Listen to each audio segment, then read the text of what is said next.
Chapter 2155. Oh, my heavens!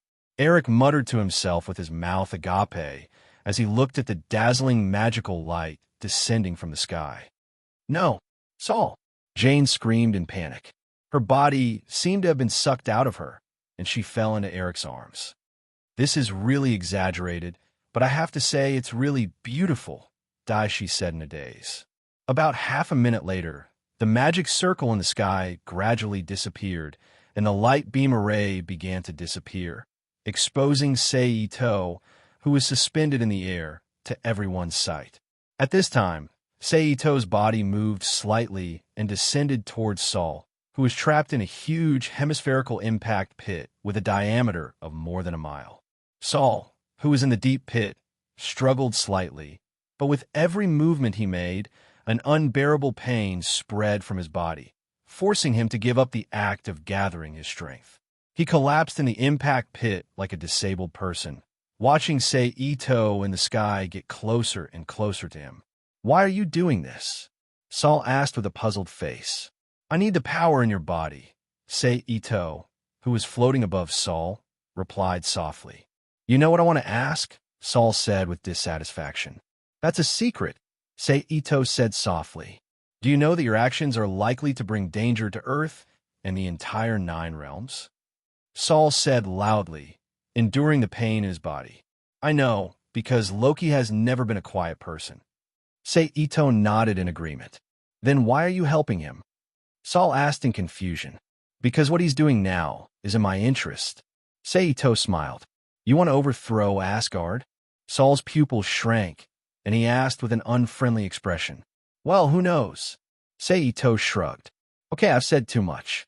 In order to avoid being turned around by you like the villains in the TV series, I'm going to sleep.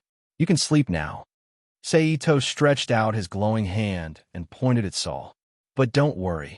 The impression you gave me is not bad, so as long as everything goes smoothly, your life will be guaranteed." After saying those words, the sword in his hand lit up, releasing a dazzling white light. Creak, at the same time, along with a strange sound, the destroyer's body that should have been resting suddenly exuded a powerful aura. Then it stretched out its hand and grabbed Sunset Red, who was closest to it. Sensing the danger, Kurenai Red moved. A piece of wood replaced her and appeared in the destroyer's hand. The destroyer's hand crushed it into even more pieces. Then Uchiha Miko, Shinya, and Hellable moved together and jumped away from the destroyer, looking at him with vigilance as he got up from the ground. "What happened?" Jinyi asked. "I don't know. It suddenly activated," Kurenai replied. "It seems that we're in trouble," Mayo said softly. As if in response, as soon as Zhang Ye's voice fell, a blazing plasma energy beam ejected from the destroyer's head and shot straight toward Jinyi. With a tap of his foot, Zhang Yi leaped back without hesitation. Then, the destroyer, whose attack failed, turned its head and swept the beam to the others next to it. Like Shinya, Uchiha Miko, and Hellable, who were the targets of the attack, also dodged from the spot. "Miko, you take the woman he wants and leave first. We'll deal with this guy," Zhang Yi ordered loudly. "Okay." Uchiha Miko agreed, then turned her gaze and fell on Heave, who was unconscious on the ground not far away. She didn't seem to have done anything, but Sif's body suddenly disappeared from the spot in a ripple of space. She appeared in front of Uchiha Miko and was caught in her arms. Then she moved her feet. She quickly retreated. "Do it!" Seeing that Uchiha Miko had succeeded, Zhang Yi immediately shouted. With a wave of his arm, a large flame exuding a golden glow immediately emerged from the void and quickly covered the destroyer's body. At the same time, Hellable raised his palm and shot a blue light at the destroyer. It was Void Flash. The next moment, there was a loud explosion, and the destroyer's body was immediately thrown back high. After flying for more than 10 meters, it fell heavily to the ground with a bang, stirring up a large cloud of dust. But then, the destroyer, still surrounded by flames, got up from the ground and ignored Jinyi and Hellable, who had just attacked it, and strode towards Seito and Saul. Seeing this, Zhang Yi and Hellable looked at each other, then moved together and caught up with the destroyer in front of them, using Void Flash and Fireball attacks to intercept it. But at this time, the destroyer seemed to be furious, and its body burned with blazing plasma flames. Ignoring the attacks of the two, it strode towards Sei, Ito, and Saul. The destroyer could not be killed or injured. Except for the physical impact caused by energy attacks, it could not achieve any other effect. After a while, the destroyer finally came to the edge of the impact crater where Sei, Ito, and Saul were. But at this time, Sei, Ito had already knocked Saul out with a special method and transferred him into the magic cube world. What's going on? Sei, Ito looked at the destroyer with a stunned expression and asked Zhen Yi and Hellable, who appeared next to him. I don't know. It suddenly activated and rushed to you without stopping, Zhen Yi replied. Huh? Sei, Ito was stunned when he heard this, and he looked at the destroyer with a thoughtful expression. As for the destroyer, who was being observed, it seemed to be searching for something as it turned its head back and forth to explore its surroundings. As expected, seeing this, how could Sei, Ito not understand? Odin, who had inexplicably entered Odin's rest, must have discovered Saul's trouble, so he sent down his divine power to reactivate the destroyer. The purpose was to let it help Saul escape, just like when Saul was killed by the destroyer controlled by Loki. Mjolnir suddenly flew away. Sure enough, Odin's rest this time was just a good show to make Loki feel numb. In that case, even without Saul now, Loki in the divine realm probably won't have a good time. Sei, Ito thought to himself after confirming his speculation. The next moment, the destroyer, who had not found its target, expanded its body and erupted with a terrifying power that was many times stronger than what Sei, Ito had seen before. It shot a blazing plasma beam at Sei, Ito. Sei, Ito, who bore the brunt of the attack, stretched out his arm. Under the influence of spatial power, an invisible spatial barrier formed from high-density spatial particles appeared in the void in front of him and collided heavily with the plasma beam shot out by the destroyer. Boom! In the dazzling white light, the surrounding space began to distort and emit a terrifying heat. The air evaporated, making the surrounding environment seem like a volcano. Hellable! At this moment, Sei, Ito shouted in a low voice. Suddenly, the Zampicudo around Hellable was raised, and a large amount of water gushed out from under the destroyer's feet, turning into a water pillar that shot the destroyer into the air. Then, Sei, Ito, who had removed the spatial defense barrier, moved his palm again. A large amount of cold air appeared out of thin air and came into contact with the water pillar created by Hellable. The water pillar quickly froze into ice crystals, and even the destroyer was frozen in the ice pillar. Zhen Yi, you go up, I'll go down. Separate the destroyer from the ice. At this moment, Sei, Ito ordered Zhen Yi beside him. Got it, Zhen Yi agreed. After saying that, the two of them moved and appeared at the top and bottom of the frozen destroyer. Each of them held a long sword in their hands and slashed at the ice pillar in front of them. Then, two rays of light flashed, and the part where the destroyer was instantly separated from the entire ice pillar. Then, Sei, Ito sent the frozen destroyer into the Rubik's Cube world. Whoosh! Immediately afterward, the missing part of the ice pillar began to collapse, breaking into countless ice crystal fragments of varying sizes and falling to the ground. Almost at the same time as the entire icicle collapsed, the ice crystal outside the destroyer, which was taken into the Rubik's Cube world, also shattered fiercely, revealing the destroyer with surging energy inside. But immediately, it seemed to have lost the support of its power. It fell silent and crashed to the ground like a dead object. Okay, let's get out of here, Sei, Ito, who had captured the destroyer, said.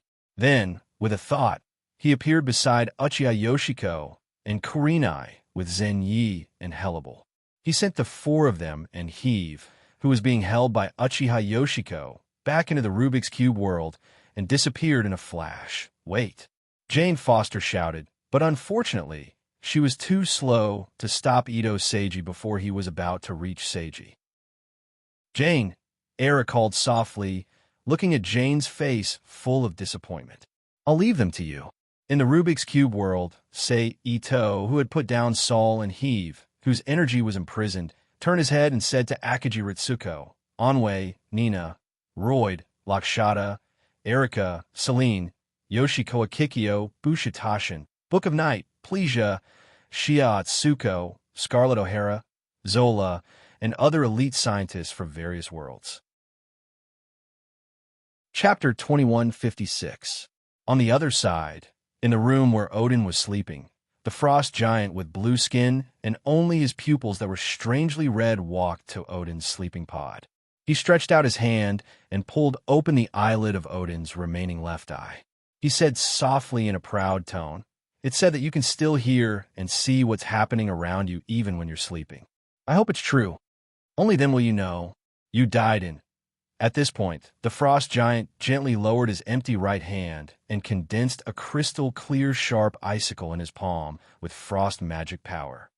"I'm in Laufey's hands." After saying that, he raised his arm and stabbed down at Odin below. However, at this moment, there was a piercing sound and a golden energy beam flew over and heavily bombarded the back of the defenseless frost giant Laufey. "Ah!" Laufey cried out in pain and rolled down from Odin's body. "And you died in the hands of Odin's son." At the door of the sleeping cabin, Loki, who was dressed in a dark golden armor, slowly put down the scepter in his hand and looked at the frost giant who had fallen to the ground and could not move. "Loki!" Laufey called out with difficulty. The next moment, the golden light appeared again, and Laufey's body immediately exploded under the bombardment of the golden light, turning into a pile of energy star fragments and completely dissipating from the room, leaving only a few wet traces to prove that he had existed. "Loki, you saved him." At this time, Odin's wife, Freya, who had been knocked down by the frost giant who had barged in earlier, got up from the ground and rushed to Loki while saying with lingering fear, "I swear, Mother, they will pay for what happened today. I will use the power of Bifrost to destroy Jotunheim." Loki hugged Freya and said, "No, Loki, you can't do this. Your father wouldn't want to see this happen." Freya was shocked when she heard this and quickly tried to dissuade him. "No, Mother, I have to do this. Without the protection of Odin's power, the frost giants can attack at any time, and with the current situation of Agad, we have to do this. We can't defeat them at all. Only by destroying Jotunheim before they attack can Agad be safe." Loki explained softly, "We can call Saul back." Freya continued to persuade. "Even if Saul comes back, it won't change anything. The war between us and the frost giants will still break out, and it will even be brought forward because of Saul's return. Mother, you don't have to persuade me. Now that Father hasn't woken up, I need to be responsible for the safety of Agad." Loki looked seriously into Freya's eyes and said in a deep voice. He did not wait for Freya's persuasion. He turned around and strode out of the room of sleep, quickly running toward the Rainbow Bridge. However, Loki, who was in a hurry to run out, didn't notice that the moment he left the room, Odin, who had been sleeping, trembled slightly. He opened his eyes and slowly sat in the sleeping cabin. "Frigga," Odin called softly. "Oh, my dear, you're finally awake. I thought you would never wake up." Frigga's face was overjoyed when she heard the call. She hurriedly ran to Odin's side and hugged his body, her voice full of joy. "Don't worry, Frigga, as long as Asgard needs me, I will continue to exist." Odin patted Frigga's back and said softly. After a while, he gently pushed Frigga away and got up. "Now it's time to solve some problems." At this moment, a sharp light flashed in Odin's remaining eye. "Hey man, I'm here." Standing in front of a building that looked like Xavier's School for Geniuses, Ito took out the phone and dialed the number of Iron Man Tony, who he had recently obtained. "Okay, come in." On the phone, Tony Stark's voice came out. Then, with a soft click, the closed gate in front of Ito opened automatically, revealing the path to the door. Seeing this, Ito didn't hesitate. He stepped in front of the door and reached out to grab the handle. Click. "Welcome, Mr. Chun." The moment the door was unlocked, a male voice came from the electronic device beside the door. "Hello, Jarvis." Ito smiled. Then, he opened the door and walked into the building. The first thing that came into view was an extremely spacious hall that was the size of a basketball court. The floor was covered with black and white tiles, and several white round pillars stood on both sides of the room. In the innermost part of the hall, there was a wide corridor that led to the second floor of the building. At the same time, on the right side of the entrance, there was an arched passage that led to an unknown place. Long time no see, Chun. Just then, Tony Stark, who was wearing gray trousers, a red shirt, and a floral scarf around his neck, walked out of the arched passage and greeted Chun Zhao. Indeed, long time no see. Sei Ito smiled and nodded in agreement. Then, he changed the topic and continued, but what I'm more confused about is that you actually called me and invited me to come over. I don't think we're that familiar with each other yet, right? How can you say that? I'll be sad. You know, in my heart, I've always treated you as a friend, Tony said, feeling wronged. Really? Then I'm really honored, Sei Ito said, pursing his lips. Okay, I'll be honest. You're right. I didn't invite you this time. It's someone else. Seeing Sei Ito's reaction, Tony surrendered helplessly. Who? S-H-I-E-L-D? Sei Ito raised his eyebrows. How did you guess? Tony said with some surprise. The only guy who can make you, Iron Man, put down your identity and help, except for some people in the club, is S-H-L-D. And judging from my current situation, although the guys in the club want to know me, they will never find me through you. At least in terms of identity, White Queen and Black Queen are more confident, so only S-H-I-L-D is left, Sei Ito explained in a low voice. I see, Tony suddenly said. Come on, I'll take you to see the guy who wants to see you. With that, Tony took Sei Ito to the interior of the building until they finally stopped in a room similar to a lounge, with a TV, a sofa, books, and a fireplace. Then, the figure of a black man with a big bald head, one eye, and wearing a dark blue S-H-I-L uniform came into Sei Ito's eyes. Okay, you guys talk. I still have something to deal with, so I won't bother you. Tony, who led the man, casually found an excuse and left the room without participating in either of them. Hello, I'm Nick Fury, the commander of S-H-I-L. Nick Fury introduced himself. I know. Sei Ito went straight to the sofa and sat down, crossed his legs, and looked up at Nick Fury opposite him. I didn't expect Mr. Chun to know me. Nick Fury also sat down on the sofa and said, I know a lot. Sei Ito shrugged. Why did you ask Tony to ask me to come over? I need to know your attitude, Fury said. You? S-H-I-E-L-D. Or the U.S. government? Or just yourself? Sei Ito asked with interest. Both, Fury said softly. Want to know my attitude? Sei Ito asked again.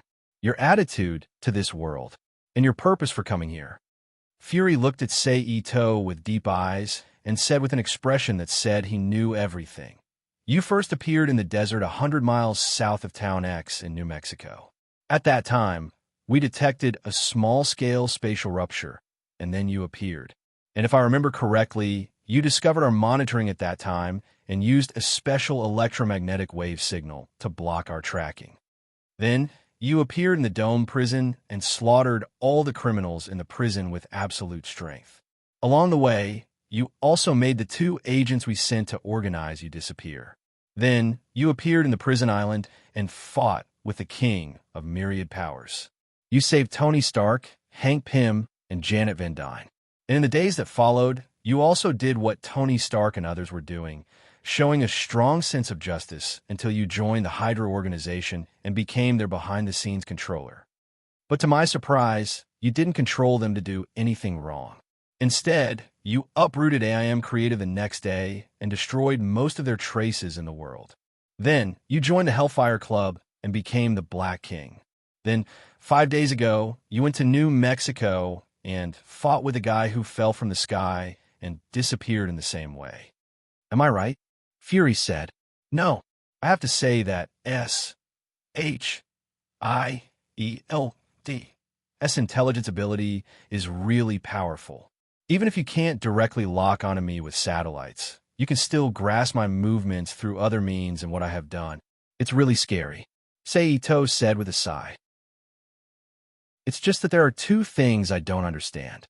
Fury ignored Ito's sigh and turned around. What? Ito raised his eyebrows and asked. First, there were so many agents who went to the Dome prison to stop you.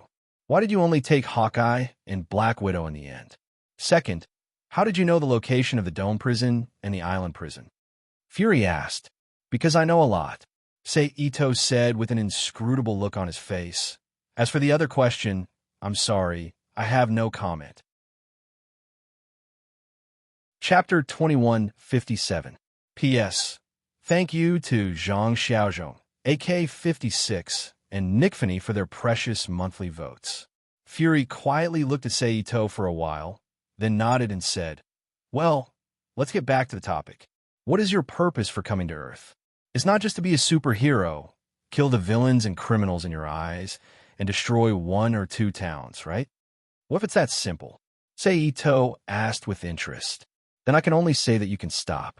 The villains will be dealt with by the police, and the terrorists will also be dealt with by the army. Even if we encounter superpowered criminals and aliens, S.H.I.E.L.D. will not stand by and do nothing. We are much more reliable than an unstable factor like you. At least we won't destroy a town and kill hundreds of people. Fury said in a deep voice. In the end, it's just that I overdid it in Mexico and made the guys above you nervous. Ito sneered. It's not just that. You also have Hydra in your hands, and you have mastered all kinds of weapons and technology developed by AM. You have even become the Black King of the Hellfire Club. Your strength has reached the point where you can shake the country, so you must show your attitude to Earth and the U.S. government. Fury's sharp eyes were fixed on Ito's face as he said, Since you want an attitude, then I will give you an attitude.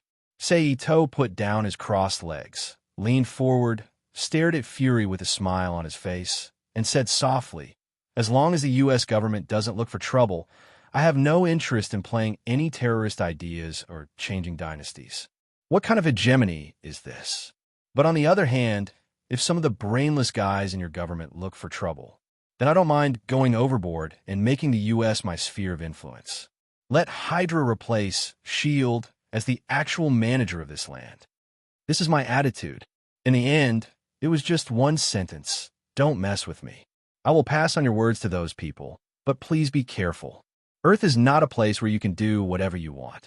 If you go too far, there will be people with the ability to deal with you, Fury retorted. I know more about Earth than you do. Ito leaned back on the sofa and crossed his legs again. He said indifferently, Thank you for your cooperation. I hope we can get along well in the future. Fury stood up from the sofa and said. Ito chuckled and said nothing. Seeing this, Fury didn't want to embarrass himself anymore. He turned around and walked to the door. But just as he was about to open the door and leave, he suddenly stopped. He turned his head slightly and looked at Ito, who was still sitting on the sofa. Hawkeye and Black Widow are still alive, right? Maybe, Ito replied noncommittally. Crack, Fury, who had gotten the answer he wanted from Ito's answer, twisted his hand. He opened the door and walked out of the room in a flash. Boom! Then, the door was gently closed again. But it didn't take long for the door to open again with a soft click, and then Tony Stark, who had left earlier, reappeared in the room. How did it go? Tony asked. It was okay. As for the next result, it depends on the reaction of the U.S. government. Ito replied indifferently. By the way, did you really destroy a town the size of 3 New York blocks just because you fought with an alien guy? Tony nodded slightly. Then he asked with a look of interest on his face. Not entirely. Before I fought with that guy, the town was almost destroyed. The town was almost destroyed in the battle between him and his enemies. My battle with him only aggravated the result. Ito stood up from the sofa. He shrugged and explained. Wow, then your fists are really powerful. Tony joked. Don't you want to show me around your base? Ito looked around the room in front of him and asked. Why not? Tony asked back. Come on.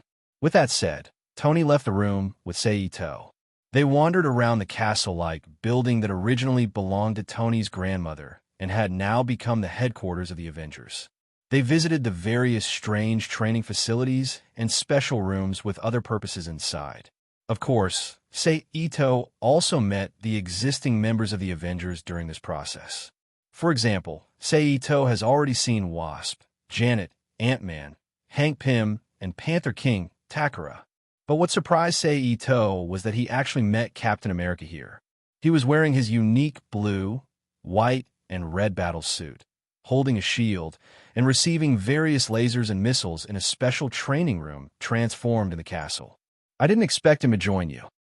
Ito was surprised to see Captain America running in the training room. Some time ago, there was a large-scale tectonic plate movement in Antarctica. When I was curious to check it out, I found this guy and brought him back. I didn't expect him to really come back to life, so I took him in and invited him to become one of us. As far as the result is concerned, it looks good. Tony shrugged. Antarctica, Ito repeated with a twitch of his mouth. He really didn't expect that the recovery of Captain America in this world was actually caused by his battle with Loki, rather than an unexpected discovery of S.H.I.E.L.D.'s Antarctic expedition, which made Ito sigh at the wonders of the world. What's wrong? Tony, who noticed the change in Ito's expression, asked. It's nothing. Ito shook his head slightly. Let's go. I'll take you to meet him. Tony nodded and didn't ask further. Ito didn't hesitate and stepped forward to follow him. After a while, the two appeared in the training room that had been shut down and stood with Captain America. Captain, let me introduce you to a friend. This is Chun. Tony introduced him to Captain America. Hello. Captain America reached out and said, Hello, Captain America. Nice to meet you. Ito shook hands with Captain America. Chun is not an Avenger. He just came to the headquarters because of some matters. I'm showing him around now, and I happened to see you training, so I brought him over to meet you. If it's possible, I don't mind you using your charm to make Chun join us. You have to know. I've been inviting him, but he rejected me. Tony explained to Captain America, who was looking at him. So you're also a superhero? Captain America said, I can only be considered as such. After all, I'm an amateur, not as professional as you. Ito looked at the missile launcher next to him that was destroyed by Captain America and smiled. There is no distinction between professional and amateur heroes. As long as there is a brave and righteous heart, anyone can be a hero.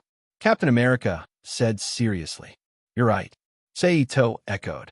Do you think there's a problem with my words? Captain America frowned. Some. Ito looked at Captain America in front of him and said softly, Indeed, as long as there is a person who is not afraid of evil. Anyone who is willing to uphold justice can become a hero, but it also depends on the time and the situation. If you recklessly use your weak body and life to fight against evil when you know you can't win, that kind of behavior is not called courage. It's called stupidity, although it may cause miracles. But it's more likely that you'll lose your life, so I don't agree with irrational heroic behavior. What you said is generally correct, but it can't be denied that those who are willing to sacrifice for their beliefs, their actions may be stupid in the eyes of others. But to them, they stick to their beliefs and are admirable people. Captain America said seriously. I don't object to that. Ito shrugged. Okay, don't you two feel thirsty? How about going out for a drink? Tony, who saw that the two had come to an end, quickly changed the topic. Okay. Ito smiled. That's a good proposal. Captain America echoed. Then the three of them turned around and walked out of the training room. But the moment they turned around, a dazzling white light burst out from the dimly lit training room, attracting the attention of Ito, Captain America, and Tony. Immediately afterward, the light formed a ball of light, and a strange figure emerged from it. Hello, Avengers. The figure stood up from the strange chair he was sitting on and looked at Ito and said in a hoarse voice, JARV. Get Mark 8 ready. Tony said, But sir, that's just an experimental product. There are safety hazards and it can't be put into use immediately. JARVIS replied. Those are all small problems. Do as I say, Tony insisted. Yes, sir. JARVIS replied. Immediately, a cabinet in the warehouse somewhere in the basement of the Avengers Alliance headquarters building lit up, and the Iron Man armor stored inside was activated. Tony Stark only needed to wear it before he could immediately go into battle. I'm Kong. At the same time, the figure who emerged from the light introduced himself. The guy who called himself Kong was about 1.8 meters tall. He was wearing a strange armor, but it was not as obvious as Tony's Iron Man armor. Instead, it was closer to the state of a spacesuit. He was wearing a square, closed helmet on his head, protecting his blue face. He was standing on a strange metal chair that looked like an EVA pilot seat. At this time, Sei-To, who heard Kang's self-introduction, immediately recalled his information. The so-called Kong, nicknamed the Conqueror, is actually a man from the future. He came from the Galaxy Empire in the 30th century and was the ruler of the future Galaxy Empire. Because of the collapse of a certain timeline, his body collapsed, the Empire was destroyed, and his beloved woman was about to die tragically. So in order to avoid this situation, he used technology far beyond the era to use a time machine to jump to various points in time and parallel universes to find the source of all problems. Hard work pays off, and he found Captain America of this era in this world. According to his investigation results through countless timelines, Captain America should not have lived in the 21st century, but should have died as early as World War II. It was precisely because he survived in this world in the 21st century that the entire timeline collapsed, and he died in the future. So he decided to go back to the past himself and erase this mistake, which led to the current situation. Of course, this was only the reason why Kong appeared here and not all of his information. Therefore, if they really wanted to investigate in detail, it would be an extremely huge project. First, they would have to trace back the history of Egypt in the 14th century and trace back to the mutants in the Apocalypse era. At this time, Kong stretched his right hand to the side, and a strange passage suddenly opened, swallowing Kang's hand. But the next moment, he retreated again, but there was a very futuristic energy rifle in his hand. He said casually, "I'm from the future era. I'm here to deliver a message to Captain America." The moment he finished speaking, the front end of the weapon in Kang's hand flashed, and a circle of circular shock waves gathered into an impact ray, blasting towards Captain America. Captain America instinctively raised his shield and blocked the front of the ray. Then Captain America screamed as he was sent flying. "Chun, I might have to change my clothes for the banquet. Can you help me take care of Captain America?" Tony, who knew that he could not help much in his current human form, said helplessly, "Do you need me to help you?" Sei-To asked. "What?" Tony asked in surprise. But in the next moment, Tony understood what Sei-To meant by helping him. Suddenly, Tony felt dizzy, and he appeared in the warehouse where the Iron Man armor was stored. This kind of help is really uncomfortable.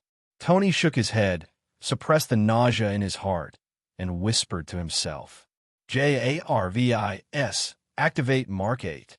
Then Tony ordered. "Yes, sir." JARVIS responded. Then the sacred cabinet sealed with the Iron Man armor opened, revealing Mark 8, which had already been activated in the training room above. Sei-To, who had sent Tony away, stretched out one hand and supported an arc-shaped psychic shield in front of him, protecting himself and Captain America behind him. "Captain, are you okay?" Sei-To asked without looking back. On the opposite side, the front of the weapon in Kang's hand flashed and shot out impact rays one after another, bombarding Sei-To's psychic shield. Chapter 2158. In fact, if he really wants to fight, with Kang's current swaggering and defenseless appearance, Sei-To has many ways to kill in exchange for the power of the world. It's just that although this is a profit, it conflicts with the goal of getting another thing from Kong. Therefore, even if Kong is now a big fat meat in the eyes of Sei-To, Sei-To has to endure for the time being and watch Kang's performance there. This article is first, but fortunately, this kind of thing did not last long. Soon, with the activation of the defense system of the entire building, a large number of small missiles and training weapons attacked Kong on the opposite side. Boom! A large amount of thick black smoke emerged, enveloping Kang's figure in the middle. "Are you okay, Captain?" Taking advantage of this brief, quiet opportunity, Sei-To turned his head and said to Captain America, who had climbed up from the ground. "I'm fine," Captain America replied, then raised his head and looked at Kong, who was shrouded in smoke, with Saito. Then in the next second, the smoke dispersed, revealing Kong, who was intact under the protection of a turquoise spherical energy shield. Immediately afterward, more weapons continued to attack Kong, but under the protection of the green energy shield outside his body. All of them were defended without any mistakes, and they did not cause any damage to Kong. And in the wide area energy impact radiated by Kang's subsequent counterattack, explosions occurred one after another, and they were cleaned up. Boom! I don't care who you are, it's over. With a muffled sound, Iron Man, who flew out of the broken wall, stretched his palm forward and aimed at Kong in front of him. He said loudly. Then his palm lit up and shot a repulsive beam at Kong. Kong, with a confident look, sat back in the time and space chair. He didn't resist, but in the next moment, the spherical energy shield that had previously disappeared emerged again, blocking the repulsive beam shot by Iron Man. Immediately afterward, Kong moved and suddenly appeared beside Iron Man, grabbed his neck, and lifted him from the ground. "Okay, tell me, who are you?" Tony, who was pretending to be a savior, immediately gave in. "Your armor is really interesting. It's very primitive. It's fun," Kong said as he observed Tony's Iron Man armor with interest. At the same time, Captain America trotted lightly and threw out the shield in his hand. The shield rotated at high speed, turned into a frisbee, and flew to Kang's side. However, Kong raised his arm gently, and the shield that Captain America had thrown out stopped abruptly. It was still floating in the air, as if there was a vacuum in front of it. "Okay, where are we?" Kong said. Let me think about it," Tony replied. Then, with a flash of lightning, a bolt of lightning quickly shot towards Kong. Z-boom! The energy shield around Kang's body lit up again and instantly blocked the lightning shot by Ito Sei. Then the shield to Kang's face to face to face to face. Captain against the side, Captain, Captain, Captain, and Captain to the side, Captain, and then hit to the wall of Captain to the side of the wall. And then Kong turned around and threw. He also threw Iron Man heavily to the side like a shot put. Boom! In the huge recoil, Iron Man, who felt that his internal organs were not in the normal position, let out a groan subconsciously. At this time, Ito waved his arm again. The wreckage of the weapons scattered around seemed to be blessed by some kind of energy, and it spontaneously floated from the ground. They turned into sharp arrows and shot towards Kong, who was standing motionless in the same place. Kang's way of dealing with it was also very simple. His whole body lit up, and a wide range of shock waves erupted from his body. All the wreckage that flew in front of him was blown away, and the remaining force was not reduced at all as it rushed toward Ito Sei. Ito moved his mind and supported a telekinetic barrier in front of him. Boom! Whoa, what's going on? At this time, accompanied by the sound of an airlock, the palm-sized Wasp and Ant-Man, who still maintained their normal body shape, appeared in the broken training room. "Little Wasp, be careful," Captain America reminded, but it was a little too late. Kong, who was in the training room, pointed at Little Wasp and Ant-Man with one hand, and a baby fist-sized turquoise energy beam instantly blasted out of Kang's palm and flew towards Little Wasp. Ant-Man's expression changed when he saw this, and he quickly dodged in front of Little Wasp and crossed his arms in front of him. Boom! In the next moment, a painful groan was heard, and the Ant-Man's huge body immediately flew backward. "Hank!" Little Wasp exclaimed. At this time, a blurry black shadow flashed and quickly rushed behind Kong. It crossed its arms and left a cross-shaped scar on Kang's back.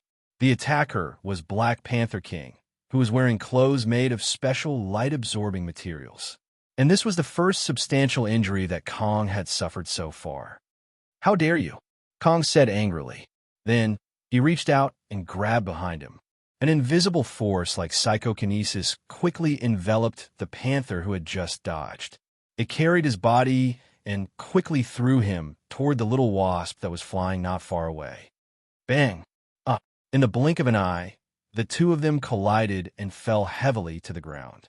Sei Ito, who saw an opportunity, flicked his finger and shot an orange-yellow electromagnetic beam at Kong. Boom! However, the result was the same as the previous attack, and the energy shield around Kang's body easily blocked it. Captain America, who was on the side, quickly ran forward and punched Kang's body. While punching, he asked loudly, "Who the hell are you? Why are you attacking the Avenger?" "Ah, it's not just the Avenger, Captain. It's you." Kong, who was under the protection of the energy shield, looked at Captain America's futile efforts and said softly, "Let me answer your question. I am Kong, the Conqueror. I came from the distant 41st century. The reason why I returned to this era is for a very simple reason. I want to eliminate you from the timeline." Captain America's body trembled, and he subconsciously took 2 steps back. Then, Kong stretched out his hand forward, and a turquoise energy beam instantly hit Captain America's chest, knocking him out. Jarvis. Concentrate the energy on your chest and use the beam attack with all your strength. Immediately afterward, the blue triangular light jade on the chest of the Iron Man armor lit up, and an energy beam as thick as an adult's thigh flew quickly towards Kong on the opposite side. In cooperation, Sei Ito also fired a super electromagnetic gun at Kong again. Boom! However, the result was as expected by Sei Ito, and it was also blocked by the energy shield around Kang's body. How is this possible? Tony was stunned. "Kong, you said you came from the future. Why did you get rid of Captain America?" Then Tony asked, "To save the world." Kong replied in a deep voice. As soon as the statement came out, Captain America, Black Panther, Ant-Man, and Iron Man, who had just climbed up from the ground while enduring the pain, stopped in their tracks, and their faces under the mask and helmet showed a look of astonishment. They really couldn't figure out why Captain America, a great hero who saved the world, would become the culprit who destroyed the world. "What's going on?" Tony asked. "In my era, everything was ruled by me, but there was a sudden interruption in the space-time continuum, and my entity was destroyed, and all existence was destroyed.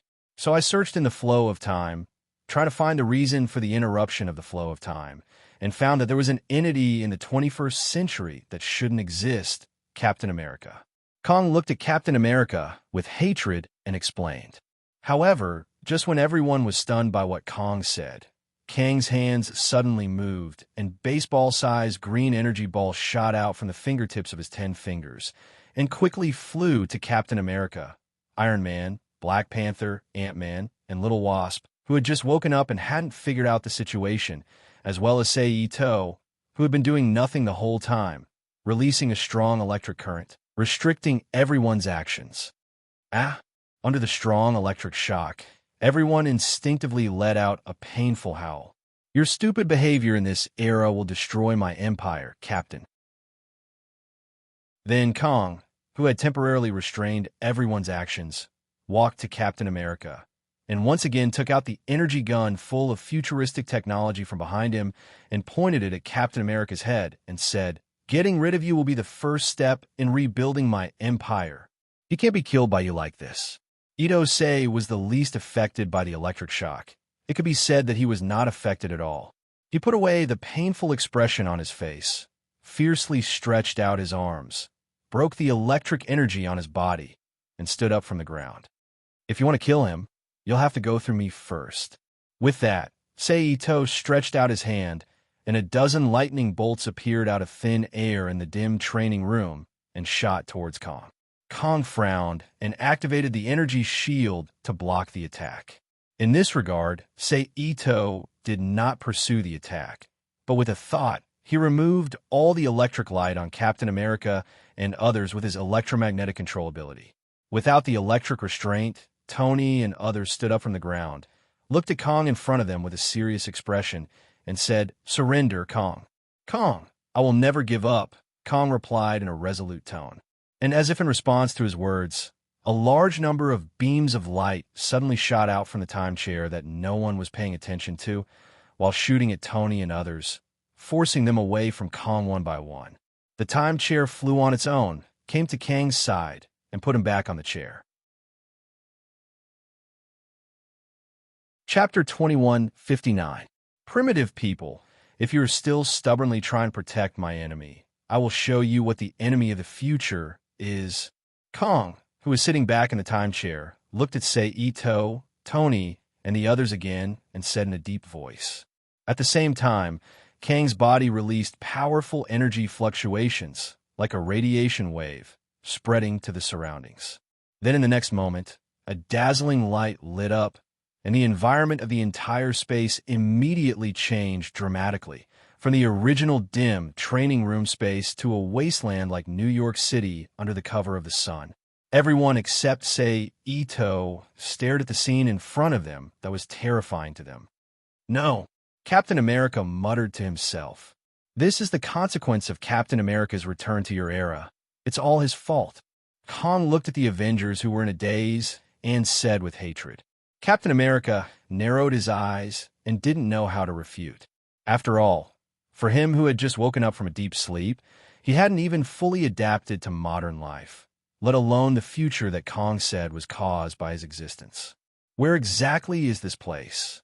As an elite scientist, Tony, who was more knowledgeable, asked. The key isn't the location, but the time, Kong answered, not answering the question. New York City is under your feet, and the time is 10 years later. Did you do it? Little Wasp asked. You didn't listen to me. The destruction of your world has nothing to do with me. It's Captain America. Kong repeated. Jarvis, connect to Stark's future network. At this time, Iron Man Tony on the side ordered Jarvis in his armor. There is no relevant connection, Jarvis replied. Then try shield again and think of a way, Tony said angrily. Error, the network is not found. How can it be? There is nothing. Tony said in disbelief. Did no one survive? Of course not, Kong said. You see, in your timeline, the Earth will soon be destroyed by war. The Earth's sun will become a victim of war, and with it, the life on Earth will be destroyed. At the mention of the sun, everyone lifted their heads and looked at the blazing sun in the sky that was split into two halves, one big and one small. What kind of war is this? Little Wasp asked. It's a war between two alien civilizations. Chris and Scooby-Doo, Kong replied.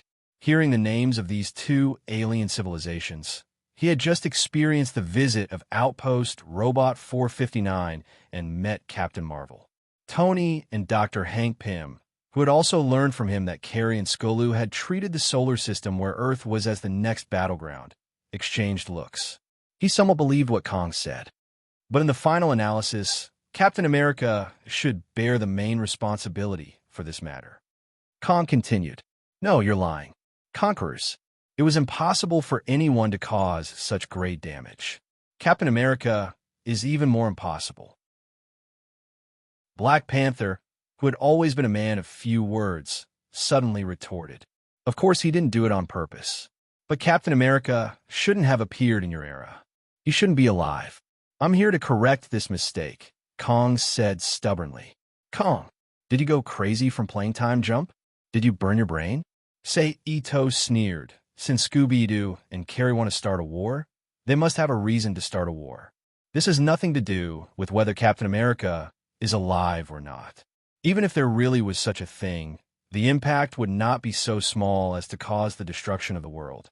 At most, it would be due to the influence of interpersonal relationships, which would cause the outbreak of war to be brought forward or delayed. What would happen would still happen. So Kong, the real culprits who caused the collapse of this timeline and made everything of you disappear in the future are Scooby-Doo and Carrie, not Captain America. Maybe, but the existence of Captain America is also one of the reasons for the disruption of the time flow, so I have to eliminate him. But to ensure success, I will improve the technology of the entire era. I will help your army prepare for war, so that Earth can repel the alien attack, Kong said in a deep voice. Then how do you plan to do this? Ant-Man Hank asked. By conquering your world, Kong replied matter-of-factly. I will try peaceful means before resorting to force. I will tell you that this is unstoppable. However, what he said was also the truth. For Kong, who had mastered the technology of the future, The current level of technology on Earth was too primitive. It was not a match for him at all. As long as his army arrived, he could conquer the entire Earth in the shortest time possible, just like in the original novel. At the same time, Kong the Conqueror was the only villain boss in the entire Marvel Universe who had actually conquered the Earth. Although in the end, he failed and was whitewashed. "Hurry up and give me Captain America!" Kong, who had lost his patience, ordered, "Don't hinder my plan, or I'll be angry. If I really have to be responsible for all of this, then I have to say goodbye, because this is a matter of great importance." Captain America, who had been silent during the entire conversation, suddenly turned his head and said to Tony and the others. His whole words were full of fearless sacrifice. "But the rest is up to you, Tony. After all, you're a future scientist." "Tony, are you really going to?" Little Wasp was worried. "We know that the Carey people are coming, and we have seen how powerful they are. Kong has mastered the technology that I have never even thought of. He may be the only hope in the world," Tony stated. Hearing this, a victorious smile appeared on Kang's face. But in the next moment, Tony's tone changed, and he said in a voice that sounded disgusting to Kong, "But his behavior is too much of a bastard. Avenger, catch him." In the next moment, everyone except Sei Ito moved together and attacked Kong. "Well, although I'm not the Avenger, I'll take it for now." After saying that, Sei Ito's figure moved and appeared above Kang's head. "Everyone, get out of the way!" Sei Ito shouted. Then, all kinds of metal objects in New York City broke free from the ruins and spontaneously flew into the air. Under the control of Sei Ito's will, they formed a huge steel dragon about 100 meters long and more than 10 meters thick. It roared and crashed into Kong below. Boom! "Oh my God, I hope Kong won't die from this attack." Little Wasp patted his small chest with his small hand and said with a frightened look on his face, "I'm starting to believe what Fury said. He does have the ability to destroy a city in one hit." Tony's voice was full of surprise. At this moment, there was a strange creaking sound, and the mountain of steel that covered Kang's body suddenly collapsed and flew in all directions like arrows with a terrifying whistling sound. Then Kong, who was in perfect condition, appeared in front of the Avengers who were dodging the steel arrows. "I hope you have a good time on this dying planet. I will leave you here," the reappearing voice said softly, and then he activated the time chair under his butt and activated the time jump function. However, just as he began to turn into light and was about to leave this time, a large group of ants suddenly gathered on his body and the time chair, interrupting the time jump process. "Yes, I know this trick," Little Wasp said. "I felt them as soon as I got here. The vitality of a cockroach is strong." Ant-Man joked in a relaxed tone. At this time, Sei Ito's mind moved, and the scattered steel around him was reabsorbed into his palm. And then with a wave of his arm, the steel once again shot towards Kong, who was drowned by the sea of ants. "Be careful, don't destroy that chair. It's our only hope to go back," Captain America reminded loudly. "Got it," Sei Ito replied. Bang, bang, bang, bang. The next moment, a series of muffled sounds rang out, and Kang's body was slammed out of the time chair by the steel, and under the attack of the steel that arrived later, he was knocked farther and farther away. "Tony, go to the chair." Then, Captain America said to Iron Man, "What?" "But Iron Man said without confidence, "Only you can do it." Without waiting for Iron Man to finish, Captain America interrupted in a tone full of trust. "Okay, I see." After a moment of silence, Tony replied. Then he controlled the Iron Man armor to fly above the time chair, turned around, and sat down, connecting it to the chair through a special interface on the armor. "Chun, try to hold Kong and buy time for Tony." Then Captain America said to Sei Ito, who was controlling the Iron Man armor, to hit Kong around like a ball. "I'll try my best," Sei Ito replied. But in the next moment, Kong, who was bombarded by a large number of steel, screamed angrily, and a strong energy shock wave gushed out from his body, knocking all the steel flying in front of him away. "How dare you?" Then Kong, who had regained his balance and unfolded an energy shield outside his body, said angrily, "There's nothing to be afraid of," Sei Ito said, and with a thought, the steel that had been bounced out was once again under his control, and then it bloomed with amazing electric light, turning into electromagnetic beams that shot towards Kong again. Kong stretched out his hands and used the ability that seemed to be telekinesis to suspend all the attacks in midair, and then he raised them up, and all the electromagnetic steel spun violently and flew back to Sei Ito under the action of a reverse thrust. Sei Ito's figure flashed, and he used instant transmission to appear above Kang's head. He raised his arms high, and a huge ball of light and thunder gathered in the sky and fiercely bombarded Kong below. Chapter 2160. Boom! Lightning flashed violently like countless silver snakes, flying in all directions. Read the latest novel. It's useless. Kong, who had an energy shield around his body, said lightly as he blocked the lightning attack. Then he raised his hands and shot 2 turquoise energy beams at Sei Ito in the sky. In the face of the attack, Sei activated an electromagnetic force field around his body, using the force field to forcibly bend the 2 energy beams that were shot at him, and they slid past his body on the left and right. Sei Ito, who had defused the attack, moved and appeared in front of Kong. Kong raised his hand, and a powerful energy shockwave was launched from his palm. But before the shockwave really fell on Sei Ito's body, Sei Ito slipped again and slid to Kang's side, spun around, swung his leg, and kicked Kang's body fiercely. Kong, who sensed the danger, hurriedly set up the protective shield with his mind. But in the next moment, Sei Ito stood on his feet in vain, his palm gently pressed on the shield outside Kang's body, and with the repulsive force of the counterattack, he jumped back and flipped his body back to the ground. Okay, it's done. It was at this moment that Tony's voice sounded in everyone's ears. The familiar light of the time back passage once again appeared in front of everyone's eyes, but this time, it was Iron Man Tony Stark who activated it, not Kong the Conqueror. No, Kong, who noticed all this, shouted, "A wise man once warned me that forgetting history is destined to let history repeat itself. Your technology is extremely advanced, but some of the physical systems are based on very, very basic technology, Stark industrial technology." Tony, who had grasped the whole picture, said proudly, "Activate the time back passage. Quick!" Then, Tony ordered loudly.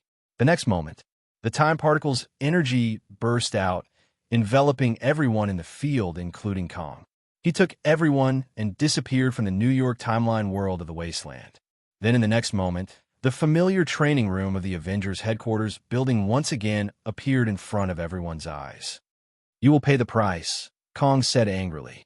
After saying that, without waiting for the Avengers to react, he quickly rushed to the time chair. Captain America and Black Panther quickly attacked from the left and right, blocking Kang's body, but they were immediately knocked aside by the non-attributed energy that erupted from Kang's body. However, Kong, who ran to the time chair, did not get a good result. He immediately hit the energy shield of the time chair controlled by Iron Man and was severely knocked out by the electric repulsion contained in it. Bang! At this moment, Sei Ito waved his hand and shot out lightning bolts. Z-boom! Ah! Kong involuntarily let out a painful scream in the midst of the violent electric shock. It's not over yet. After the electric shock, Kong said in a deep voice. His clothes were torn, revealing the metal armor he was wearing underneath. "Although I often disagree with you, Captain, now we have the same goal," Iron Man Tony said. At the same time, he raised his left arm. He aimed the weapon that popped out of his vambrace at Kong, who had almost no strength to resist. "Damocles, return immediately," Kong, who completely ignored the threat of Iron Man, said in a deep voice. Just when everyone was wondering what Kong meant by this, Kong, in his time chair, turned into a pile of energy particles and disappeared from everyone's eyes in an instant. "Well done," Captain America praised. "Thank you." Tony accepted Captain America's praise unceremoniously. "You'll come back, right? Am I right?" Captain America asked. "The future is not good. We have to face it anyway," Tony said with a relaxed tone. "Let's go, let's celebrate." Then, the mask on Iron Man's face opened, revealing Tony's face. He looked at the others and said, in this regard, everyone naturally did not object. They took off their superhero costumes and enjoyed a delicious lunch together in the cafeteria of the Avengers headquarters building. On this morning, just as the citizens of New York, or the residents of the Earth, got up as usual, went to work, went shopping, and dated, a strange golden disc-shaped flying saucer suddenly appeared over the world countries. The surrounding edges were wide open, and like a baseball bat, it ejected golden spheres with a diameter of more than 3 meters out of the spaceship, allowing them to fall to the ground below in free fall. Boom, boom, boom, boom. It was as if meteorites had descended, and intense explosions rang out in the skies above various cities on Earth, causing great destruction and chaos. However, in the next moment, these golden spheres that were projected to the ground stretched out, and several metal legs that looked like limbs bounced off the sphere, supporting the golden sphere to stand up from the ground, transforming into a huge machine about 5 meters tall. With a heavy and swift pace, it launched an indiscriminate destruction of the entire city. Almost in an instant, the Earth had become a huge battlefield where the flames of war were raging. At the same time, the countries that reacted quickly mobilized their troops and launched a fierce counterattack against the huge robot invaders. $. Somewhere in a majestic underground space, a melodious sound of a mobile phone rang out from the space.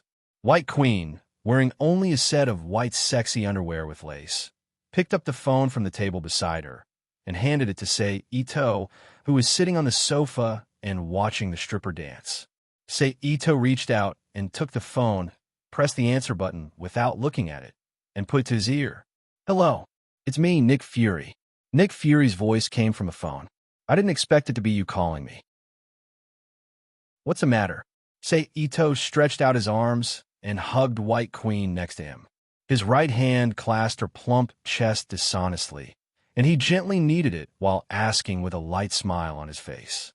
"What are you asking me? Don't you know what's going on outside?" Fury said in a deep voice. "Sorry. In response to the call of your Homeland Security Agency, I have been an otaku for a few days. I don't know what's going on in the outside world." Sei Ito shrugged. "I don't have time to joke with you now." Fury suppressed the anger in his heart and said, "Now the Earth is facing an alien invasion, and we need you to take action. Save New York from the alien attack." "What about S.H.I.E.L.D.?" Sei Ito raised his eyebrows and asked. "We're resisting," Fury replied. But just as his words fell, a faint explosion came from the phone, letting Sei Ito know that S.H.I.E.L.D. is not in a good situation. "Aren't you afraid that I will destroy New York?" Sei Ito asked again. "New York is about to be destroyed, and it doesn't matter if you destroy it again, but remember, don't hurt civilians. This is my only request." Fury's voice was full of seriousness. "For the sake of your sincerity, okay, I will take action this time," Sei Ito said in a low voice. After that, he moved his finger and hung up the phone. "You heard the content of the phone call, so you stay here and don't go out without my notice." Sei Ito, who got up from the sofa, said to White Queen next to him after putting away the phone. "Okay." White Queen, who could hear that Sei Ito was doing this for her own good, nodded and agreed, and then for the first time, like a lover, she took the initiative to tidy up the clothes on Sei Ito's body. "Not bad. Wait for me to come back." Sei Ito, who noticed some changes in White Queen, reached out and pinched Emma's elastic buttocks and laughed. Then his figure flashed. He disappeared from Emma's eyes in an instant. In the next moment, Sei Ito's figure suddenly appeared in the sky above New York City. As expected of Kong, he is really domineering. He looked down at New York City, which was emitting thick black smoke everywhere. Sei Ito couldn't help but sigh. Then he turned his gaze and looked at the other situations in New York City. New York City is one of the absolute strongholds of the superheroes in the entire Marvel world. So if he wants to know how many superheroes have appeared at present, it is the best opportunity to observe in this chaotic situation. Let me see him. The fireman over there should be Thunderbolt from the Fantastic Four. And that laser beam, it should be Scott from the X-Men. And there, it looks a bit like Scarlet Witch. Wow, it's She-Hulk. The one over there could be Hercules. It looks quite similar. I don't know if Athena has come to the United States at this time. Huh? Who is that woman? Forget it. Who cares who she is? When I see her in the future, I will naturally know. In just a moment, Sei Ito discovered the figures of dozens of superheroes, both men and women, which made him sigh that New York was indeed New York, the stronghold of Marvel world superheroes. But it is precisely because of this that New York in this world always suffers from disasters, right?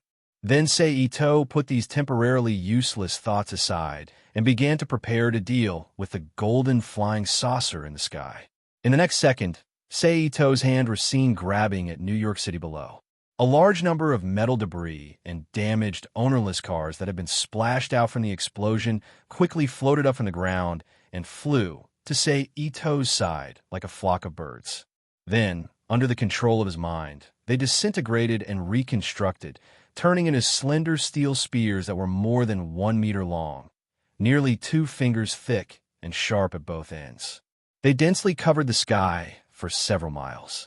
Then Sei Ito waved his arm downward, and the steel spears around him immediately turned into orange-yellow light and shadow, as if soldiers had received the order to attack.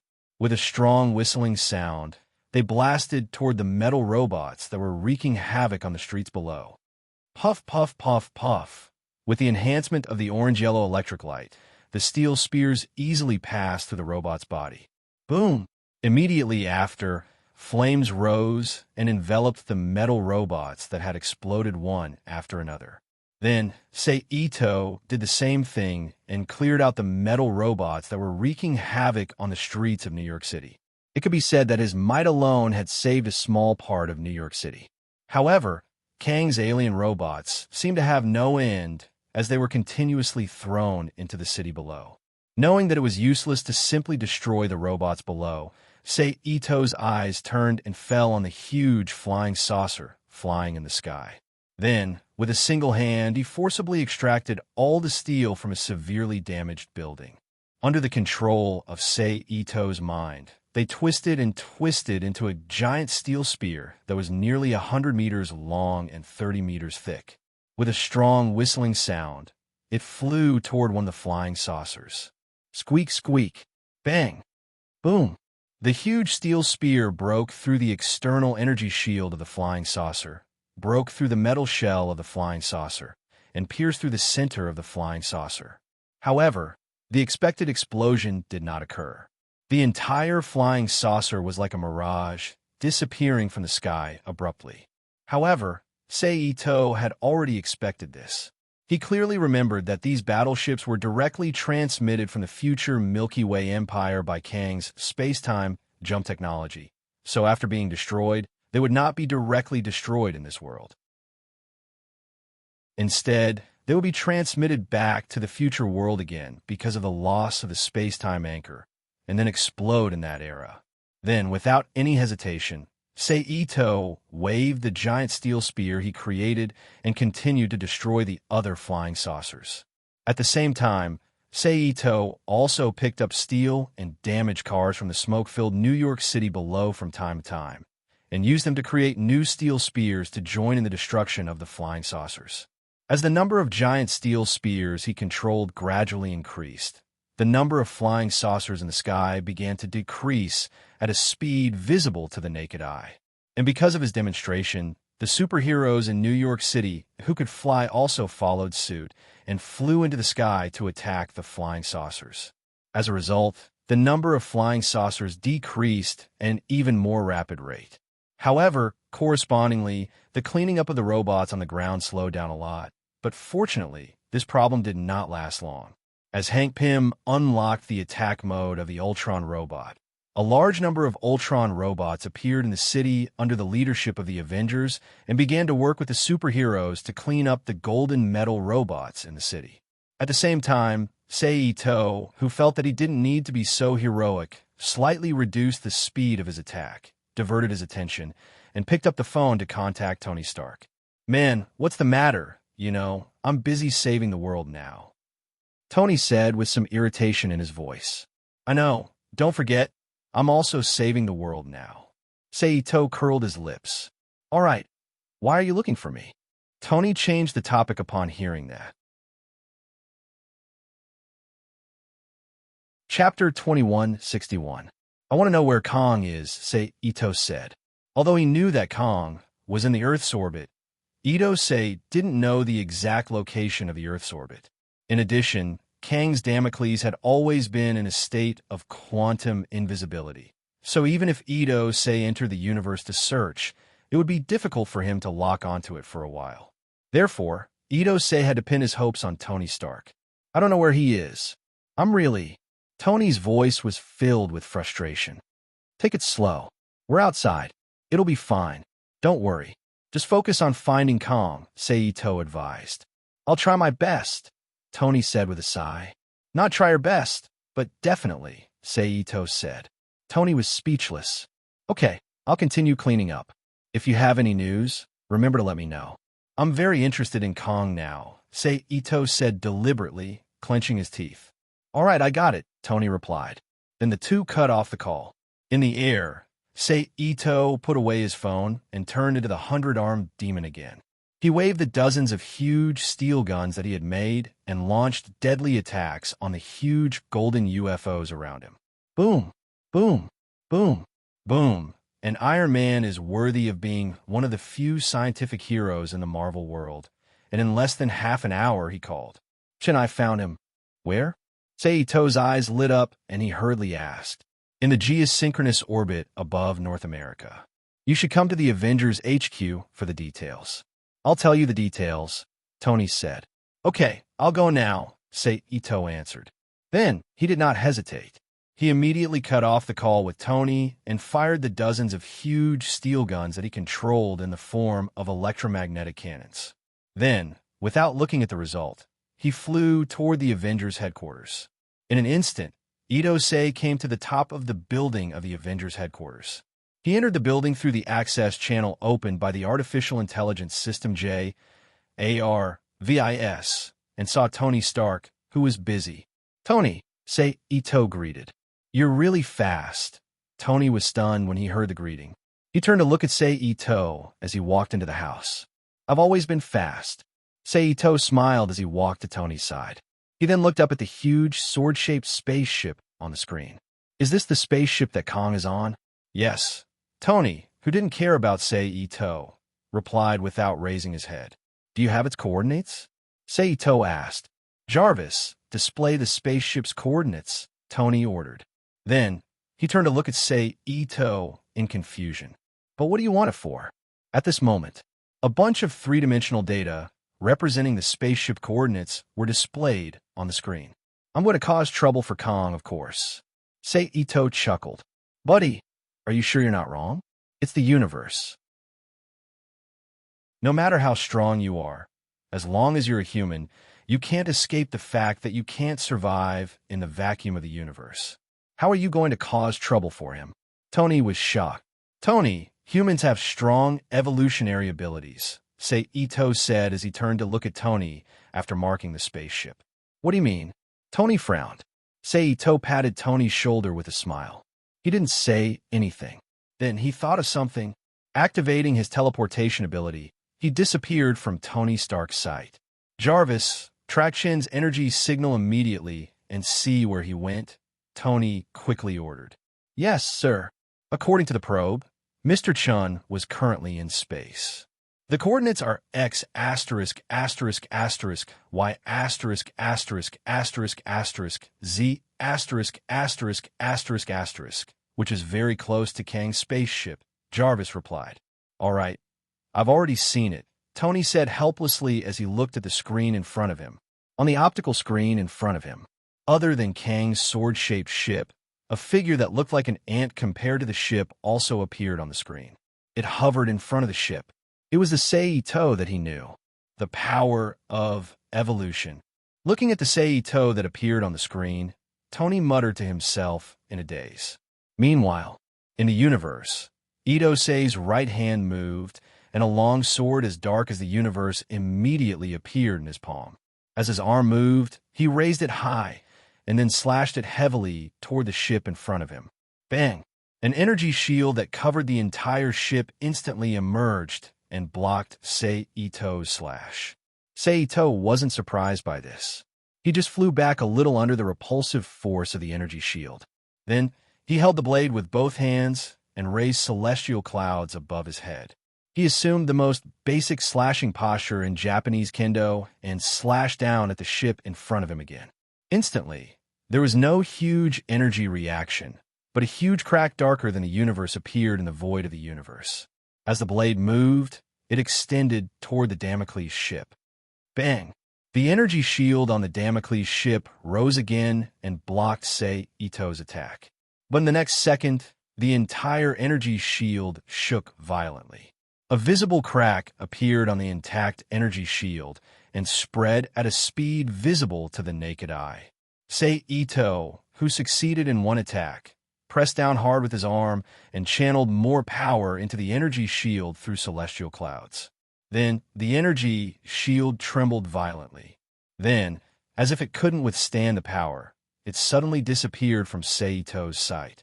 Sei Ito, who suddenly felt that the space in front of him was empty, rushed forward and landed on the surface of Kang's Damocles ship.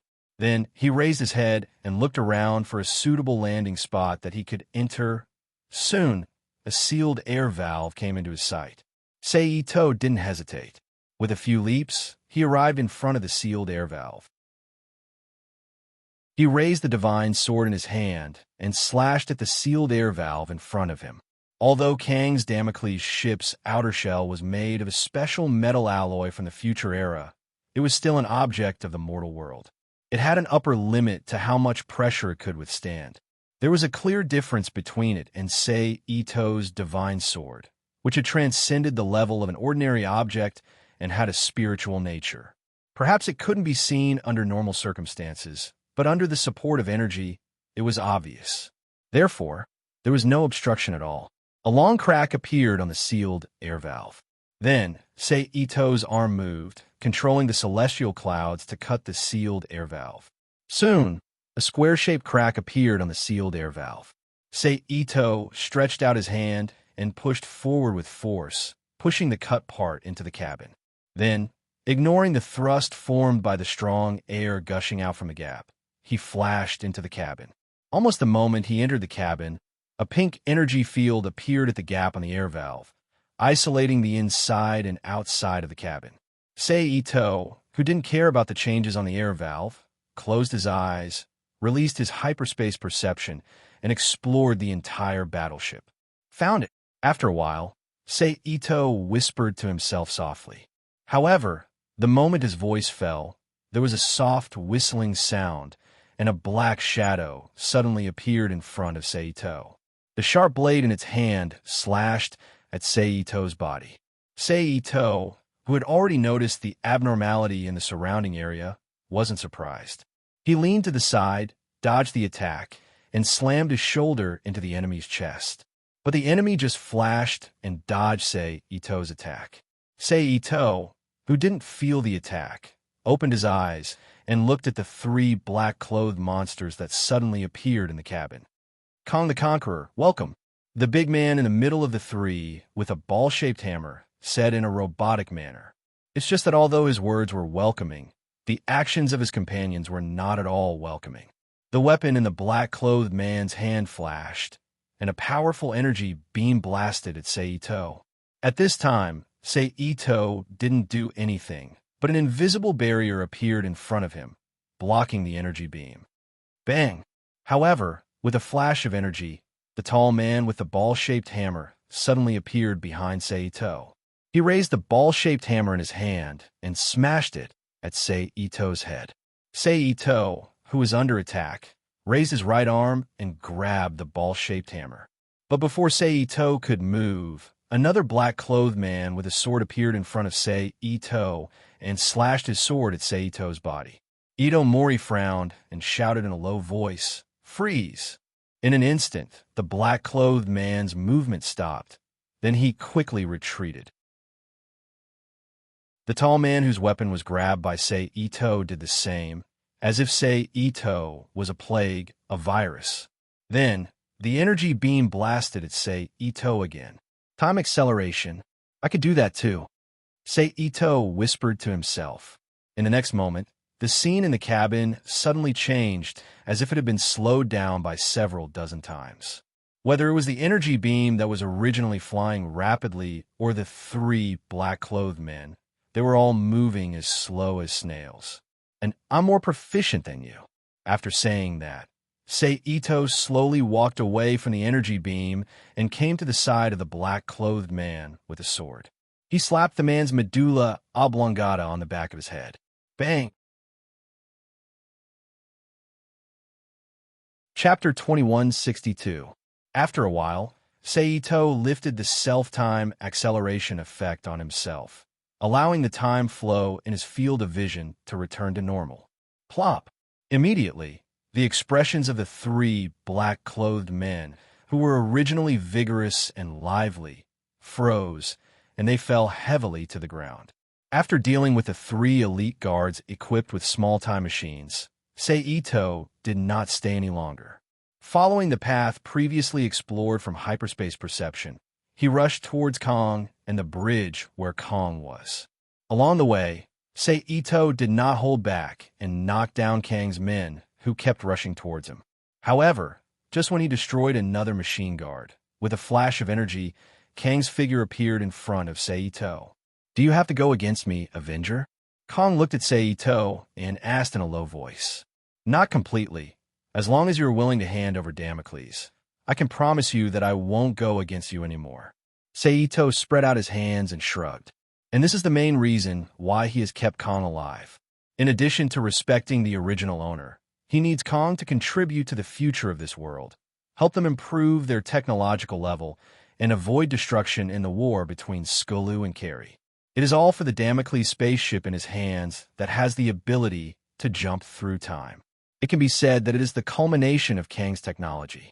It is very helpful for Ito to study time, energy, and understand the law of time. Also, there is one thing you're mistaken about. I'm not the Avenger, but just a relevant person who happened to be in the Avenger building that day. Then, Ito smiled again. You want my Damocles spaceship? Kong asked in a low voice. Yes. Ito nodded and admitted. In your dreams, Kong said firmly. Then his hands lit up with energy. His body flew towards Ito. You want to meet fight? Ito looked at Kong, who was rushing towards him, in surprise. However, Ito didn't slow down at all.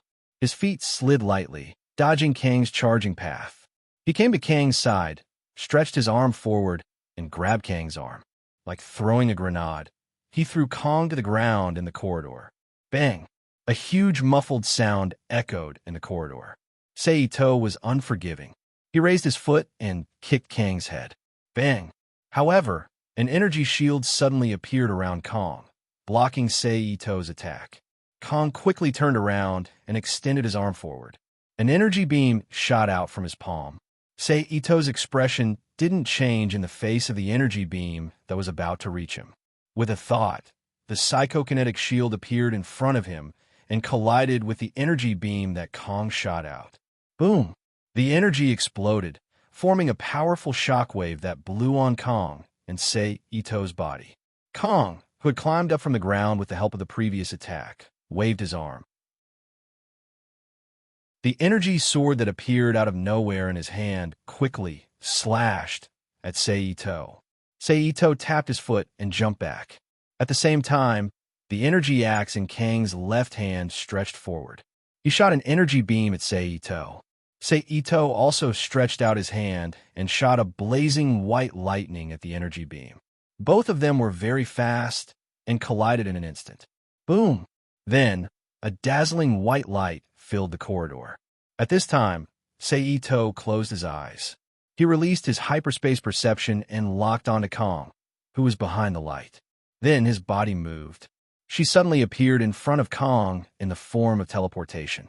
Kong was shocked. He punched him in the chest. Bang! An energy as thick as an arm instantly shot out from Kang's back. Puff! Kong, who was attacked, only felt pain in his internal organs. He couldn't help but spit out a large mouthful of blood. Although Kong was from the future, he was still an ordinary human. At the end of the day, he was still just an ordinary human. At most, his physique might be a little stronger than the current humans. His abilities and whatnot all depended on the set of magical armor on his body. Moreover, all of his attacks and defenses, except for his own fighting skills, all of them required him to operate.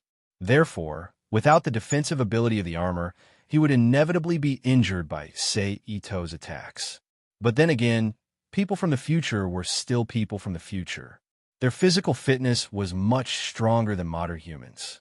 Coupled with the armor on his body and Sei Ito's intention to hold back, although Kong was beaten to the point of spitting blood, the damage he received was not as high as Sei Ito imagined. He still had enough mobility. Therefore, a light flashed around Kang's body, and just like Sei Ito, he instantly disappeared in front of Sei Ito's eyes. It seems that you didn't hear what I said before. Sei Ito chuckled as he watched Kong disappear. Then, with a thought, Sei Ito once again used the power of time on himself, increasing his own time and turning the surrounding environment into a slow-moving world. At the same time, the moment he entered this strange, slow-moving world, Kang's figure once again appeared in front of him, flying deep into the tunnel at high speed. Sei Ito, who saw Kang's figure again, smiled slightly and immediately chased after Kong. Almost instantly, Sei Ito blocked in front of Kong. How is this possible? Looking at Sei Ito, who suddenly appeared in front of him and smiled like a normal person, Kang's face changed slightly as he exclaimed, "You're not the only one who can control the power of time." Sei Ito smiled. As soon as he finished speaking, he waved his arm and hit the exposed armor controller at Kang's waist. Bang! Crackle boom! Lightning flashed, and the controller was immediately destroyed into pieces in a slight explosion. However, Sei Ito's movements still didn't stop here. He once again reached out and grabbed Kang's arms. Lightning flashed between his palms, and a high-frequency, high-voltage, powerful electro power was instilled into Kong. Kong, who couldn't support the protective shield, screamed loudly. At the same time, there was a burst of crackle sounds, and some parts on Kang's arms exploded into a pile of fragments, just like the controller on his waist. Then, Ito-sei, who had destroyed the controller on Kang's armor, pulled his arms back and pulled Kang's body in front of him. He clenched his right hand into a fist and punched Kang's helmet on the forehead. Bang! In an instant, Kang's body flew out like a cannonball. It was not until he flew out for more than 10 meters that he fell heavily to the ground. He rolled back for another 2 meters before he completely stopped. At this time, Sei Ito deactivated the time acceleration on his body and walked step by step toward the dizzy Kong. How is this possible? How can I, Kong the Conqueror, be defeated by you primitive people? Kong, whose vision was blurred, but his consciousness was slightly clearer. He struggled to get up from the ground while questioning loudly with a voice full of disbelief. It was just that he didn't know who he was questioning. Himself? Or Sei Ito? That's because you don't belong to this era of Earth. Sei Ito said calmly. No, impossible. I have been to countless timelines and witnessed countless historical processes. In this world, no one knows Earth and the humans on Earth better than I do. Kong stood up abruptly despite the pain and retorted while glaring at Sei Ito. What you know is only the things in the timeline related to you. How much do you know about other things? Sei Ito sneered. At this time, Sei Ito had already walked in front of Kong and stopped about 3 meters away from him. Kong frowned slightly and became silent. Sei Ito, who didn't expect Kong to answer, smiled lightly and continued to ask. I know that you have been to the 14th century and became the pharaoh of Egypt in that era. You have also witnessed the apocalypse and seen his 4 nights. Then you should know that in addition to the Avengers, there are also mutants on Earth. Do you know something about me? Kong narrowed his eyes and looked at Ito-sei with an uncertain expression and asked in a deep voice. I just know some general information. Sei Ito chuckled. You have to know that I'm also a member of the Time Controller.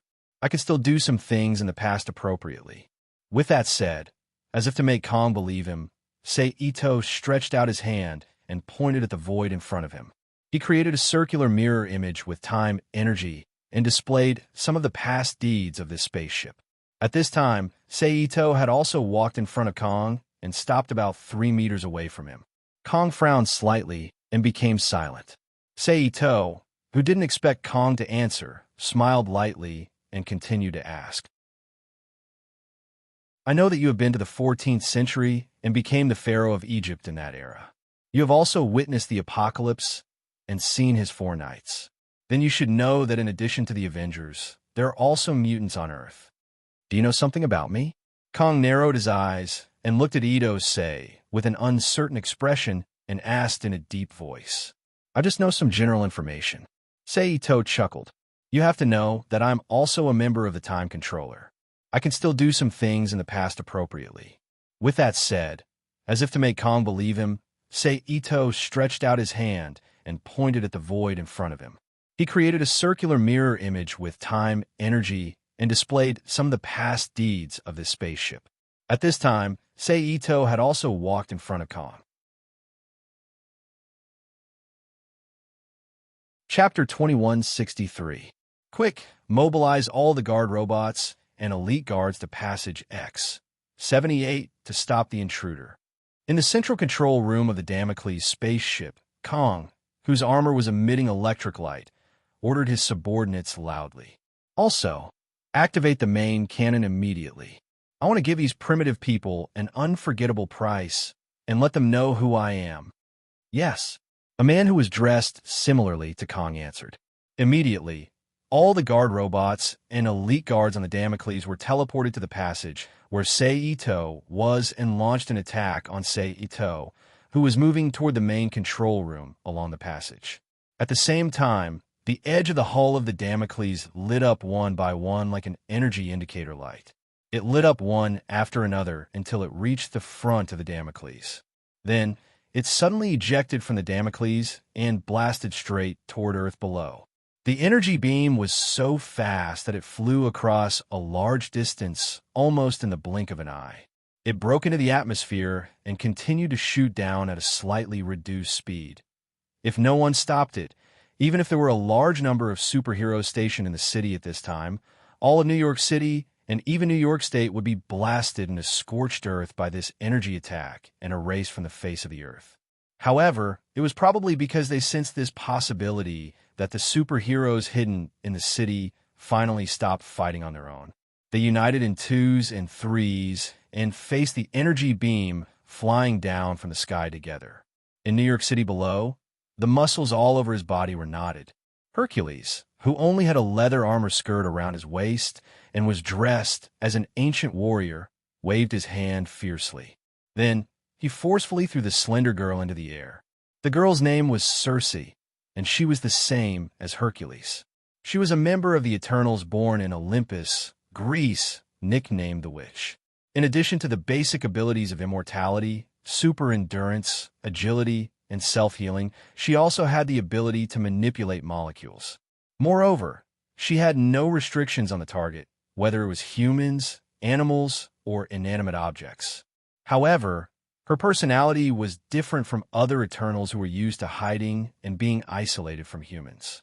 Circe preferred to live in the human world. She was willing to use her abilities to help humans. So, when she reached adulthood, after that, Circe ran down the Olympic Mountains, blended into human society, and came to the United States. Finally, she settled down in New York State. The reason why she was now with Hercules was some coincidence. It could be said that it was all thanks to this invasion. Under Hercules' terrifying strength, which was comparable to the Hulk, the ordinary-looking girl, Circe, immediately turned into a black shadow. She flew to the front of the energy beam. Circe's body trembled, and she stretched her hands. She frowned and activated her molecular control ability. In an instant, the high-speed energy beam paused. As if it was affected by some strong force, the entire beam began to tremble. It looked as if it was about to collapse. However, it did not collapse to the end. It continued to descend with terrifying energy fluctuations, and it was about to hit Circe's body. However, at this moment, there was a soft whistle. In a sudden breeze, the girl's figure suddenly disappeared in front of the light beam. But the next moment, the Scarlet Witch, who was wearing a purple nylon tights, a red conservative swimsuit, and an M-shaped headband similar to Magneto's helmet, suddenly appeared next to the energy beam. She stared at the energy beam in front of her and silently activated her chaos magic. The so-called chaos magic was an ability that could distort reality. In the hands of a master, they could use it to modify reality and achieve their goals. But unfortunately, the Scarlet Witch's chaos magic was not learned by herself. Instead, it was given to her by the demon King Thon when she was born, so she was not very proficient in it. And under the influence of her own mutated ability, it often caused some terrible effects that made people tremble in fear. For example, in the original work, because of the illusion, she directly broke out with Omega-level power and wiped out all the mutants on Earth. Unfortunately, the chaos magic released by the Scarlet, which this time did not achieve the expected result. The energy beam affected by her chaos magic trembled slightly. Then it suddenly split into a dozen new energy beams that were much smaller than the original body. They shot in all directions and fell toward the cities of New York State below.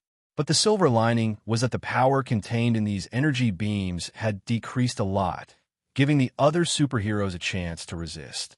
Then, all kinds of light, fire, energy, and robots came out together to meet the scattered energy beams. Boom! On the other side, accompanied by a roar, a small shuttle flew out of the river flowing through New York City and flew straight into the universe without slowing down. We have to speed up. In the small shuttle, Captain America, who was wearing a red and white metal spacesuit similar to the Iron Man suit, sat in a chair and said, "This is already the fastest speed." Tony, who was wearing an Iron Man suit, replied, "That guy is really something. Can't he wait and act with everyone? Why do you have to run around on your own? You're making us all unhappy." Wasp Jenny complained. "Maybe Chun is too impatient." Tony, who didn't understand Sei Ito's behavior, thought for a while and said, "But he is not a member of the Avengers after all, so I can't order him to stop. It should be said that even if you use it, you probably can't stop him," Hank said. "The premise is that he gives me a chance to speak," Tony said without looking back. "Now we can only pray for his safety," Captain America said in a deep voice. As soon as this remark came out, the entire shuttle cabin immediately became quiet. At this time, as the main topic of Tony and the other Avengers conversation, Sei Ito easily smashed more than a dozen guard robots into pieces, and then leisurely moved toward the central control room, where Kong was as if he was taking a stroll. Along the way, a large number of robot guards and elite guards came up to stop him one after another, but they were all destroyed and killed by Sei Ito's absolute strength. They turned into piles of wreckage and corpses, covering the path ahead. If all the robot wreckage inside were replaced with corpses of flesh and blood, this passage could be turned into a bloody tunnel in an instant. In this situation similar to the ancient swordsman who killed one person in 10 steps and left no trace for thousands of miles, it didn't take long for Sei Ito to finally finish his journey and come to the door of the central control room. But before he could do anything, a layer of energy network made of countless energy nodes appeared in front of the door, blocking Sei Ito's path. Seeing the energy network in front of him, Sei Ito smiled softly, turned his palm, and took out an antimatter grenade that he had not used for a long time. He pulled the safety bolt threw the antimatter grenade forward, then quickly jumped back. The next moment, after a slight sizzle sound, a dark ball that expanded to nearly 5 meters in diameter appeared in front of the door in a blink of an eye. It was in a stalemate with the energy network in front of the door. Then the light of the light network flashed rapidly, showing a state of extremely unstable energy, but it was abnormally tough until the explosion time of the antimatter grenade passed. The light network still remained in front of the door in an uncertain state. However, immediately afterward, Sei Ito swung his arm again and threw out another antimatter grenade. Then the third, the fourth. Hard work pays off. Just as the fourth explosion was halfway through, the energy network finally could no longer resist the invasion of antimatter energy. It suddenly disappeared in front of the alloy door, exposing the alloy door to antimatter energy. But the result was not very good. Just like how the antimatter energy did not corrode the metal walls on both sides of the door, the corrosion of antimatter energy only corroded a thin layer of the alloy door. Obviously, for the metallurgical industry of the future era, which already had the technology to jump through time, resisting the invasion of antimatter had become a very common thing. Saito was not surprised by this. After all, he clearly remembered that Mr. Miracle of this era, Dr. Richard, had mastered the technology to open up the antimatter space and built the prison in Area 42, which replaced the dome. Even in this era, special metals could resist the invasion of antimatter, let alone the future era, which was countless times more advanced than the modern era. If it could not resist the invasion of antimatter grenades, then it would be really unbelievable. Then, Saito stepped forward again, flipped his palm, and took out the divine blade, celestial clouds, infused it with energy, and slashed at the alloy door in front of him. Clang! Creak! Creak! In an instant, only the sound of metal clashing could be heard, and then a long crack appeared at the place where the tip of Saito's blade slashed through. Next, Saito's arm moved, and a huge arch-shaped mark appeared on the door. He then removed the blade, raised his foot, and kicked the alloy door in front of him heavily. Boom! A loud roar sounded, and an irregular circular alloy door panel instantly separated from the alloy door and fell heavily on the ground of the central control room, forming a huge gap, exposing the situation in the central control room. "Kill him for me," Kong ordered loudly. Suddenly, the soldiers in the central control room rushed towards Saito. However, without seeing Saito do anything, the soldiers flew backward at a faster speed as if they were hit by a speeding truck. They crashed into various instrument tables in the central control room, as well as the surrounding walls. Bang, bang, bang, bang. "Ah, Kong, are you still going to resist?" Saito raised his head and looked at Kong in front of him. At this moment, he was not worried at all that Kong would escape or even order Damocles to leave the current timeline. It was not that Kong did not want to, but that he could not, because when he brought Damocles to the current timeline, his lover, Princess Livina, was accidentally affected by the eruption of the flow of time and could no longer maintain her current state. Therefore, unless he completed his mission as expected and repaired the rupture in the flow of time, the moment he ordered Damocles to leave the current era, Livina's body would immediately dissipate. Just like her real body in the future, she would completely disappear in the river of time, losing her final chance of resurrection. "Damocles, stop him," Kong ordered hatefully. As soon as he finished speaking, several energy beams as thick as an arm immediately appeared out of thin air, forming a cage that surrounded Saito. Saito moved and instantly disappeared from where he was, appearing behind Kong. The divine sword in his hand lightly chopped down on the square helmet on Kang's head. In an instant, there was a crisp clang sound, and Kang's helmet suddenly shattered with the blade as the center. Then, Saito's sword slid down along Kang's neck and through his back. "TSK? Tisk!" A long and thin crack appeared on Kang's armor. "Surrender, and you still have a chance. If you're stubborn to the end, then I have to send you back to the original era together with Ravenna." Ito-sei held the long sword in his hand forward, pressing it against Kang's back, and said softly, "Don't even think about it," Kong said stubbornly. Saito, who heard the determination in Kang's answer, sighed helplessly and said, "Sai, I originally wanted to be more relaxed, but it seems that I can only trouble you a little more." Then, he put away his sword, raised his arm, and smashed his left elbow hard on Kang's neck. Bang! In an instant, Kong only felt dizzy, and his vision immediately blurred.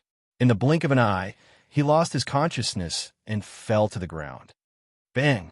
Then, Saito's mind moved and summoned the Book of Night. "Lin, please take over the system of this battleship." Saito, who sat on Kang's original seat, said to the Book of Night that he summoned. "Yes." The Book of Night responded, then closed its eyes slightly and released its own information in a unique way, beginning to erode the entire Damocles. Warning: an external unknown program is invading the main control system. Warning: an external unknown program is invading the main control system. Almost at the same time that the Book of Night began to erode, an intense alarm sounded throughout the Damocles. Chapter 2164. Of course, when the Book of Night sky began to erode the Damocles in her way, Ito Sei did not stay idle. He also used his electromagnetic control ability to simulate electronic signals. With the help of his mental power, he invaded the main control system of the Damocles and began to erode the Damocles from the other side. This article was written by Starter. As for whether he could really control the Damocles with his own power, Sei Ito didn't even think about it. Not to mention his own power, the Book of Night Sky, which recorded the knowledge of the magical girl Naya's world from countless dimensions. Although the technological system it mastered was not as developed as Kang's era, it still had its own uniqueness. Moreover, in terms of historical accumulation and advanced level of energy, it was even more astonishing than Kang's era. Therefore, even if he could not immediately crack the main control system of the Damocles and quickly rewrite it, it was only a matter of time. He believed that it would not be long before he succeeded. Besides, even if the Book of Night failed, there were still many scientists in the Rubik's Cube world. With their power, they could always crack the main control system of the Damocles. Just as Ito Sei and the Book of Night jointly invaded the main control system of the Damocles, the small shuttle that Tony and the other Avengers boarded finally flew across the vast universe. Without any obstruction, they landed on the hull of the Damocles very peacefully. "What should we do?" Tony asked. "Blast it open," Little Wasp said straightforwardly. What do you guys think?" Tony looked at the others and asked, "Do you have a better choice? Or can you make Kong open the door and let us in?" Captain America asked back. "Okay, I understand," Tony replied. Then, he immediately controlled the small shuttle to position its nose. He pressed the attack button in his hand toward the airtight valve in front of him. In an instant, several scarlet energy beams flew out from the front of the small shuttle. They bombarded the airtight valve continuously, and then there was a flash of fire. A huge hole appeared on the airtight valve. Seeing the door appear, Tony did not hesitate and immediately flew the shuttle into the breach and landed in the spacious hall inside. The hatch in the belly of the shuttle opened, and Tony Stark, Captain America, Black Panther, Wasp, Hank, and the 4 Ultron robots walked out one after another. "It's safe." The Ultron robot glanced around with bright eyes and said aloud. "Looks like we're in luck," Tony joked. "What should we do now?" Hank asked. "Let's kill Kong," Captain America replied without hesitation. "Yeah, I almost forgot. Violence is number one," Hank said sarcastically. It could be said that ever since Captain America asked him to turn on the combat program of Ultron, turning the Ultron robots into an army to resist the invaders. Hank, who had always considered himself a pacifist, was filled with resentment. Although he also knew that this was the most suitable choice at the moment, he just couldn't let go of this matter in his heart. He couldn't accept that the robot he designed and built would become a tool of violence that he hated the most. "Aren't we going to look for the guy who came here without permission?" Wasp, who had shrunk at this time, asked. "As long as we can defeat Kong, we can also save Chun," Tony said. "Let's go. We must find Kong," Captain America decided. "Wait, if we can find the time machine, we can end all of this. Once it's destroyed, the entire base and Kong will disappear. The war will be over." Hank, who was more willing to solve the problem with his own ability in a non-violent way than finding someone to solve the problem, spoke again. "Okay, how can we find the time machine?" Captain America asked. "Ultron 5, scan for faster-than-light particles," Hank ordered. Ultron 5's electronic eyes lit up when it received the order. It emitted 2 strange detection light waves and quickly scanned the surroundings. Then, after less than 5 or 6 seconds, Ultron 5's head that was turning back and forth suddenly stopped. It reported, "Detected faster-than-light particle source. Locked on." After that, Ultron 5 also followed Hank's order and automatically moved toward the place where the faster-than-light particle source was spreading. At the same time, Seito, who had already cracked part of the management authority of the main control system with superpowers that did not belong to science and technology, and noticed the actions of the Avengers from Damocles' main monitoring program, frowned and used his mind to create a shadow clone. The shadow clone, which had already received Seito's memories and thoughts, did not hesitate and immediately added the time acceleration to itself. Then, it rushed in the direction of the Avengers and the others at a speed far beyond the speed of sound. In an instant, the shadow clone arrived beside the Avengers and the others. Warning: the time energy in a local area is abnormal. Abnormal life forms are approaching. At the same time, Ultron 5's warning also rang in the ears of all the Avengers. The Avengers' expressions froze, and they got into a defensive posture. Yo, Seito, who appeared silently in front of Tony and the others, greeted them. Chun, it's you? Tony was surprised. Are you okay? Of course, the enemy of a battleship can't stop me. Seito smiled. Why are you here? Black Panther's words contained a certain kind of vigilance. I'm here to stop you. Seito looked up at Black Panther and replied calmly. What do you mean? Hank asked. It means that I'm cracking the main control program of the spaceship, and I've made some progress. Soon, I'll be able to obtain its ownership. At that time, even if you don't do anything, the war will end, Seito explained. Really? Tony asked in surprise. Of course, Seito affirmed with a smile. How did you crack it? You know, even I can't completely analyze Kang's system without a sample. Tony, whose heart was filled with disbelief and disbelief, asked.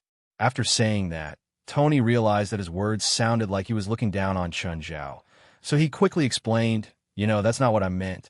I know. Seito shrugged nonchalantly. You just need to know that I have my ways. How much longer do you need? Captain America asked. No more than half an hour, Seito replied with certainty. Half an hour is too long. Captain America frowned. Then there's no other way. After all, this spaceship system is from the future. Even I need some time to crack it. Seito shrugged helplessly. Can you stop the time machine? Hank asked. I'm sorry I can't. Seito sighed. And I advise you not to think about destroying the time machine. Why? Bumblebee asked. First of all, I'm taking over this spaceship. If you destroy the time machine, it's equivalent to breaking the time anchor of this spaceship in this era. It will immediately bring Kong and the others back to the future world. Secondly, if you destroy the time machine, several innocent people will die. Seito explained. What do you mean? Hank asked. Seito did not argue. He told Tony and the others everything he knew about Kong and Ravenna, as well as Ravenna's current situation. The effect was indeed very good. Bumblebee, who was overflowing with emotions, was decisively moved. He took the initiative to persuade the others to give up the idea of destroying the time machine. I want to see the Ravenna you mentioned, Black Panther said. Okay, come with me. Seito knew that Black Panther was still suspicious. He nodded nonchalantly and led Tony and the others to the hibernation chamber where Ravenna was.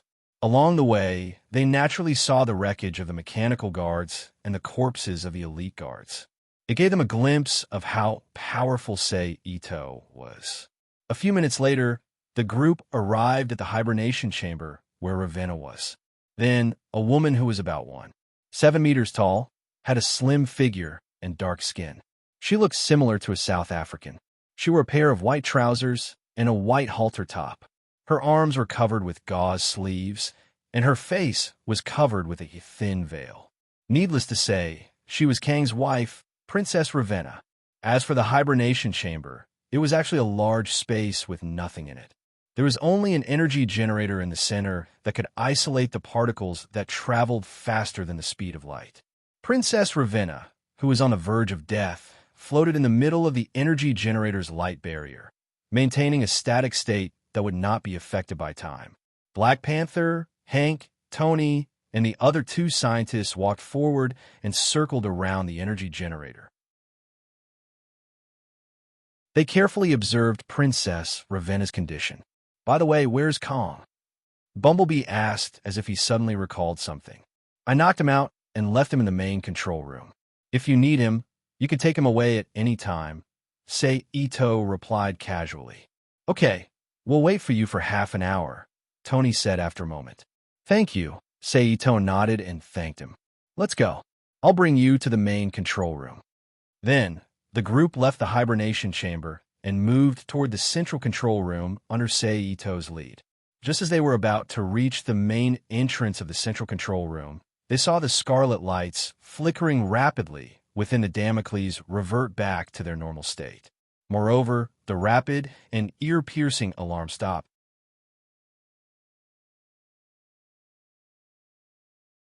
Chapter 2165. It seems to be a success. Sei Ito, who saw the changes in the ship, chuckled.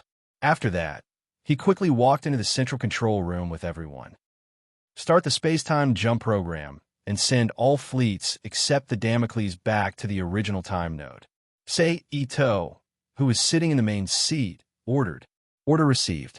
Time jump program started. The main control program of the Damocles replied.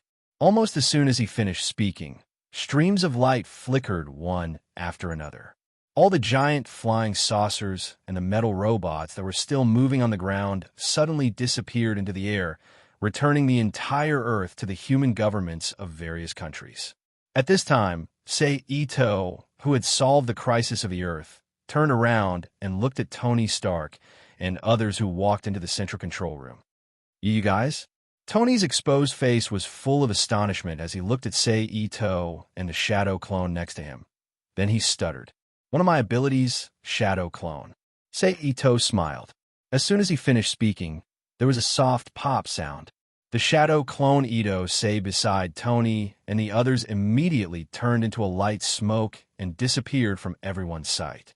Okay, the crisis of the Earth has been resolved. Do you want to stay on the ship for a while before going back? Or do you want to go back now? Sei Ito asked. What are you going to do with this ship? Without waiting for Tony and others to speak, Captain America asked first. Of course, I'm going to keep it.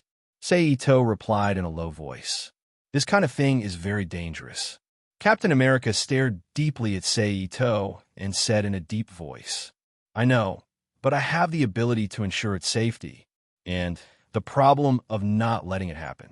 Sei Ito looked back at Captain America and said slowly, or, do you not believe me? As soon as this remark came out, the atmosphere of the entire central control room immediately became dignified. All right. This ship was taken down by Chen alone. It's Chen's spoils of war. He has the right to choose how he wants to deal with it.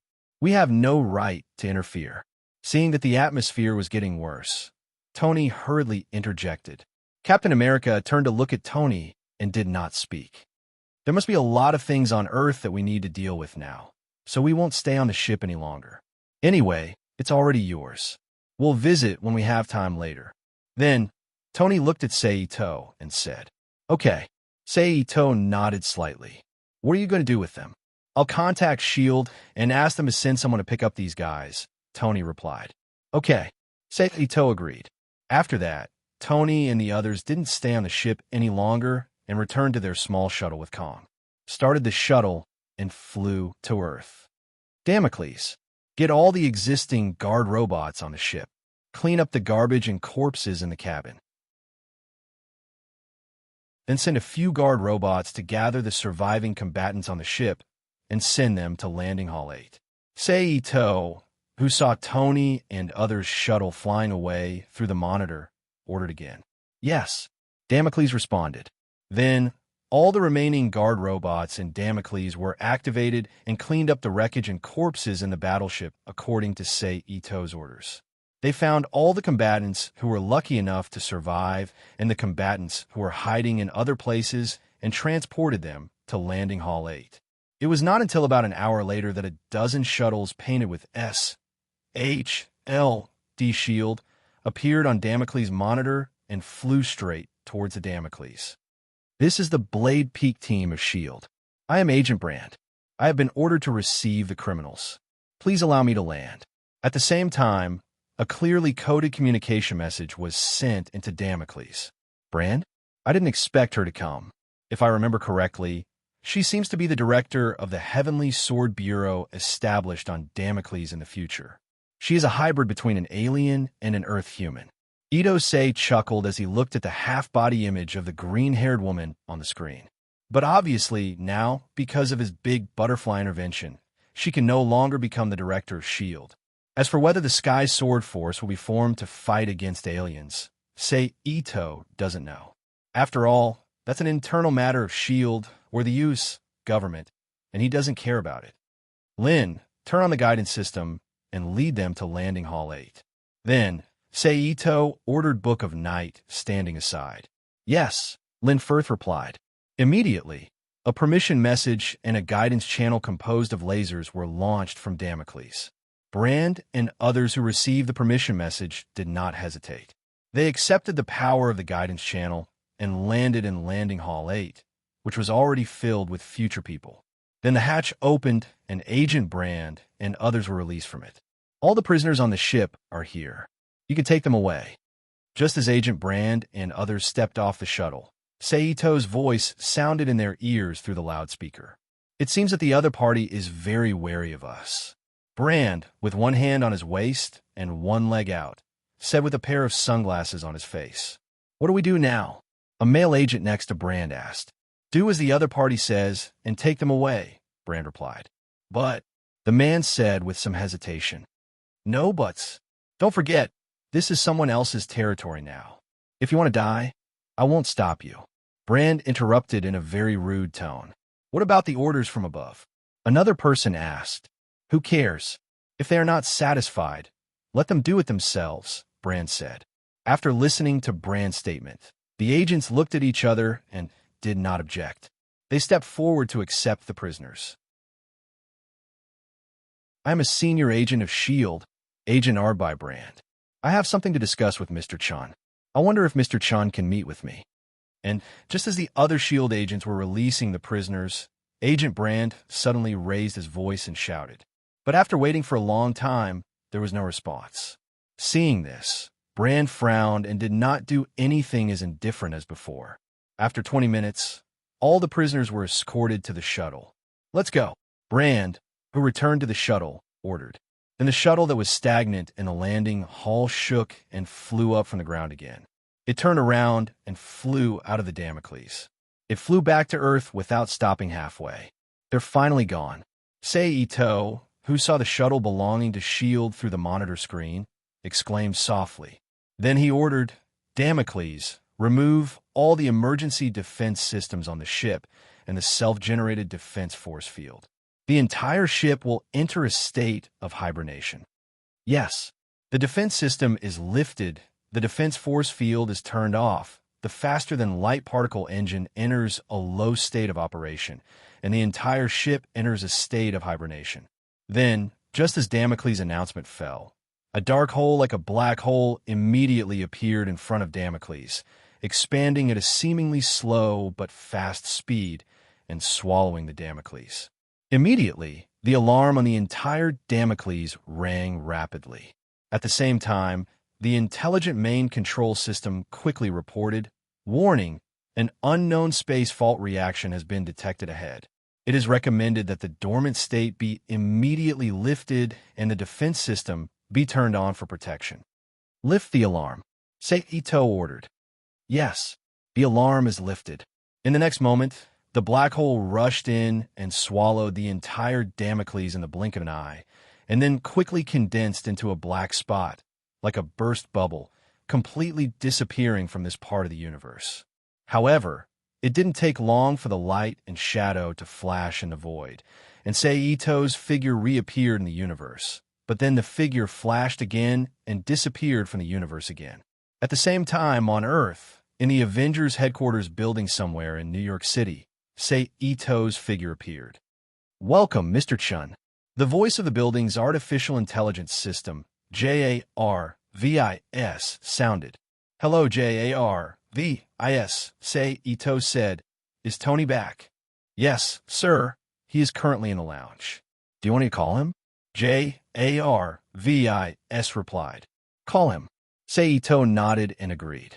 Then, with a thought, the dismantled energy generator, and Princess Ravenna, who was sealed in the energy shield generated by the generator, were brought out. Jarvis. I'm leaving. That's why I want to give it Tony. He knows what to do with it. Say Ito, who took out Princess Ravenna, said loudly. Okay, sir. Say Ito, who got the response, nodded, then launched instant transmission and disappeared from the Avengers headquarters building. Almost the next moment after he left, Tony Stark, dressed in home clothes, walked out of the side passage alone and came to the hall. Where is he? Looking at Princess Ravenna, who was left alone in the hall, Tony asked with a somewhat stunned expression. Mr. Chun has left. This is what he wants to give to you. He said that you know what to do with him. Jarvis replied. Oh, this guy is always giving me trouble. Hearing this, Tony raised his hand and patted his forehead helplessly and said with a headache, Jarvis, help me contact Mr. Miracle. Okay, sir. At the same time, in a forest somewhere in Norway, as a green energy light emerged, a blonde woman in a green skin-tight suit appeared from the energy light, looking at the strange world in front of her with interest.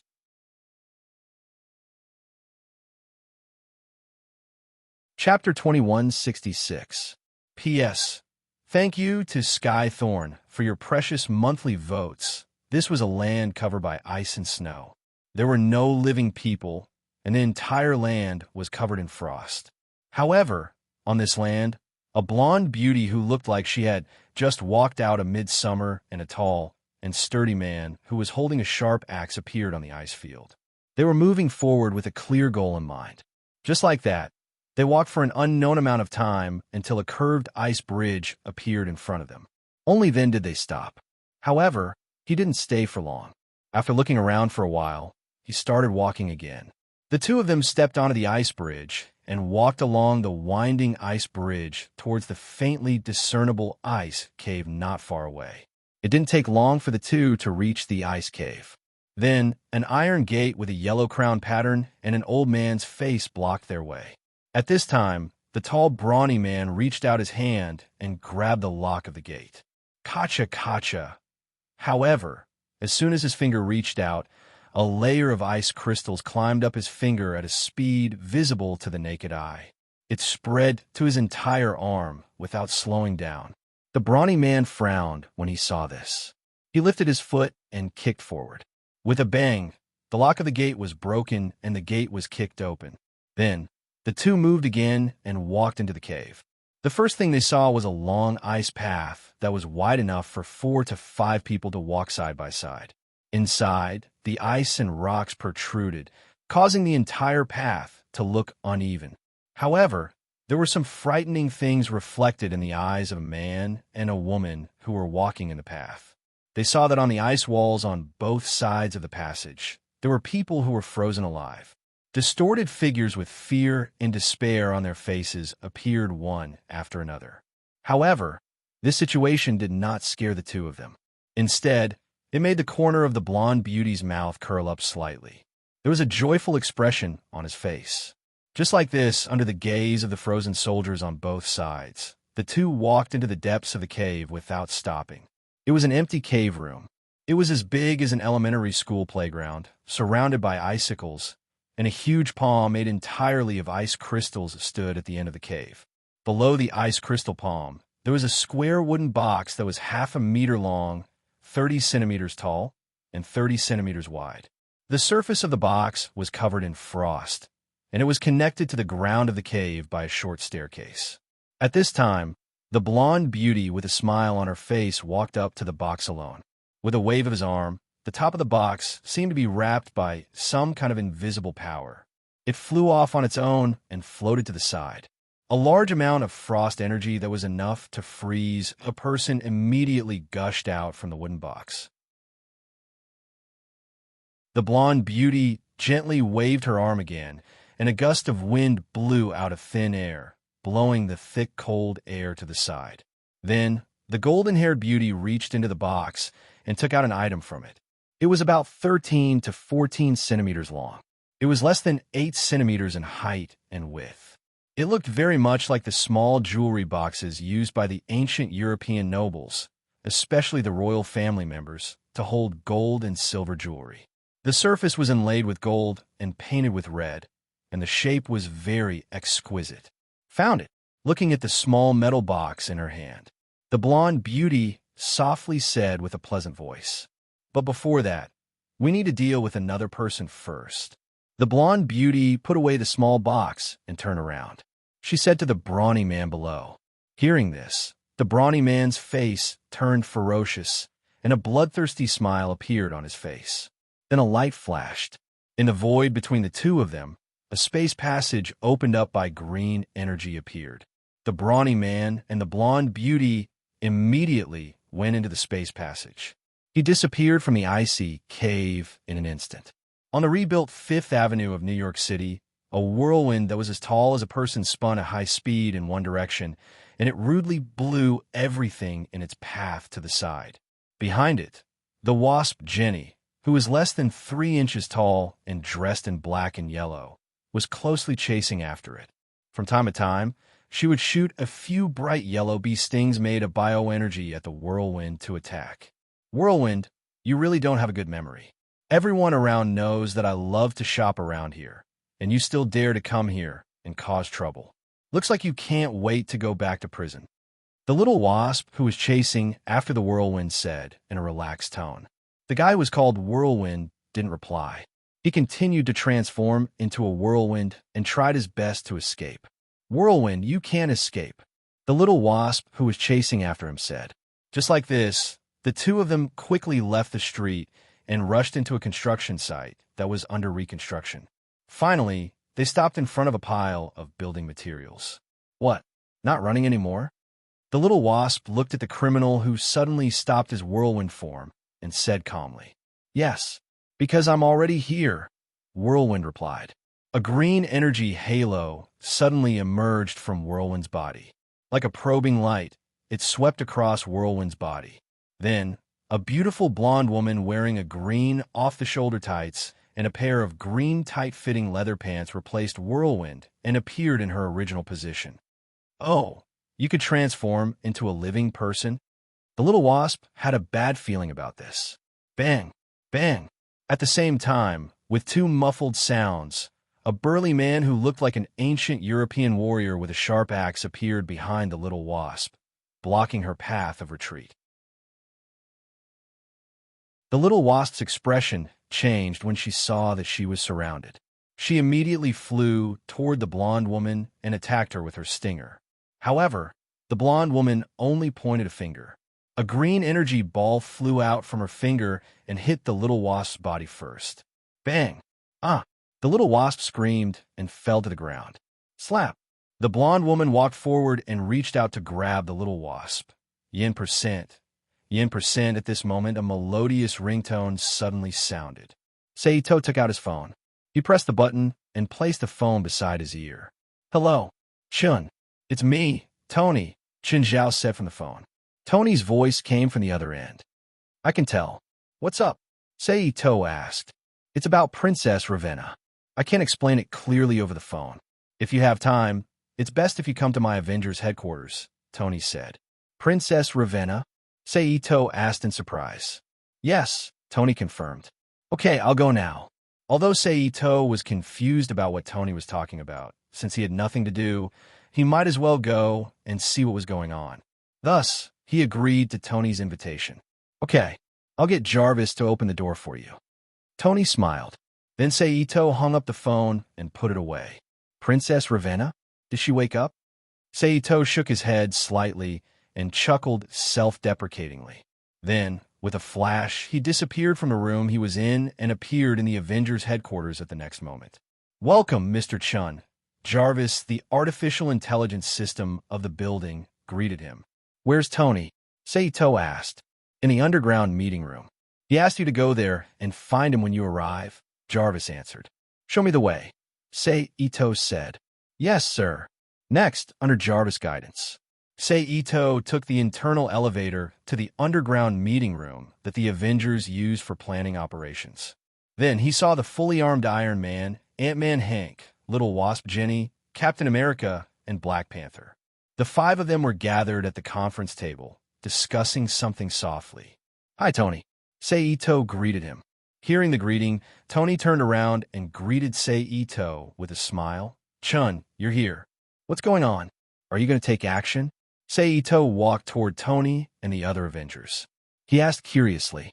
"Unfortunately, we just found traces of a criminal.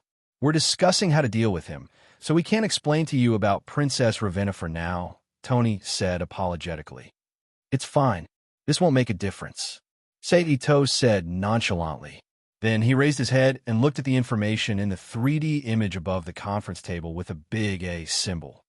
"Criminal, Dr. Chun, China, an excellent physicist. In order to pursue power, he used experiments to turn himself into a radiation man. Degree of danger, means of attack." However, just as Seito was looking at the criminal's information, Tony Stark suddenly raised his hand and aimed at Seito's back. From the energy jet in his palm, a blue repulsive beam shot into the air. Bang! Seito, who was almost defenseless against these heroes of justice, could not dodge in time and was bombarded by the beam on the side of his arm. "Do it!" Then Tony shouted. Then Captain America swung his arm and a shield spun at high speed toward Seito. At the same time, the small wasp also flew to Seito's side and shot a bee sting made of biological energy at Seito. But in the next second, Seito did not do anything, but the shield that spun at high speed to his side suddenly stopped. Then, it flew back at a speed faster than it came and slammed into Captain America's abdomen, sending him flying. As for the stinger shot by the little wasp, Itose ignored it and turned directly to look at the Iron Man floating in the air. He reached out and grabbed it and took it into his hand. Like throwing garbage, he turned his hand and threw it at the fast-moving Black Panther not far away. Panther, who did not dare to collide with the Iron Man with strong inertia, leaped and dodged from the falling line of Iron Man, causing Iron Man's body to hit the floor of the conference room heavily. Bang! Watch me. At this time, Hank, the Ant-Man who used the Pym particles to turn into a giant, smashed his big hand down at Seito. Seito turned his head and opened his mouth at the Ant-Man, exhaling a seed true text, and then the seed true text made a powerful electric shock, slamming into Hank's chest, sending his huge body flying into the distance.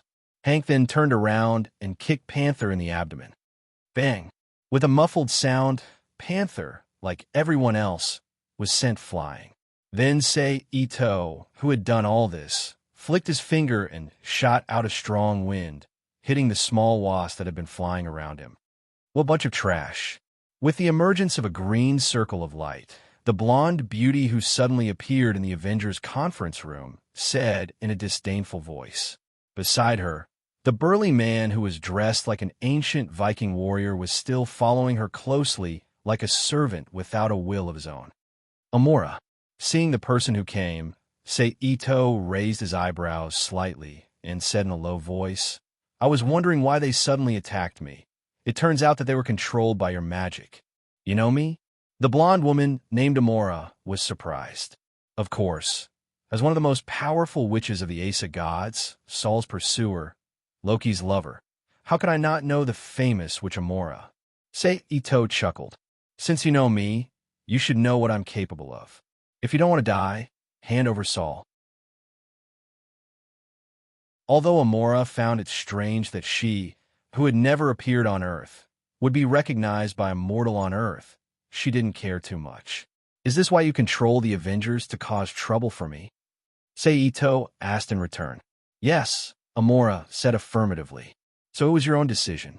I thought it was Loki who sent you to cause trouble for me. I was just wondering if Loki had underestimated me." Seito smiled. "I don't have time to talk nonsense with you. Hand over Saul." Amora frowned. "What if I say no?" Seito asked with interest. "Then I'll let you know how powerful I am," Amora said in a low voice as she raised her left hand. Her palm was burning with emerald magical flames. At this time, while the two were talking, the Avengers got up from the ground one by one and formed a circle with Amora and the strong man beside her, the executioner, surrounding Sei Ito in the middle. Although I knew that there would be a day when I would meet them on the battlefield, I didn't expect it to come so soon. Looking at the Avengers who were controlled by Amora's charm magic, Sei Ito sighed softly. But forget it, seeing that we've been getting along well during this period, I'll save you guys one more time. After saying that, he opened his mouth and spat out a sound that could repel magic.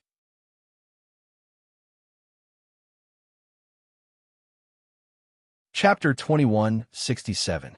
P.S. Thank you to Scarlet Moon Lily for your precious monthly vote. Suddenly, a golden light wave spread out rapidly with Sei Ito as the center. It swept past Tony Stark and the others in the blink of an eye. Under the impact of the golden light wave, the green spiritual energy covering the heads of Tony and the others was instantly dispersed and disappeared from their heads. Then Tony and the others felt a pain in their heads and recovered from their daze. What's going on with me? Tony held his head and shook his head as he spoke. Why am I here? Wasn't I chasing Whirlwind on the streets just now? Bumblebee looked at the familiar meeting room of the Avengers headquarters in shock. Also, who are you? Shin, why are you here? It looks like we're fighting against that Shun, Black Panther said. Jarvis, tell me what's going on. Tony raised his voice. Yes, sir, Jarvis replied, then opened his mouth and told him everything he knew. At 1 o'clock this afternoon, Miss Janet returned to the Avengers headquarters and headed for Mr. Hank Pym's laboratory. She then launched an attack on Dr. Hank Pym. Then, that lady and Sir appeared in the headquarters building and hypnotized Dr. Hank Pym. Then, the hypnotized Hank Pym and Ms. Janet attacked Captain America together. You don't have to say. I understand, Tony interrupted. He did understand. What happened next was basically the same thing. Call Black Panther from Wakanda's embassy in America to the Avengers headquarters and attack. Hypnotize, control. Then, they would find him. Perhaps there was a battle during this period, but since he was alone, he couldn't defeat Captain America and the others. He was also captured and controlled. Who are you? Why did you attack us? Tony, who was looking at Amora and the Executioner warily together with the other Avengers, asked in a deep voice. So what if you help them get rid of the control? You're still no match for me, Amora. Amora, whose eyes were still on Sei Ito, said in a deep voice. In response, the Executioner beside him took down the axe from his shoulder. He was ready to attack at any time. At the same time, the Avengers also got into a battle stance. If it's just the two of you, I don't believe you can do anything to me. Sei Ito chuckled. Overconfidence will only bring you terrible consequences, Amora said softly, and with a flash of light, a small box similar to the one used by women of ancient European noble families to store gold and silver jewelry appeared in her hand. Now, I'll let you mortals experience the power of magic. After she finished speaking, the lid of the small box suddenly opened up without any movement. Then a strong gust of cold wind, comparable to a level 13 or level 14 tornado, blew out of the small box, bringing with it an extremely cold wind that blew towards everyone in the conference room. Wherever the cold wind passed, the surface of all items would immediately be covered by a thick layer of ice crystals. Not good. Everyone get out of here. Iron Man, who felt some kind of powerful threat from the energy detection device on the Iron Man armor, quickly reminded them loudly. Even if you don't say it, I have to leave right away. Little Wasp hugged its arms tightly as it flew out of the meeting room, its body trembling as it grumbled in complaint. But before she could finish her words, she was immediately blown by a cold wind behind her, and then frost began to appear on her body. Her body rolled down uncontrollably. Jen, Hank, who saw Little Wasp's bad situation, exclaimed and immediately rushed to Little Wasp's side. He stretched out his hands and took Little Wasp, who was unconscious, into his hands and rushed out of the conference room against the cold wind. In just a moment, only Amora, who is the caster of magic hair, and her follower Executioner were left in the entire conference room, as well as Sei Ito, who was safe and sound under the protection of the white lotus floating around him. But in the outside world, Under the influence of the power that erupted from the small box, a huge wind vortex suddenly appeared in the atmosphere, releasing extremely cold air that was not much different from the cold air that gushed out of the small box, blowing towards the entire Earth, ignoring the local environment and climate, turning the whole world into a cold world covered with ice and snow. Therefore, the people on Earth in the Marvel world are not happy. They often encounter major events that can destroy the world, putting themselves in deep trouble. Among them, the residents of New York State in the United States are especially bad. Almost every year, there are a few months of unrest. How is that possible? How are you not frozen? Amora looked at Sei Ito, who was still safe and sound under the winter magic, in shock. The power of this magic is not bad, but it's still far from the level where I can't resist it, so I'm sorry to disappoint you. Sei Ito smiled. Then, he took a step forward, braving the cold wind, and walked towards Amora step by step. Amora's expression changed slightly when she saw this, and she quickly attacked Sei Ito. In an instant, a large number of magic light balls gathered with great power shot towards Sei Ito one after another. Sei Ito did not move, and continued to walk forward slowly, but one golden lotus after another appeared beside Sei Ito, and as if it had a mind of its own, it spontaneously collided with the magic light balls that were flying towards him. Boom, boom, boom, boom. The sound of a violent explosion rang out in the cold wind, but it was immediately frozen into ice crystals by the cold wind, blowing in all directions. Amora was not discouraged when her attack was blocked. She pointed at the ground again, and a huge crack suddenly appeared in the ground below Sei Ito's feet. Black smoke surged out of it, and turned into pitch-black tentacles that whipped towards Sei Ito like they were alive. Sei Ito, who was in the middle of it, still did not move, but red lotus flowers appeared around him, swirling and sinking into the crack below. Then, they turned into a raging fire, burning towards the tentacles. Then, there was a soft sound, and all the black tentacles seemed to have met their nemesis. They twisted violently, and turned back in a black smoke that drifted into the cold wind. Damn it, Amora said hatefully when she saw that her magic had been thwarted again. She then extended her palms and held the small metal box in front of her, which was constantly surging with freezing wind. In the next moment, the chaotic cold wind surged and quickly gathered into a thick ice tornado, rushing towards Sei Ito, who was nearby. The white lotus flowers around Sei Ito dispersed and turned into psychokinesis, forming a spherical invisible barrier that covered his body. He leaned forward slightly, blocking the rapidly expanding tornado. Whoosh! In an instant, Sei Ito was completely swallowed by the tornado. Even though she had seen Sei Ito being swallowed by the cold tornado with her own eyes, Amora still did not dare to relax. She continued to maintain the supply of magic from the treasure box in her hands, while staring closely at the cold wind in front of her, waiting to confirm whether the enemy had been frozen into an ice statue. After more than a minute, Amora still did not discover any other reaction from the enemy. She guessed that he had been completely frozen, and only then did she heave a sigh of relief. She slightly reduced the power of the freezing wind released from the treasure box in her hands. However, just as she relaxed slightly and was about to reduce the power of the treasure box, a hand suddenly reached out from the cold wind and landed on the treasure box in her hands, closing the lid of the treasure box with a paw sound. In an instant, the hurricane that was blowing in the entire conference room stopped and exploded into a chaotic airflow that quickly blew away in all directions. At the same time, without the influence of the magic of the treasure chest, the huge wind that appeared in the atmosphere also disappeared one after another. The cold wind stopped blowing, and the climate of the entire world returned to normal. However, it would still take 1 or 2 months for the world to completely return to the normal state before the outbreak of the cold winter. What? Amora, who was startled by this sudden turn of events, subconsciously exclaimed. Yeah. However, the executioner on the side reacted quickly.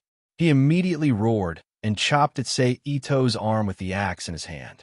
Sei Ito withdrew his hand, grabbed the box, and retreated. Amora, who had recovered from her shock, shouted angrily as she released the magical hair chain to capture Seito. "Leave the winter treasure box." Seito chuckled as he flicked his finger and sent Amora's magical hair chain flying with a magic bullet. "This thing is called the winter treasure box, huh? That's quite appropriate. I'll gladly accept it." Then, with a flip of his palm, he put away the winter treasure box in his hand. "Bastard!" Amora, who saw the winter treasure box disappear, roared angrily. She released 2 huge magic wolves completely composed of energy from her hands and bit at Seito with a ferocious expression. At the same time, the executioner smashed the giant axe in his hand on the ground, and a sharp ice crystal blade made of ice magic appeared on the ground in an instant. It rushed along the crack created by the axe power and rushed towards Ito's Seito moved and instantly appeared behind the executioner. He lifted his leg and kicked the executioner's, but the latter instantly turned into a cannonball and flew into the distance, crashing heavily into the wall of the conference room. Amora, who was beside the executioner, spread out the magic light in her hand and turned it into a long blade that was neither a sword nor a whip. She whipped it towards Seito's neck. Seito leaned back and dodged the edge of the magic light blade. Then, he straightened his body and slapped Amora's forehead. Smack!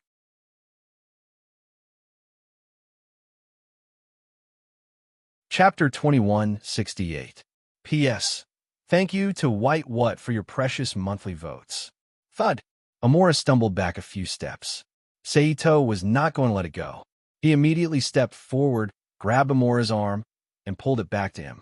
Then, he raised his right palm and hit Amora's chin heavily with the King of Heaven's pagoda. Instantly, Amora felt dizzy, and his body flew backwards. However, just as Ito-sei was about to chase after him, the executioner, who had been kicked away, pounced on Ito-sei like a tiger, crossing a distance of more than 10 meters. Like a heavy mountain, he pounced on Ito-sei. Seeing this, Seito had no choice but to stop attacking Amora. Instead, he grabbed the executioner's arm before he could attack. Then, he twisted his body and threw the executioner away with a suplex. In an instant, the executioner once again turned into a meteor and flew out. It smashed through the glass of the conference room and flew into the underground rock space outside the conference room. Finally, it slammed into an irregular rock wall, deeply embedded into the rock like an inlay. After dealing with the executioner, Seito turned to look at Amora again. However, what he saw was the spatial tunnel that had completely disappeared like a bubble and the empty conference room covered in thick ice crystals. Luckily, I didn't get nothing. At least I got 2 magic items from this world's divine realm. Seeing that Amora had escaped, Seito sighed in pity. Then, he turned and walked to the magic axe that the executioner had thrown down. He bent down and picked it up, he thought. "Jin, are you okay?" Just then, Tony Stark's voice rang out. Iron Man, Captain America, and Black Panther appeared in the cold conference room. Seito, who had put away the magic axe, turned around and looked at Tony and the others with a half-smile. "You still know to come back." "Well, it's mainly because the cold air was too strong. We couldn't rush in at all. You know what I'm saying," Tony said with a rare hint of embarrassment. "Understood." Seito pursed his lips. "Where are the 2 guys?" Captain America asked after looking around the conference room and not finding any traces of the enemy. Amora ran away. As for the man, I threw him outside.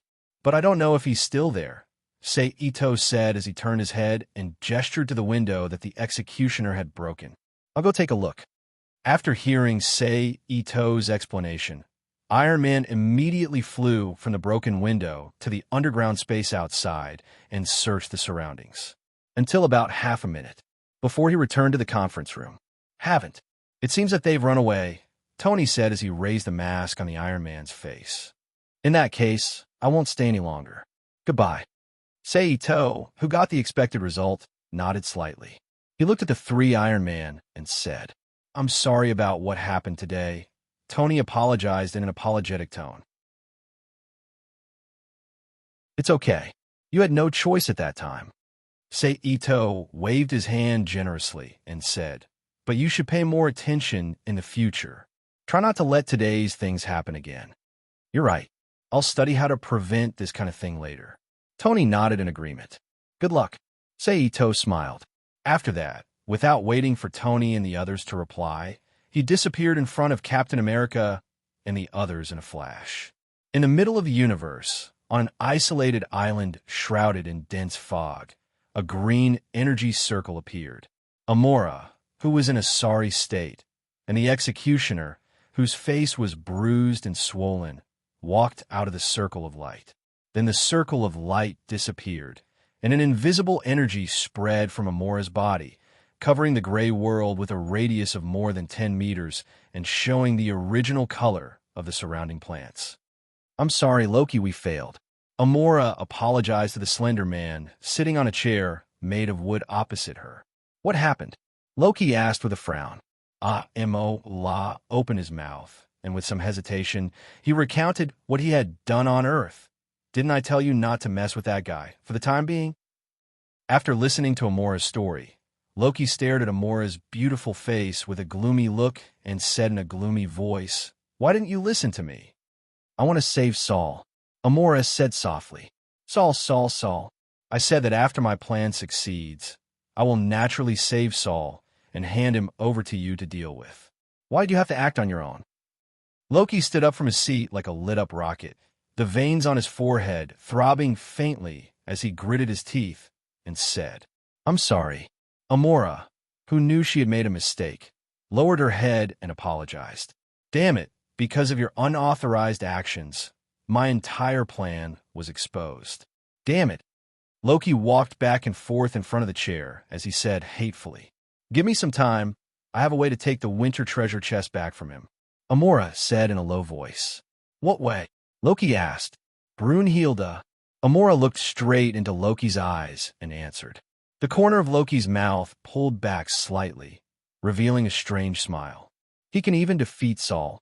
Do you think Brunhilde can beat him? Loki then asked. Besides, are you sure you can control Brunhilde? And you won't think about the failure of this operation again? I can give a part of Brunhilde's power to a mortal.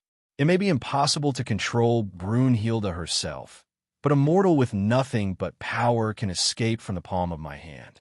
Amora said confidently, All right, I'll give you another chance. If you fail, you know what will happen to you. Loki looked at Amora quietly for a while, then sat back on the chair and said softly, I understand. Amora replied. Then, the green energy circle reappeared, and Amora and her executioner disappeared from the dense forest. Along with Amora's disappearance, the original colors in the forest vanished once again, returning to its original grayness. Silence. Even though there were clearly crows cawing, there wasn't the slightest sound in the entire forest. This was the Silent Island, a silent world of terror, and also a world where Loki could no longer use his flowery words to deceive people. What followed was another period of calm. There were no alien invasions, no terrorist criminals, and the whole world, including New York, fell into silence and peace. Under the influence of this peaceful atmosphere, other than paying attention to the progress of Saul's divine energy extraction in the Rubik's Cube world, as well as the situation of Magong Athena, who had accepted the divine power of the goddess of winter, Skadi, he also began to enjoy life. He was either wandering back and forth between Viper and Queen by like an emperor, or going out to wander around to see if he had the chance to meet other superheroes in this world, looking for some opportunities to earn the power of the world. However, it was a pity that, under the influence of this peaceful atmosphere, there were no extreme crimes, and the superheroes had turned into mortals one after another, gathering with their family and friends to enjoy a peaceful life, leaving Sei Ito empty-handed. Fortunately, this situation quickly changed. That afternoon, just as Ito Sei was taking the white Queen Emma, who was dressed normally, to enjoy a Broadway opera, a melodious ringtone suddenly rang in the quiet car. Sei Ito took out the phone, pressed the answer button, and put it to his ear. Hello, is this Mr. Chun? On the phone, A slightly nervous young man's voice came from the phone. I'm Chun. Who are you? Ito, who vaguely felt that this voice was somewhat familiar, asked in return. Hello, Mr. Chun. I'm Harry Osborne of Osborne Industries. We met at the Hellfire Club last time. The young man who heard Ito's confirmation said with some joy. It's you. What's the matter? Ito suddenly realized. Could it be that this voice was somewhat familiar? It turned out that he had heard it before. Here's the thing. I told you last time that our company is currently developing a new type of green and cheap energy. Now that it has been successful, I would like to invite you to the launch ceremony tomorrow. I hope you can do me the honor, Harry said. You mean the project led by Dr. Otto Gunther Octavius? Ito's heart skipped a beat when he heard this. He raised his eyebrows and asked. Yes, that's the project, Harry confirmed. Okay, I see. I'll attend. Later, you can ask someone to send the invitation to Foster International. Someone will collect it there, Ito said. All right, Harry replied. Then Ito hung up the phone and turned to Emma beside him. Remember to ask the company to collect it later. Okay, Emma agreed. Then they didn't say anything along the way. The two smoothly came to a small theater on 7th Street in New York. They bought tickets, cut the tickets, and entered the theater. They sat down in the box and began to enjoy the opera Manhattan Memories, starring Mary Jane. You didn't read it wrong. The lead actress was Mary Jane, who became Spider-Man's wife in the future. It was still unknown whether she had become his girlfriend or not. However, Ito didn't care about this. After all, he came to watch the opera, not to flirt with Spider-Man's girlfriend. So after a little appreciation of Mary Jane's appearance, he listened to this fairly good opera performance with peace of mind.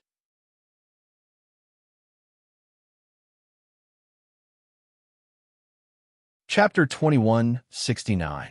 P.S. Thank you to Zhang Xiaozhong for your precious monthly votes. Ladies and gentlemen, my wife and I welcome you.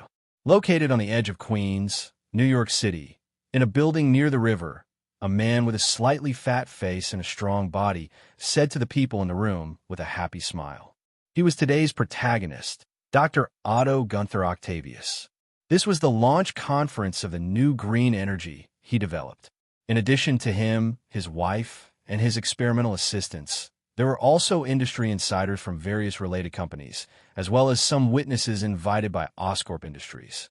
For example, Ito, he and White Queen Emma, accompanied by Harry Osborne, stood in the front row of everyone, facing Dr. Otto Gunther Octavius.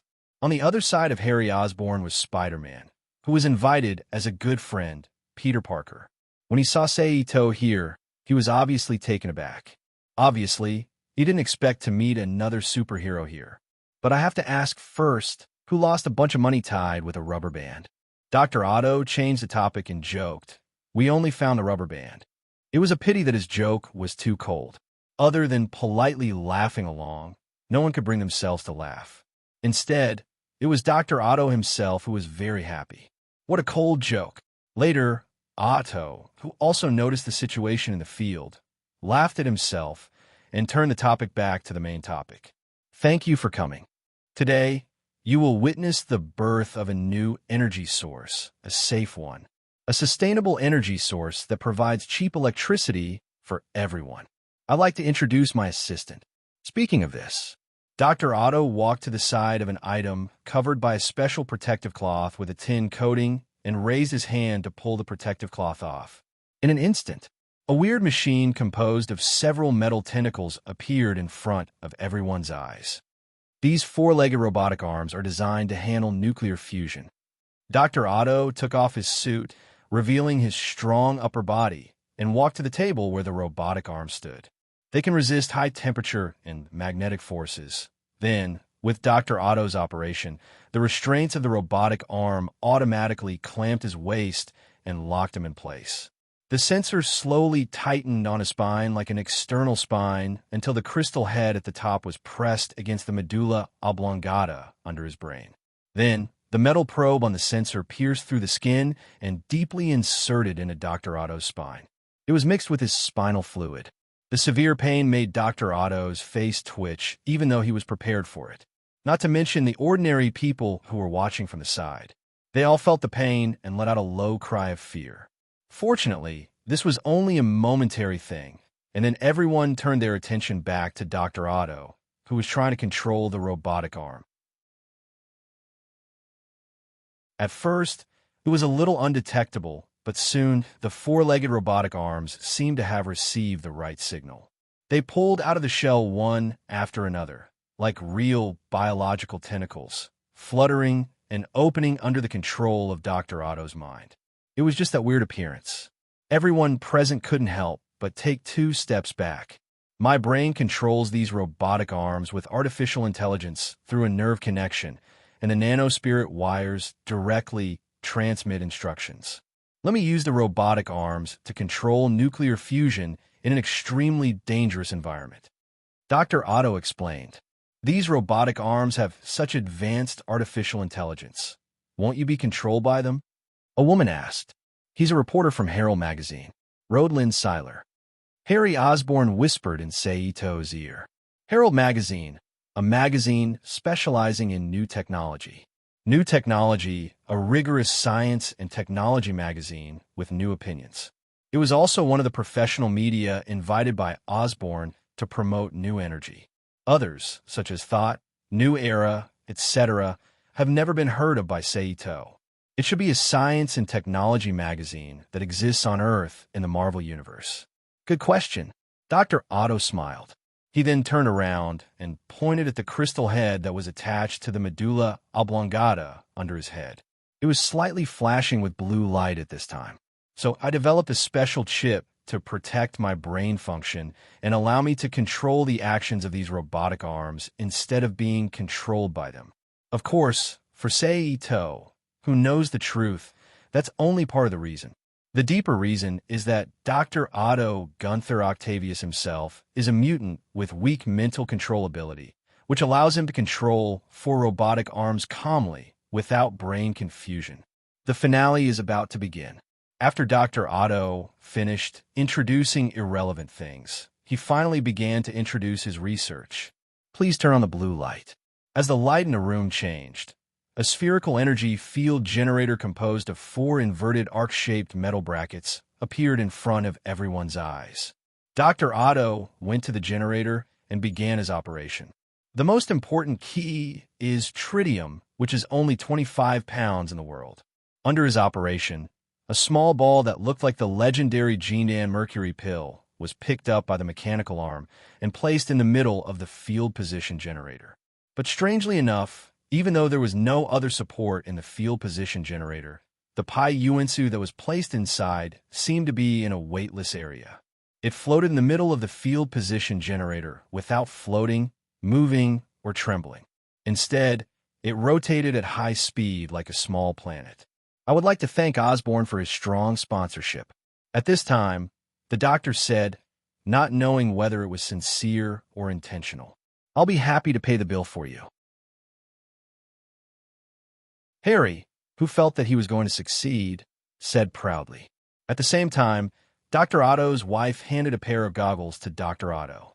The latter reached out and took it, looked at his wife with happiness and warmth on his face, and then looked away. Putting on the goggles, he began the final operation.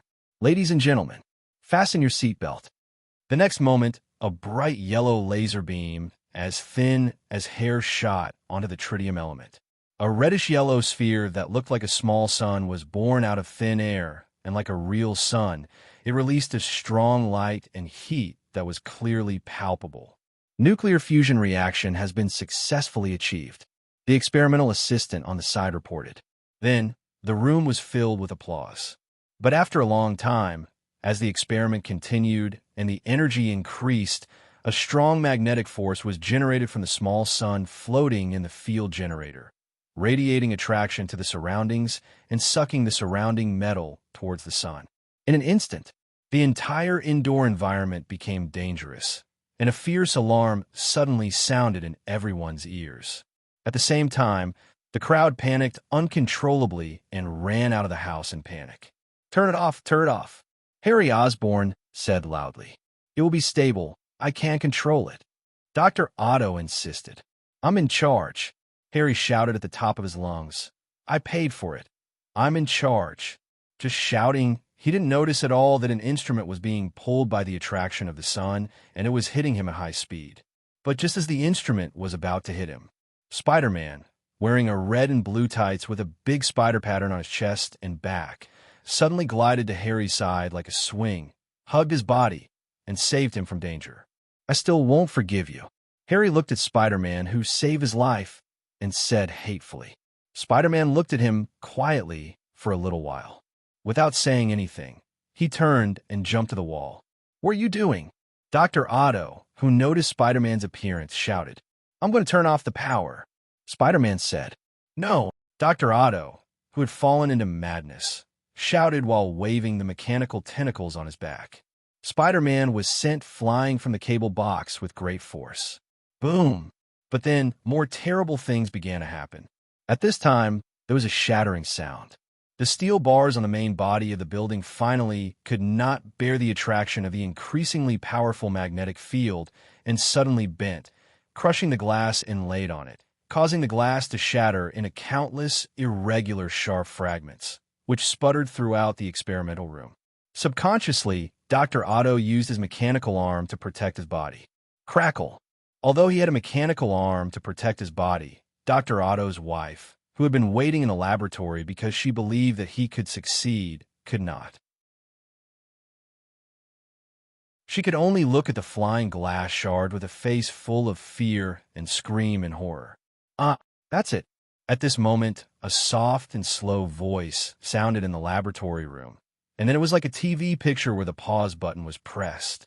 Everything in the laboratory room, whether it was the glass fragments that were about to pierce the throat of Dr. Otto's wife, Rose, or the horrified Dr. Otto himself, or the solar energy behind him that was about to erupt with full force, and Spider-Man, who was leaping towards the cable box, all of them suddenly stopped in the state of being in progress.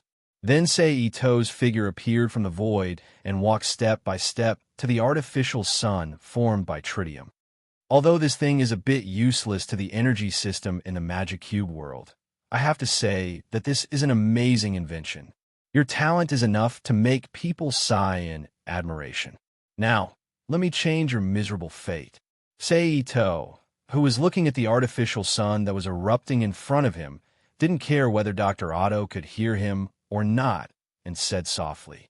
After that, with a thought, Dr. Otto and Ms. Rose, who was not far away, were put into the Magic Cube world. Then Ito, who took away Dr. Otto and his wife, turned around, walked to the cable box on the side, reached out, grabbed one of the cables, and tore the cable on it with brute force. Then his figure flashed and disappeared from the dangerous laboratory room. In the next second, time returned to normal. The shattered glass immediately crashed into the wall that Madame Rose was leaning on, shattering into a pile of even smaller fragments. At the same time, electric sparks burst out, cutting off the energy supply to the field generator, causing the artificial sun inside to expand and shrink. Then it disappeared into the void with the entire energy field generator. What's going on? Spider-Man, who was beaten back by the electric sparks, looked at everything in front of him with astonishment on his face under the mask. Let's go. Ito, who suddenly appeared in the compartment of a car, said faintly. White Queen Emma on the side nodded, started the car, and took the two back to her apartment in New York City. While New York City was almost destroyed by Dr. Otto's experiment again, in an apartment somewhere in New Jersey, four women and two men stood facing each other.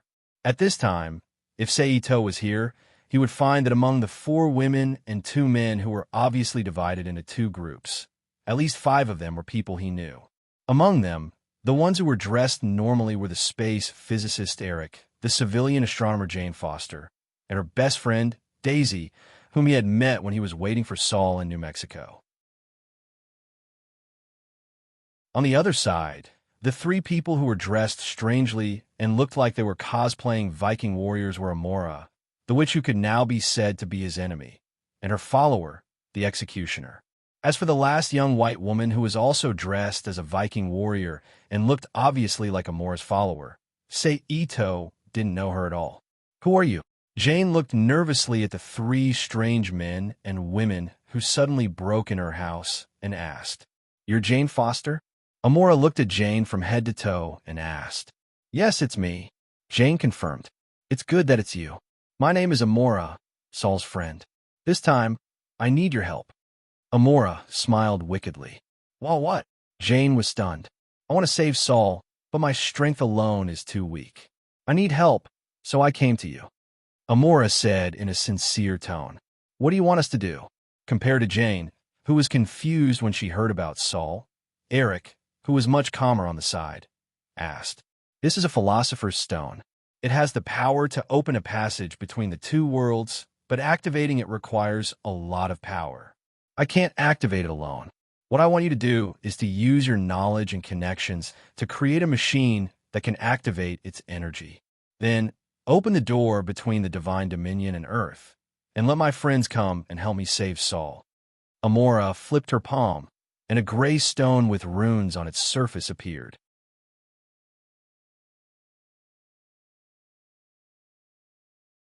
Chapter 2170. "Don't you have the Bifrost?" She interjected. "You don't know, but because of Loki's rebellion, the Bifrost was destroyed. So before the Bifrost is repaired, all Asgardians can no longer use the Bifrost to travel through the 9 realms," Amora explained. "What about you? How did you come to Earth?" Eric asked. "I used magic and needed to pass through several countries to get to Earth, but only I can use it. Other people can't use my method to cross the countries and descend to Earth. What's the matter with the two of them?"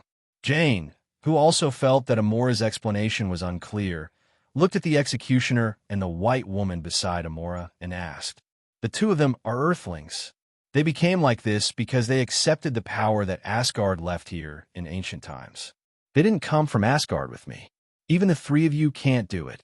Jane looked at the executioner and the white woman doubtfully and asked again, "You were there at the battle. Even a powerful warrior like Saul was defeated by him. It's even more impossible for us who are not warriors to defeat him. So we need more people." Amora turned her head slightly and looked directly at Eric, the only male present other than the executioner, and said softly with a strange light in her eyes, "You'll help me, right?" In an instant, Eric felt dizzy, and 3 words kept appearing in his mind. "Promise her." "Yes, yes, we'll help you.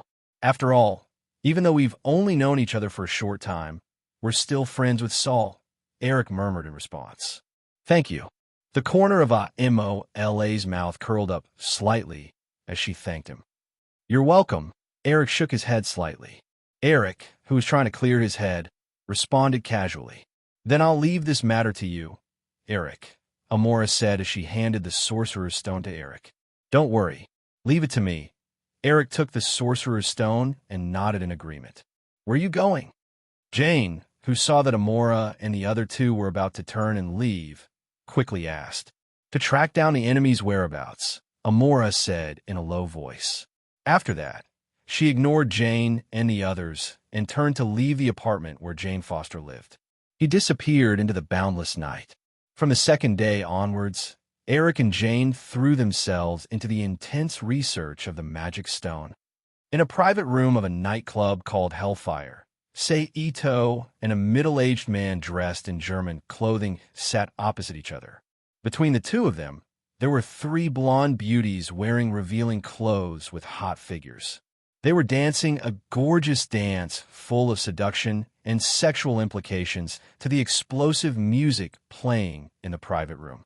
"Mr. Storm didn't ask me out just to show me this, did he?" Ito Sei, who was holding a wine glass in his hand and looking at the 3 blonde girls wantonly, said in a flat voice, "Of course not. It's just a little entertainment to make our conversation less formal." Storm chuckled and snapped his fingers. Then, as though they had received an order, the sexy dancers stopped moving their bodies and walked off the stage one by one, swaying their fair buttocks as they exited the private room. Then, Storm turned around and picked up the remote control placed by the side. He pressed it with his finger and lowered the volume of the music playing in the private room. But in the next second, the music was so soft that it didn't affect the conversation. With a strange buzzing sound, The music in the private room was turned up to the maximum. This sudden, ear-piercing buzzing sound caught Ito off guard, and he instinctively tilted his head and closed his right eye. He revealed a look of discomfort on his face. In the face of this sudden, ear-piercing noise, Storm, who was an ordinary human, reacted even worse. He instinctively covered his ears with both hands.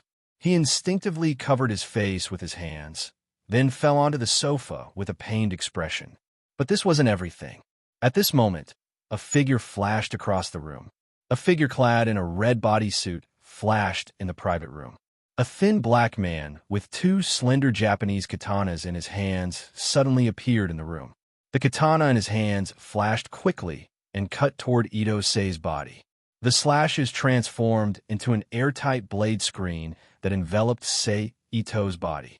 Ito-sei's pupils shrank as a warning sign appeared in his mind. Without thinking, he immediately unfolded an invisible psychic shield outside his body. Clang, clang, clang, clang. At the next moment, a series of clashing sounds echoed in the private room. Ito returned to his senses and grabbed the attacker behind him. However, the attacker dodged Ito's attack and appeared before Ito in an instant. He thrust the sharp blade in his right hand forward and aimed for Ito's head. But it was precisely because of this that Ito finally saw who attacked him. Deadpool. Ito was stunned. Boom! While he was distracted, Deadpool's long blade once again hit the telekinetic barrier around Ito's body. Deadpool frowned after 2 consecutive attacks. He moved and used instant transmission to dodge away from Ito.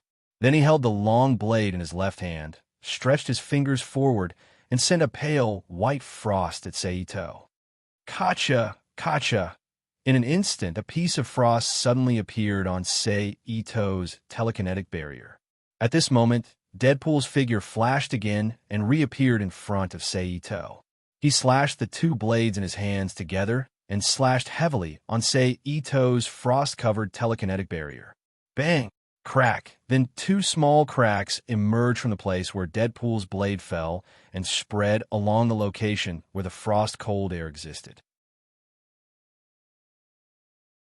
Ito, who was under the blade, raised his eyebrows, and his figure also flashed and disappeared in front of Deadpool. Suddenly, he appeared behind him and slashed the divine blade in his hand towards Deadpool's neck. With the intuition of many years of life and death, Deadpool, who was aware of the abnormality behind him, moved and dodged the attack. It turns out that you can also teleport. In that case, let's see whose ability is stronger. Deadpool, who appeared in the corner of the private room, looked at Ito in the room with interest and said, "Okay." Ito chuckled. Then the 2 figures moved at the same time, and a large number of images of Ito and Deadpool appeared in the private room. They appeared in every corner of the private room in different movements, filling up the private room the size of a bedroom. But in this process, although the 2 figures appeared with offensive movements, the weapons between the 2 did not collide. Both of them dodged the other's blade at the moment when the other's attack was about to fall, causing their own attacks to miss, and finally fell helplessly on the furnishings in the private room. As a result, one slender blade mark after another, long and short, appeared in the private room, cutting the originally magnificent private room into a mess. As for the ordinary villager Storm, he had already died in the battle between the 2. He was cut into several pieces by either Ito's attack or Deadpool's blade. In this way, a few seconds passed in a flash while the 2 were chasing each other. I'm going to speed up. At this moment, Deadpool's crazy voice sounded. In the next moment, the many Deadpool figures that appeared in the room condensed, and more Deadpool appeared in the room, and their blades surrounded and slashed at one of Ito. Do you think I'm going all out? Ito, who flashed under Deadpool's blade, chuckled. Then the long blade in his hand slashed forward and slashed at Deadpool. Huh, I can still speed up. Deadpool's figure moved and disappeared from the blade. Me too. Ito laughed. Immediately after, the 2 of them used teleportation at an even faster speed than before. A violent whirlwind gradually formed in the private room, growing stronger and stronger, blowing in all directions. Boom! After a while, the wind accumulated in the private room finally broke through the barrier of the private room and blew away the door of the private room. Like a tide, it gushed out fiercely, divided into two relatively equal forces, and blew out along the passage of the nightclub to the left and right sides. "Let's go outside and fight," Saito suggested. "Okay," Deadpool responded. Then, the two figures flickered and appeared in the sky outside the Hellfire Club. "It seems that your taste is not bad. You also know that people can't see my incomparably elegant fighting posture in that cage-like broken house, so you specially found such a suitable place for me to perform. But let me say this first, I won't thank you. Moreover, your head is very valuable, so I won't let you go. Of course, if you can afford a higher price, we can still talk about it. You have to know that the financial economy is in a slump now. All kinds of second-generation machines, especially after the alien incident last month, have increased the price of many things in the market. I really don't know what the shit in the government is thinking. Do they put all their energy into mating with bitches? They don't care about the people's livelihood at all, causing my expenses to increase a lot this month. By the way, man, do you have a good way to make money, or do you have anyone you want to kill? You can tell me, and when you die, I can help you kill them. Of course, money is absolutely necessary. Hey, girls nowadays, all of them are so materialistic, like this handsome guy." Then chatter, without a topic at all, came out from Deadpool's mouth and got into Saito's ears, making him upset. "Damn, I've heard that this guy is a super talker. I didn't think so when I was fighting in the private room, but now I believe it." Saito frowned slightly, enduring Deadpool's chatter.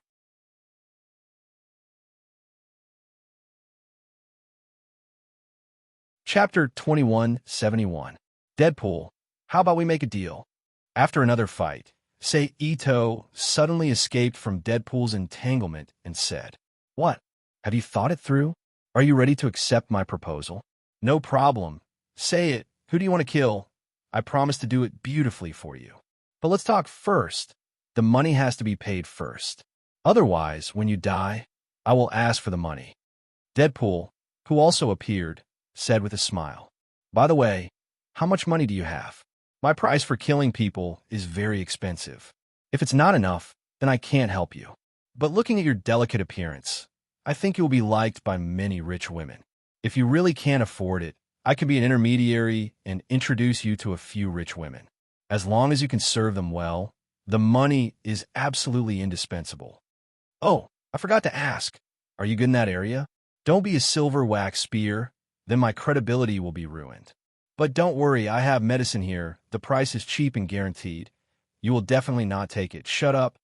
Saito, who was annoyed by Deadpool's words, frowned and shouted, Okay, you say it. I will shut up, shut up."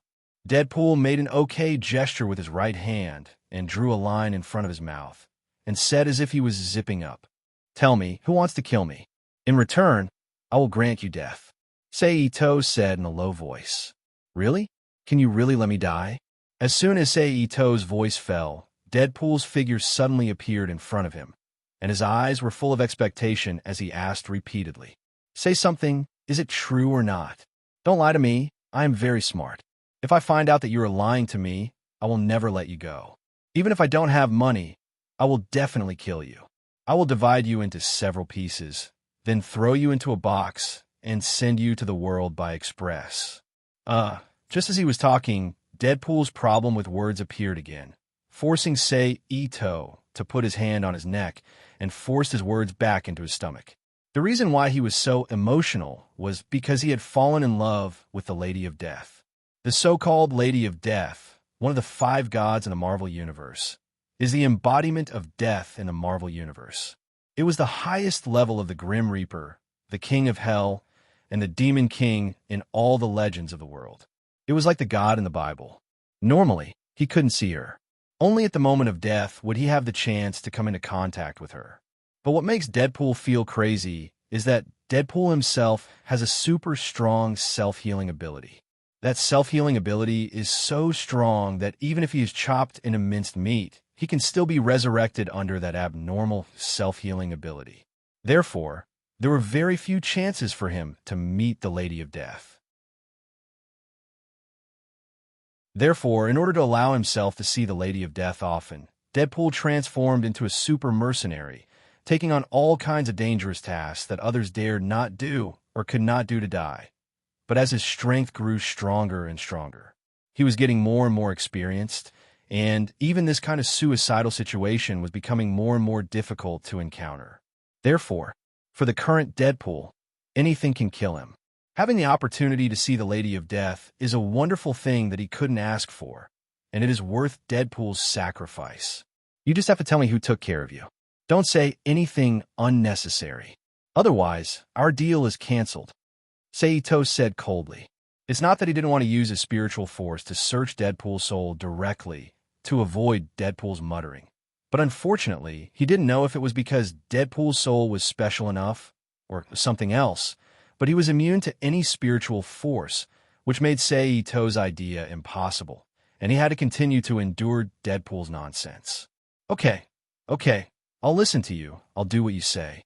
Deadpool quickly raised his hand and said, Actually, I don't know who wants to kill you. Then Deadpool replied, My missions are all taken from intermediaries. Take missions, kill people, take money, and don't ask about anything else. That's it. Where's your intermediary now? Saito asked. His name is Robert. He is in... Deadpool simply sold his intermediary. Well, I have told you what I know. Now it's time to fulfill your promise.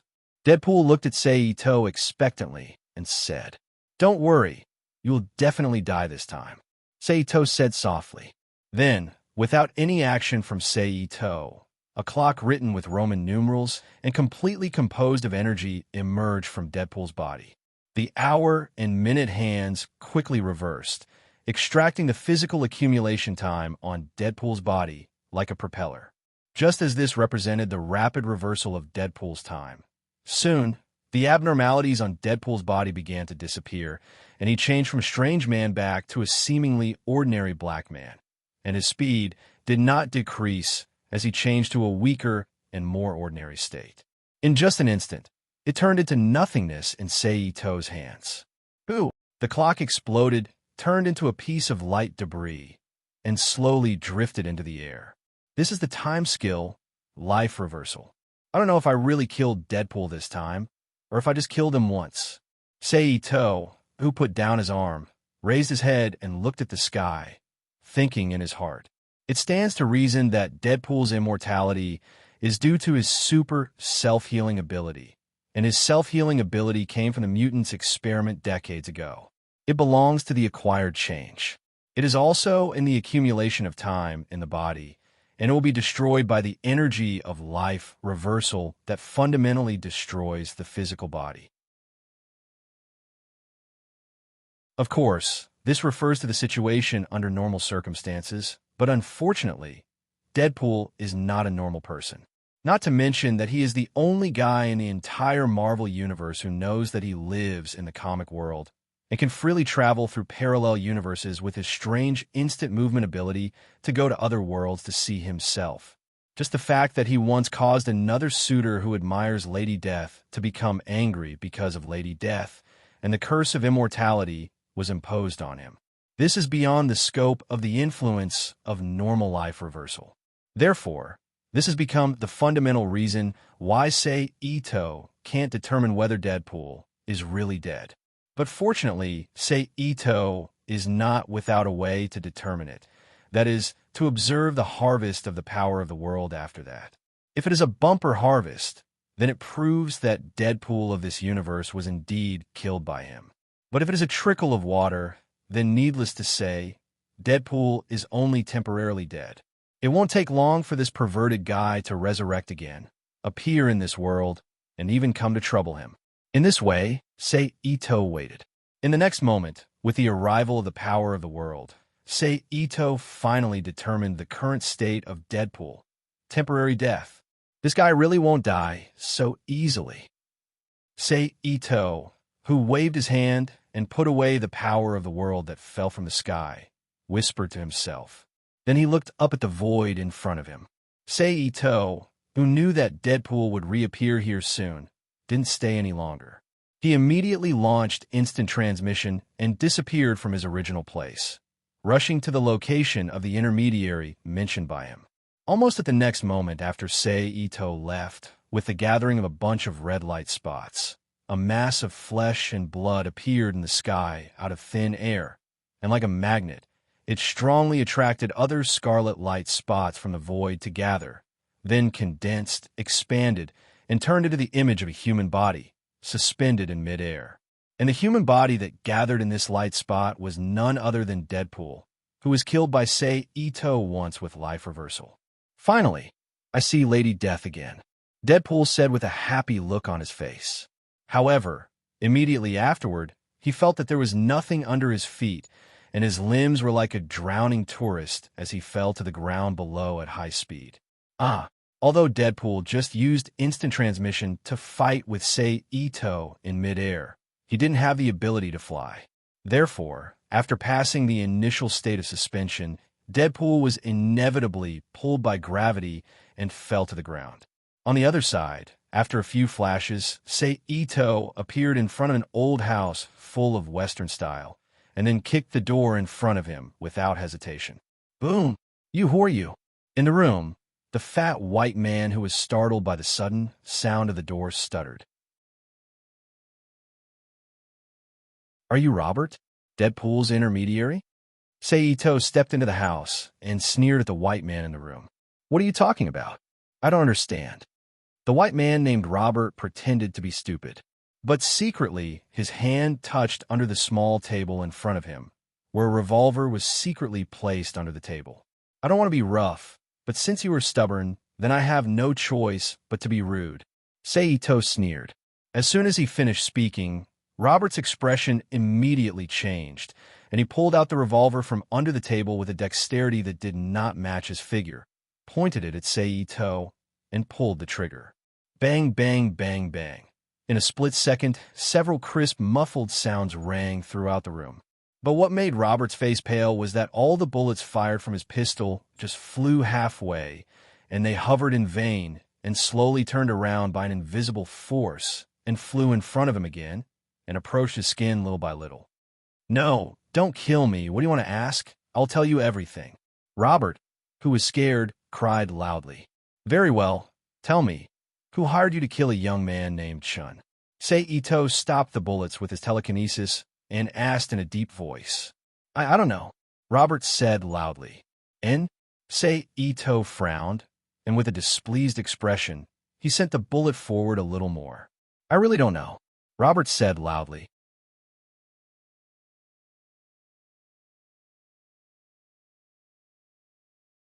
Chapter 2172. How can you not know? Sei Ito asked in a deep voice. Because that person didn't show his face at all. He always wore a mask on his face, and he also used a voice changer. I can only tell that the other party is a man from his body's shape, and I don't know anything else. You know that people like us will accept any kind of mission as long as there's money. It doesn't matter who the client is, what his goal is, or what the consequences will be. Robert's face was pale as he hurriedly explained. You intermediaries are really unscrupulous guys. Sei Ito, who found that the other party was indeed not lying, snorted coldly. At the same time, the bullets that flew in front of Robert lost their momentum and fell on the table in front of him, making a crisp ding, ding, dang, dang sound. Huff, huff. Robert, who escaped from the threat of death, sat there gasping for breath, as if he had just run a marathon. His face was full of an expression of surviving a disaster. Humph. Sei Ito, who took in Robert's expression, snorted again, turned, and walked out of the small room where Robert lived. But in the next moment, a shrill scream came from Robert's mouth. It turned out that just as Sei Ito turned and left Robert's small room, a bullet suddenly flew from the table again. Under Robert's horrified gaze, it flew directly into his thigh and was deeply embedded in his muscles. Obviously, this was a small lesson from Sei Ito for daring to take on the mission of assassinating him. Then time flew, and no one knew how much time had passed. This morning, accompanied by a black Bentley parked in front of the gate of the Xavier School for the Gifted in the suburbs of Newchester, New York. An old man dressed as a normal old gentleman Magneto stepped out of the car and looked up at the familiar building in front of him with a complicated expression. Professor? At the same time, a student called softly to Professor Charles, who was in a daze for some reason. Okay, students. Today's class is over. Let's go. Charles, who came back to his senses, smiled slightly and said to the students in the room in a gentle tone, Aren't we going to give homework? A student asked subconsciously. However, as soon as he finished asking, he realized that he seemed to have asked a stupid question. Moreover, the ferocious gazes from the students next to him made him certain that he had just done something stupid. I'm very pleased to see you all studying so diligently. If that's the case, Professor Charles said with a smile. No, the students, who were prepared to accept their fate, cried out in a low voice filled with powerlessness. I won't give you any homework today. Take it as a reward for all of you. Who knew that the situation would suddenly change, as Charles suddenly said. Yes.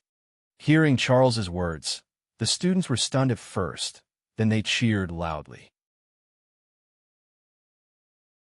Obviously, no matter which country the students were from, they had no love for homework. All right, quiet down. Don't disturb the others, Charles reminded. Yes, the students replied in unison. Goodbye, Professor. See you tomorrow, Professor. Bye-bye, Professor. Then, the students greeted Professor Charles. They left the room where Professor Charles was with a cheerful expression on their faces. On the campus of the Xavier School for the Gifted, Wolverine Logan stood in front of Magneto, who was dressed as an ordinary person and went deep into the campus alone. What are you doing here? Wolverine asked in a deep voice. Looking for help? Magneto replied in a magnetic voice. Do you think I will believe that? Wolverine asked. I came here in good faith, Magneto said.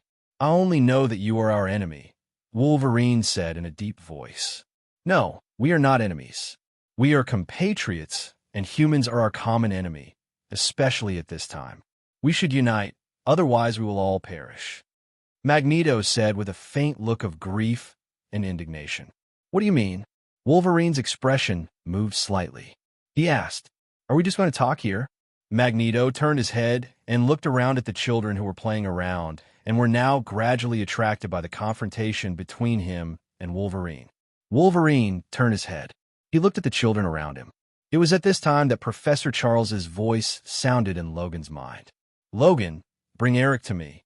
Come with me, Wolverine said as he relaxed his body slightly. Magneto smiled slightly and followed Wolverine to the main building of the school, through the corridor, and finally came to Charles's office, which had become empty again at this time. Long time no see, Eric. Professor Charles greeted Magneto as he walked in from the outside. Actually, we can see each other very often, as long as we can unite, Magneto said. Have you changed your mind? Charles asked. No, my goal has never changed, Magneto replied. I thought you had figured it out.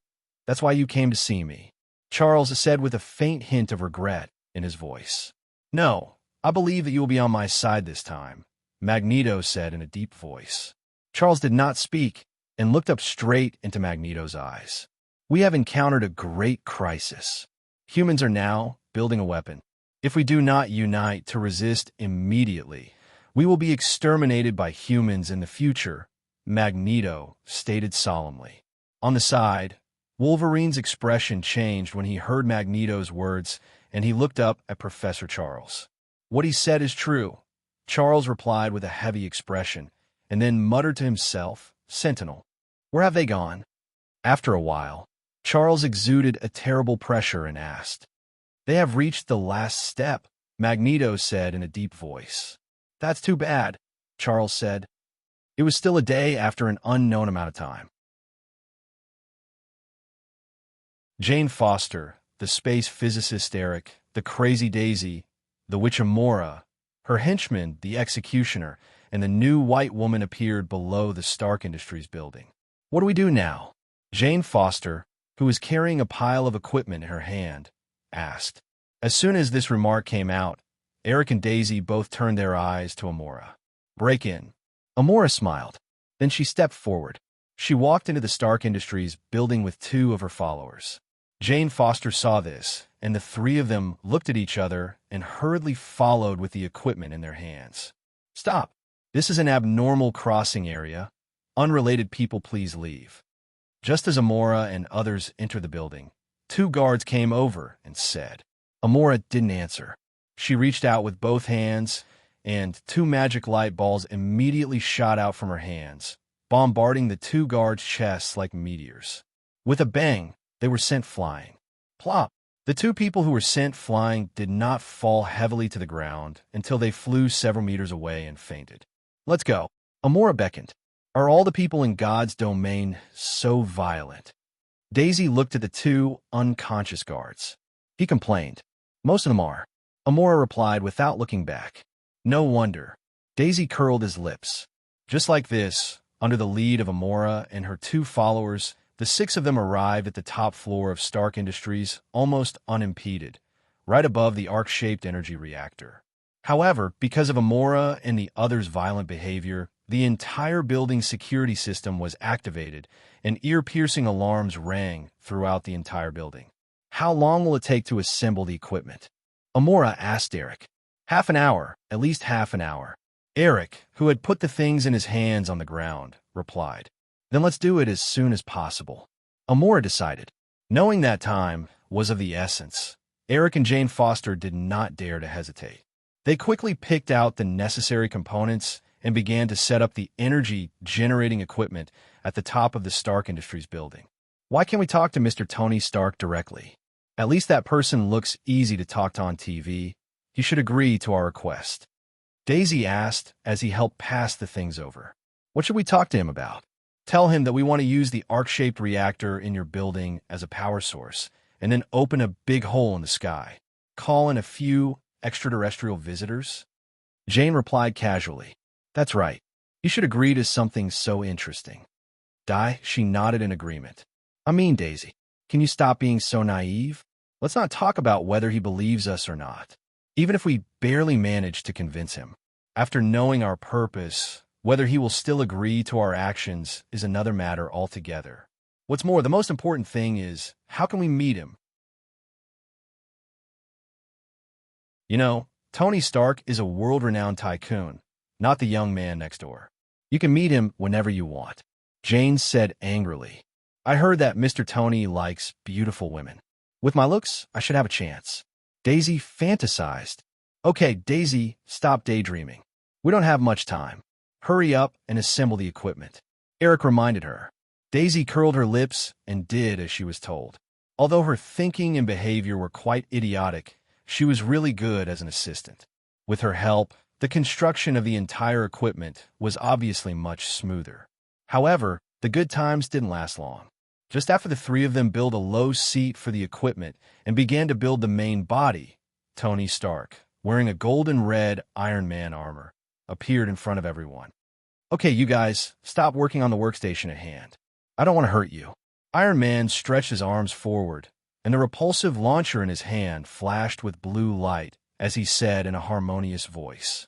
However, what answered him was the executioner's heavy weapon fiercely raised and a storm of bullets sprayed from the front of the weapon.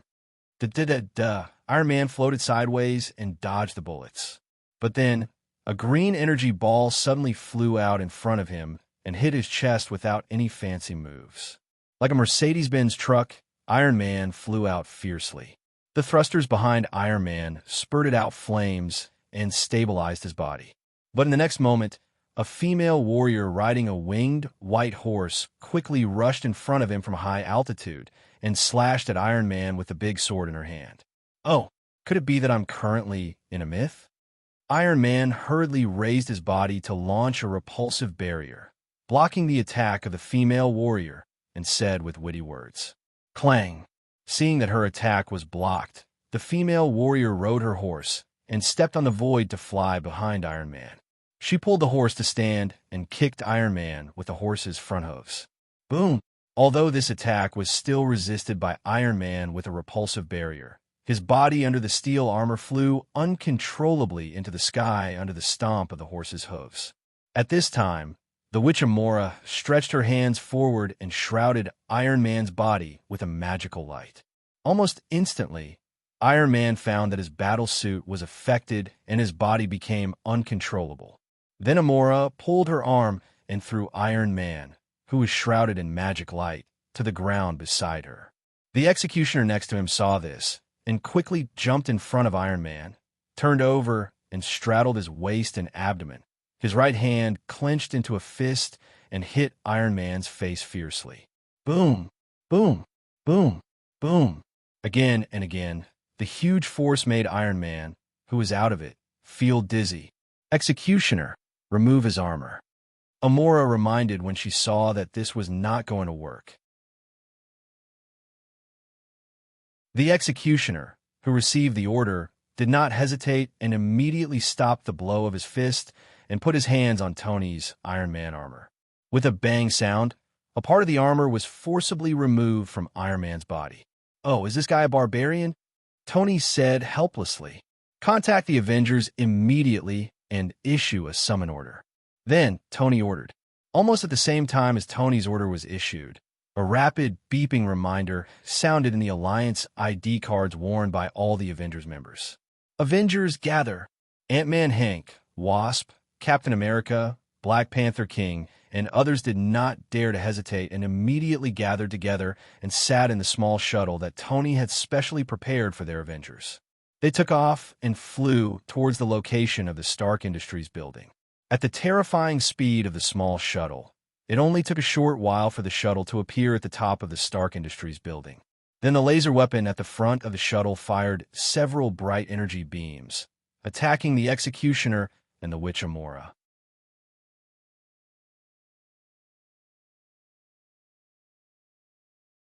Chapter 2173.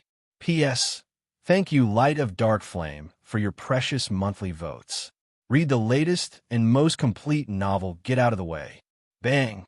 A metal long sword slashed the weapon system at the front of the aircraft and penetrated deeply into it. Then, lightning flashed, and the weapon system was shattered into pieces in an explosion. The person who caused this attack was the female warrior who kicked Iron Man before. "Let's go down," Captain America said. After that, he immediately stood up and quickly walked toward the rear of the shuttle. Black Panther and Ant-Man followed closely. As for Wasp, because he still had to control the shuttle, he still stayed in the pilot's seat. Then the belly compartment at the rear opened, and the small Ant-Man flew out on flying ants and quickly flew toward the Stark skyscraper. Captain America and the Black Panther, on the other hand, jumped to the top of Stark skyscraper. Seeing this, the female warrior quickly rode her horse and flew to Captain America's side. Seeing the enemy coming, Captain America didn't dare to hesitate and quickly raise a shield to block the attack. Then, with a clang, Captain America's body fell to the top of Stark skyscraper at an even faster speed. Bang! Captain America, who fell to the ground, instinctively rolled on the ground to reduce the impact. Then Black Panther gently stepped on the ground and crouched on the ground. "Stop them for me," Amora yelled.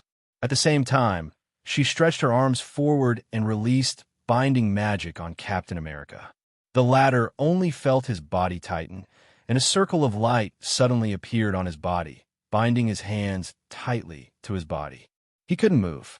Then the executioner and the female warrior who received the order also rushed toward Captain America and Black Panther. Black Panther jumped. He dodged the female warrior's sword attack. And Captain America dodged the attack thanks to the Ant-Man who had enlarged his body. But then he was knocked away by the Ant-Man who didn't expect the executioner's huge strength. Bang! Wow, it's really chaotic. Daisy muttered to himself as he watched the battle between the Avengers and Amora. "Hey, why are you helping them?" At this moment, Tony, whose armor was slightly damaged and his body was also temporarily unable to move because of the binding magic, turned his head to look at Jane Foster and the others who had already assembled half of the equipment. To save her boyfriend. Seeing that Jane Foster and Eric didn't answer, Daisy shrugged and said, "Jane's boyfriend was taken away by an evil guy. She and the others are here to save Jane's boyfriend. But it seems that we don't have enough people, so we need to call more powerful guys over." Are you sure?" Tony asked. Daisy shrugged and handed the item in her hand to Jane. That's right. How does your suit of armor feel? Is it crowded or not? Daisy asked with interest. It's not crowded at all. It fits perfectly, Tony replied casually. Do you usually wear it like this? Daisy asked.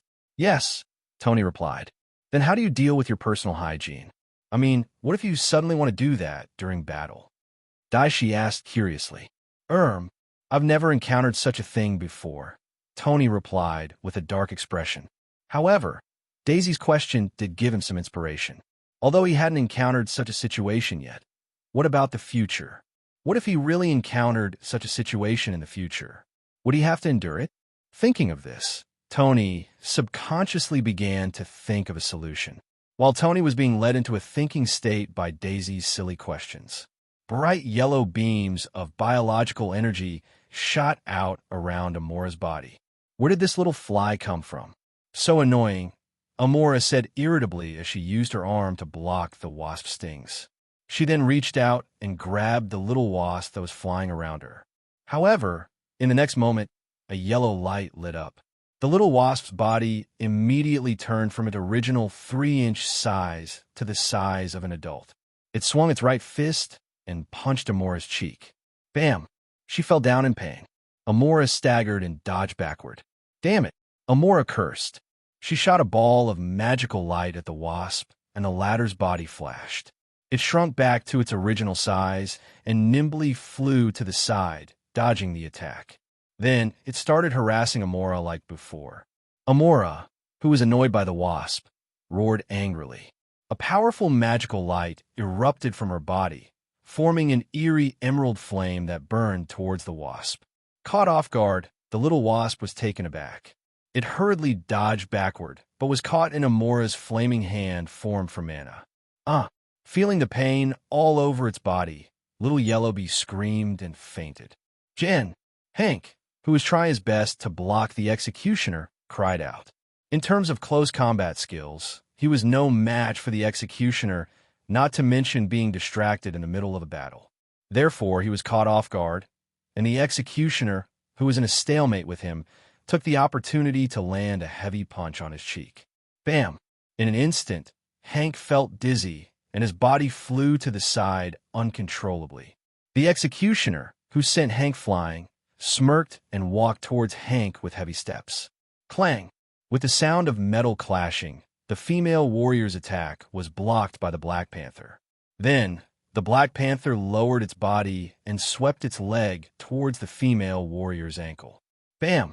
The female warrior's body tilted and fell to the ground. However, the Black Panther, who had gained the upper hand, did not immediately pursue. Instead, it moved and rushed towards Instrument, who had finished assembling quite a few parts of it. Don't even think about it, Amora shouted. At the same time, she extended her hand and covered Instrument, Jane, and the others with an emerald energy shield. Clang! The Black Panther's attack landed on a shield. Then, the female warrior got up from the ground and rushed towards the Black Panther. With a slash, she forced the Black Panther to dodge, and he had to fight the female warrior again.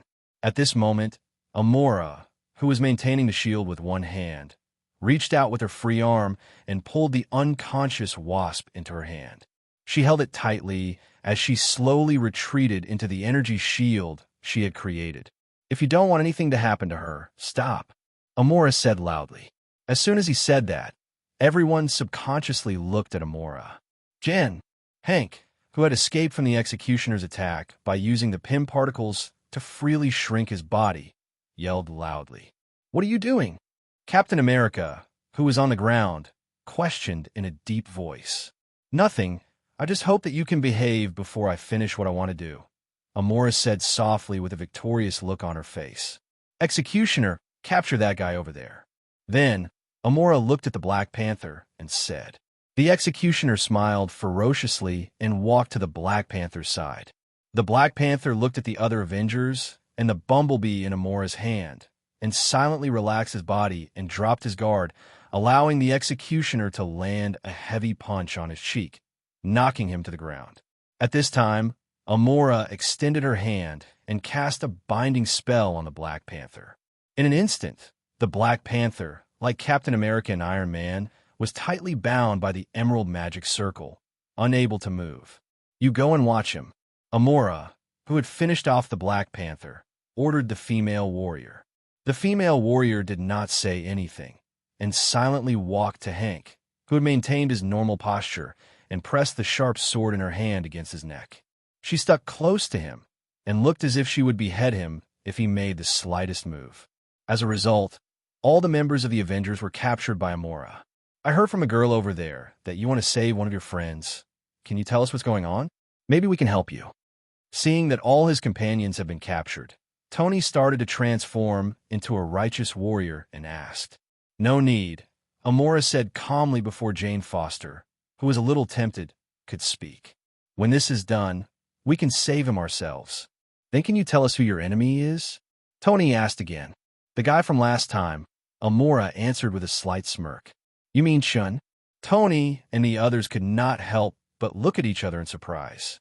"Yes," Amora said with certainty. "Your friend isn't a criminal, is he?"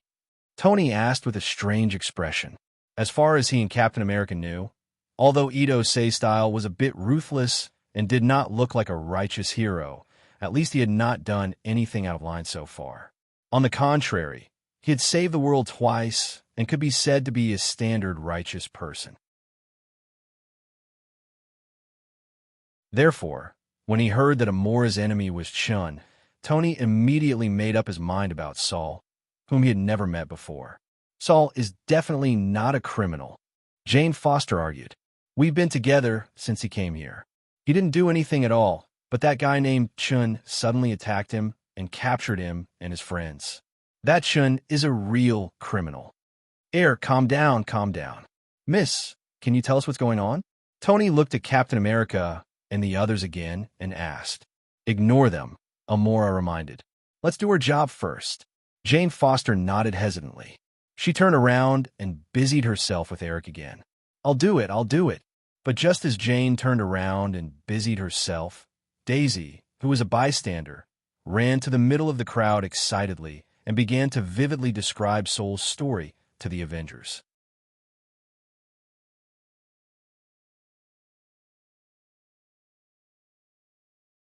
Chapter 2174. Why do I feel like I've heard this story before? A moment later, Tony said with a strange expression after listening to Daisy's story. How can that be? This is something that really happened. How can it be a story?"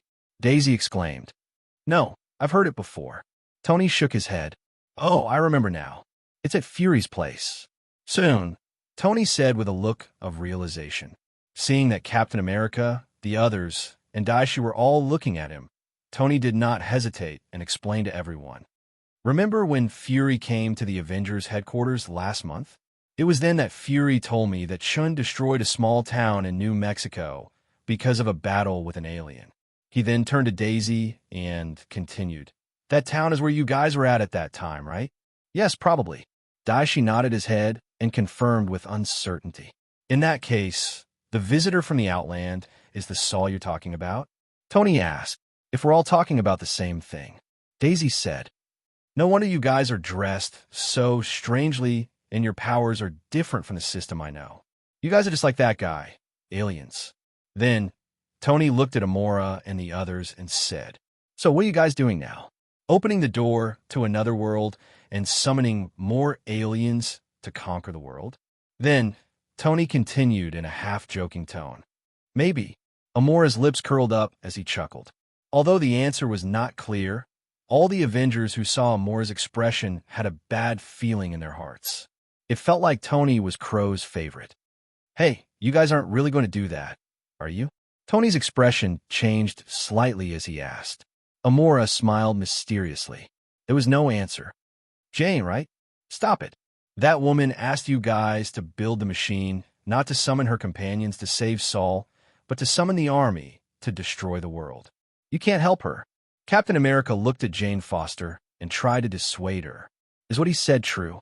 Jane stopped her assembly and turned to Amora. "What I want to say is, you really shouldn't listen to him," Amora said with a regretful expression.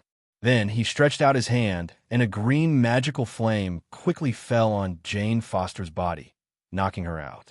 "Oh no," Daisy murmured as she looked at Jane, who had fallen to the ground. However, Eric didn't seem to notice it at all.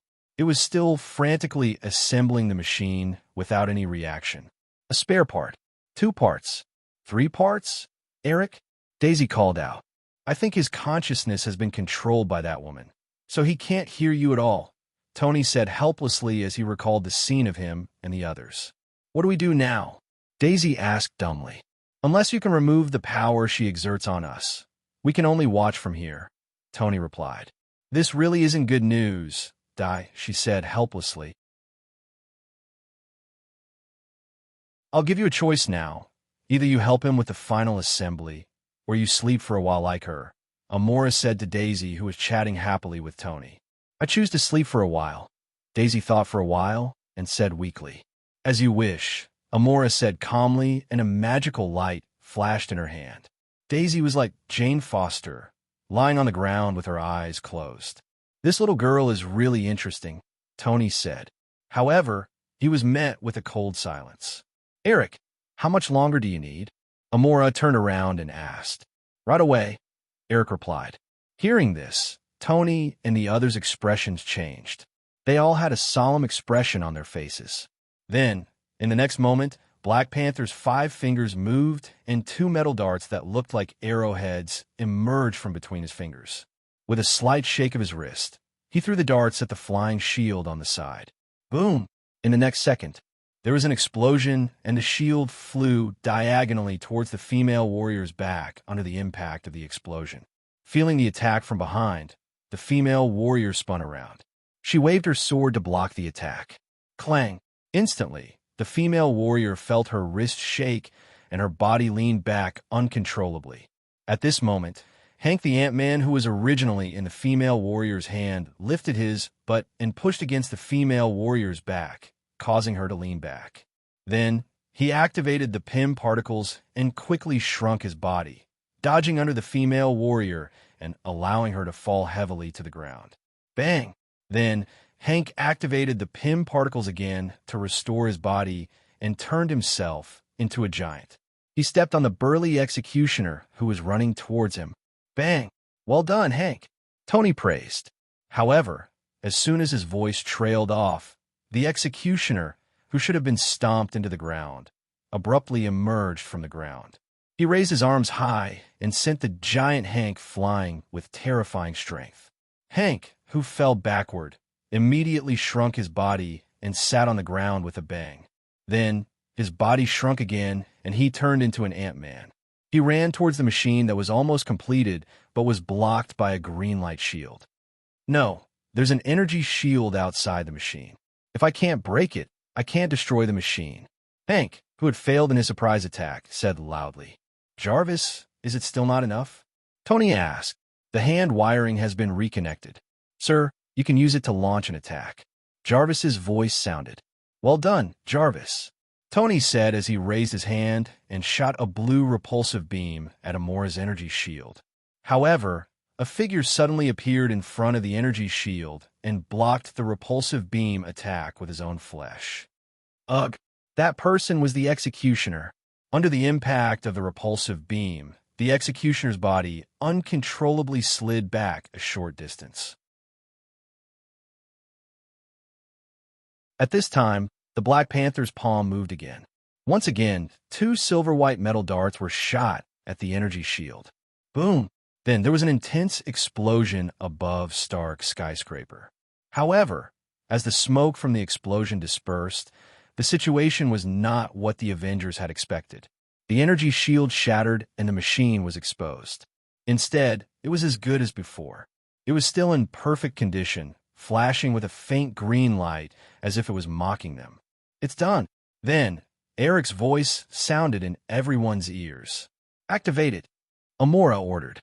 "Yes," Eric responded loudly, then took out the magic stone from his arms and carefully placed it in the groove at the top of the multi-story metal tower. Then, he quickly walked to the computer on the side, entered the program, and pressed the start button. In an instant, the top of the machine lit up slightly, and a blue light bloomed from the top of the machine. "Oh man, you can't do that." The repulsive energy in Tony's hand kept attacking the magic halo on his body. Tony, who was trying to get away, said loudly with a chagrined face. However, as soon as his voice fell, the egg-like gray magical stone at the top of the instrument seemed to be full of energy and suddenly burst into a dazzling light like a small sun, reflecting the surrounding sky.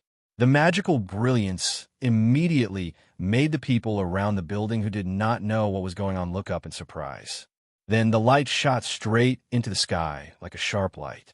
Suddenly, as if a hole was opened in the sky, a rapidly expanding blue hole appeared in the sky, and in the blink of an eye, it expanded to a diameter of nearly 1 kilometer. Then, the light flickered, and strange alien aircraft flew out from it. If Seito was here at this time, he would recognize that the owner of these aircraft is none other than the Chitauri aircraft that wreak havoc in New York in the Avengers movie. Of course, even if he doesn't know now, it won't take long for Seito to know about the appearance of these guys. After all, he is now living in New York and is one of the residents of New York. Oh no. At this time, Tony, who finally broke the magic shackles on his body and stood up from the ground, exclaimed, "Man, it seems that we need to retreat first." Looking at the Chitauri aircraft flying straight down, Tony couldn't help but say. Then, the thrusters on his back recovered, and he quickly flew to Captain America's side, grabbed him from the ground, and flew to the shield not far away. After taking the shield into his hand, he quickly fell to the street below the Stark building. At the same time, the Ant-Man also quickly turned himself into a giant with Pym particles, reached out and grabbed the Black Panther on the side, then transformed into a destroyer, stepped on the ground under his feet, and jumped into the Stark building below. "Okay, your mission is complete. You can go to sleep too." Amora turned to look at Eric, who was guarding on the side, and said. After saying that, he stretched out his hand, and a magic light immediately fell on Eric's body, knocking him out. Now we just need to wait for that guy to appear. After dealing with Eric, Amora looked up at the sky and watched the Chitauri aircraft flying out of the space channel in the air one after another and whispered to himself. With a sharp whistling sound, the Chitauri aircraft flew through the streets of New York City, emitting energy beams, destroying everything in New York City, causing New York City to fall into an extremely dangerous situation again after more than 2 months. God, someone save us. The citizens of New York City prayed in their hearts.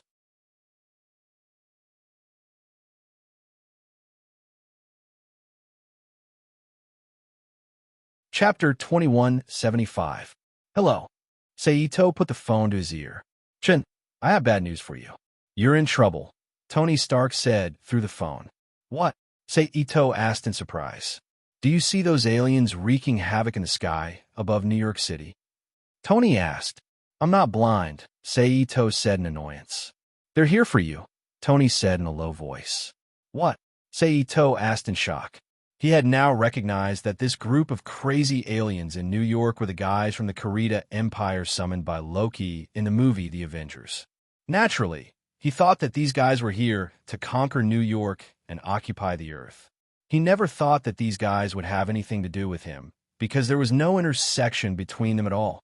But now, Tony was telling him that they were here for him. Seito could not help but feel surprised. "Do you remember the woman called Amora that you met at the Avengers headquarters? She brought these aliens here to save a guy called Saul, the guy you caught in New Mexico," Tony explained. "She really doesn't give up." Ito Sei, who understood the reason, couldn't help but sigh. He really did not expect that Loki, or Amora, Loki's subordinate, would still bring the Kurita Empire out even without Saul and the Tesseract. And the cause of it was actually Saul who was caught by him. "Got it. I'll take care of the rest," Ito thanked him. "Aren't you going to ask where they are now?" Tony asked in surprise. "No need. As long as I go out, they'll naturally find me. Not to mention, the cursor is clearly there. If I can't find it, I'll have to. If I can't find it, then I'll be too stupid." Seito laughed. "Good luck." Tony wished him well. Then, Seito hung up, put away his phone, and disappeared in a flash. The next moment, Saito appeared above New York City. Ooh! A Chirita Empire's aircraft rapidly flew towards Saito. Saito waved his arm, and an electric light immediately emerged from the void. It blasted straight at the Chirita Empire's aircraft. Then, with a loud boom, the entire Chirita aircraft suddenly exploded and turned into a pile of debris of different sizes. They shot out in all directions. After completing this casual attack, Saito didn't stay in the sky. His figure flashed again, and he appeared at the top of the Stark skyscraper, which was shooting powerful energy beams into the sky. I didn't expect you to go this far for Saul. Saito sighed as he looked at Amora, who was standing beside the instrument. I didn't expect it either. Amora replied, I'll give you one last chance. How about giving up? Saito said in a low voice. I'll also give you one last chance. Hand over Saul and the winter treasure box, and I can let you live. No one knew if it was the Chirita Empire's soldiers flying around that gave her enough confidence. But Amora said with the same tone and a face full of pride. It seems that it doesn't make sense. In that case, let's fight. Let me see what gave you the courage to trouble me. Saito shook his head slightly and said in a low voice. After speaking, without waiting for Amora's response, his figure flashed. He appeared in front of Amora and reached out to grab her neck. Amora, who had already seen Saito's elusive movement, narrowed her eyes and her whole body instantly dispersed. Like a cloud of smoke, she quickly disappeared in front of Saito. At the same time, the executioner and the female warrior quickly rushed forward. A pair of hands held together like a hammer and swung his arm. The sharp sword in his hand swept horizontally and slashed over. Saito, who was in the middle of it, dodged and immediately appeared behind the executioner. Seeing that the enemy disappeared, the female warrior whose attack was about to land on the executioner's body changed her expression. She quickly turned the blade of the sword with her excellent sword-controlling ability and stabbed downwards diagonally. It brushed past the executioner's body, who was involuntarily bumping into her under Saito's kick. Bang! Then, the two bodies collided heavily and fell to the ground together, rolling to the side like a gourd. At this time, Saito, who took the initiative, did not show mercy. He grabbed forward with one hand, and the executioner's body spontaneously flew back under the influence of an invisible force. It was as if the executioner was delivering goods to the door. He directly crashed into Saito's palm that was suddenly closed and tightened, with electricity flashing on the surface. Puff! Saito's palm sank deep into the executioner's body. No! Amora, who had reformed her body at some point, cried out loudly with a face full of grief and anger. But that was all. It could not change the executioner's fate. Then, Saito's arm trembled. Large amounts of electricity immediately appeared on the executioner's body, crackling and crackling as they rampaged through his body. The executioner's body began to convulse violently, as if he was an epileptic patient.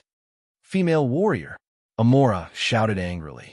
The female warrior's body flashed as soon as she finished speaking. She suddenly leapt into the air, looking like a golden god of war under the sunlight. She slashed down at Saito's arm from above. Saito's free left hand grabbed at the air and threw. The female warrior's body immediately stopped in midair. Then, under the guidance of the greatsword in her hand, she quickly crashed into Amora. Amora's expression changed when she saw this. She quickly used Blink to dodge from the spot. Bang! The female warrior crashed into the air and then fell heavily to the ground. At this time, Saito waved his arm, and the executioner's figure suddenly disappeared into the air. I was just thinking about where to find suitable test subject for my subordinates to conduct the final instrument test. Who would have thought that you guys would come to me on your own? Just in time, I will use you guys as test subjects before I extract Saul's force. Then Saito turned around and looked at Amora and the female warrior who had climbed up from the ground. He said softly with a smile on his face, but his voice had just faded away. Two Chirita Empire's aircraft quickly flew above his head. The weapon system on the aircraft flashed rapidly. Several orange-yellow energy beams were shot at Seito. The beams flew extremely fast and arrived in front of Seito in an instant. But in the next second, two ripples emerged out of thin air. The beams that flew in front of Seito seemed to fall into another dimension and suddenly disappeared. Then, they appeared in front of the two Chirita aircraft that were passing by. The aircraft had no time to dodge and directly bombarded the aircraft. Boom! Boom! In an instant, the sound of an explosion rang out. The two aircraft immediately shattered in two dazzling flames, turning into fragments that filled the sky and shot out in all directions and below. In order to avoid being disturbed, let's change places now. Itosei didn't even look at the Chirita aircraft that was destroyed by him using the space power to replace the flowers with the trees. He said lightly. After that, the figures of Seito, Amora, and the female warrior flashed and disappeared from the top of the Stark building in an instant. In the next moment, in the vast desert of New Mexico, the figures of Seito and the other two appeared. Immediately afterward, Seito's mind moved, and an invisible wave immediately spread around with Seito as the center. In the blink of an eye, it expanded to a range of a kilometer, forming a gray energy barrier. It separated the space where he, Amora, and the female warrior were from the real world. This was a unique space division barrier of the Baruka clan in magical Girl Naya's world. In this way, even if Amora's magic power was strong, she couldn't use spatial magic to get away from the scene before cracking the magic code. And regarding the changes in the surroundings, as one of the few powerful witches in the Asgardian gods, Amora naturally noticed it quickly, and her face couldn't help but change slightly. Her eyes flickered as she looked at Seito. Seito smiled slightly, turned his hand, and flicked his finger. A golden light suddenly flew like a bolt of lightning, and without Amora's reaction, it suddenly flew to the female warrior's forehead. Then, like a drop of water, it sank into the female warrior's forehead. Immediately afterward, the female warrior's face changed, and she hugged her head with both hands, letting out a cry of pain with a face full of pain. Seeing the female warrior's change, Amora's expression changed again, and she quickly pointed at the female warrior, releasing a turquoise magic light from her hand. But before the magic light could really descend on the female warrior, she saw the female warrior's body flash slightly and appeared beside Seito. Are you going to hand it over yourself, or wait for her to snatch it back? Seito said softly as he looked at Amora with a faint smile, whose expression kept changing. Who are you? Amora asked in a low voice. Don't you know? Seito said lightly. But the person I know shouldn't know about this, Amora retorted. I could trace back the river of history, Seito said without thinking. Do you think I, Amora, am a fool? Amora sneered. Mora. Just as Amora's voice fell, an extremely cold and angry female voice rang out in the quiet enchantment space. Then, the female warrior, who was still in pain, stood up shakily and looked at Amora with anger and hatred on her face. You're Brunhilde. How is that possible? Aren't you supposed to be sealed by me? Amora looked at the female warrior in disbelief. Brunhilde, a Valkyrie of the Marvel world, a member of the Asgardian gods, and a Valkyrie. Her divine power and combat strength were very strong, especially in terms of swordsmanship, and she could be called an Asgardian master. Of course, she was referring to Asgard in the Marvel world and not the traditional Norse mythological world.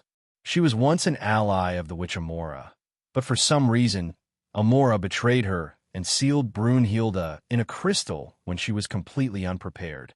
Amora carried Brunhilde around with her in an attempt to absorb Brunhilde's power to strengthen herself. It had been hundreds of years since that betrayal, but Amora still couldn't absorb Brunhilde's power, which showed how strong Brunhilde's will was and how strong her resistance was. However, if it wasn't for this tenacious resistance, perhaps Brunhilde wouldn't have been able to wait for this opportunity today. Then I have to thank you. If you didn't give my power to this mortal, I wouldn't have the chance to send my consciousness out, and I wouldn't have the chance to face you again and have the chance to personally take back the debt from you." The female warrior, Brunhilde, said hatefully. Then the female warrior turned her head and said to Ito beside her, "Although I don't know who you are, I still want to thank you. Thank you for saving me from her control. But I hope that you won't interfere. I want to deal with Amora personally and take back everything I have from her." "Okay." Ito smiled and nodded in agreement. "Thank you." Brunhilde thanked him. Then she turned around and walked towards Amora step by step with the big sword in her hand. "Brunhilde, since I was able to seal your body back then, I still have the ability to seal your consciousness in this mortal body that has only received an incomplete portion of your power. You can't defeat me," Amora said loudly as if she was cheering herself on. "That's right.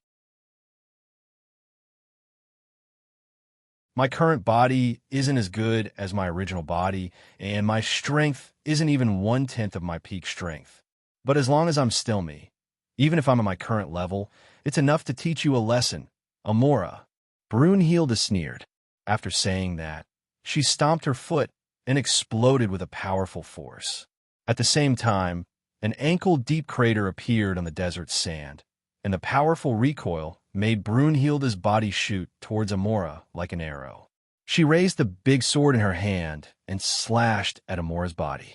Amora's expression immediately changed when she felt the powerful attack that was different from the female warriors. Without thinking, she raised a magic barrier around her body to protect herself. Bang! After that, Brunhilde's big sword landed heavily on the magic barrier, causing the light of the magic barrier to tremble violently. Brunhilde wasn't discouraged when she saw that her attack was blocked. Using her left foot as the axis, she turned around 260 degrees and swung the big sword in her hand like a disc.